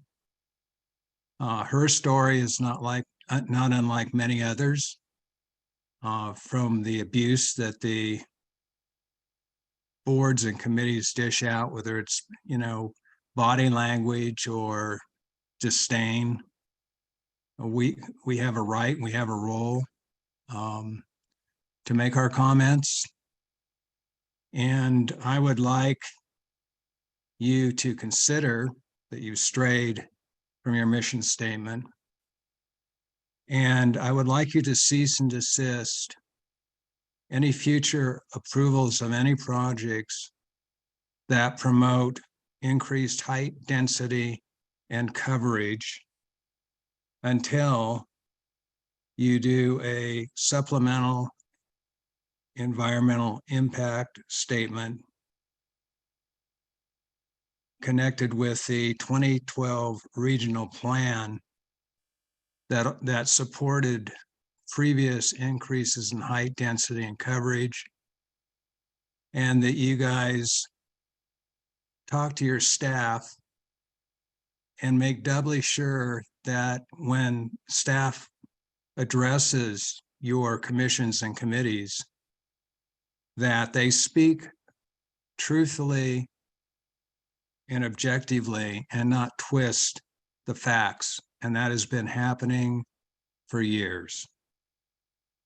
So the cumulative, the supplemental EIS needs to include a roadway by roadway wildfire evacuation capacity evaluation and any future height, density, coverage increases, capacity increases need to be stopped until the SEIS is completed.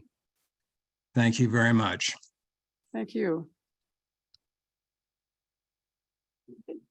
Anyone further? Kathy? Madam Chair, there are no other hands raised to comment at this Okay. item. Thank you. All right, then we will go ahead and close public comment. Lunch is waiting for us in the hallway, I gather. Okay, that's great. Is there a motion to adjourn? So moved. Okay, we have a motion. All those in favor say aye. Aye. Any opposed? Motion carries. Thank you.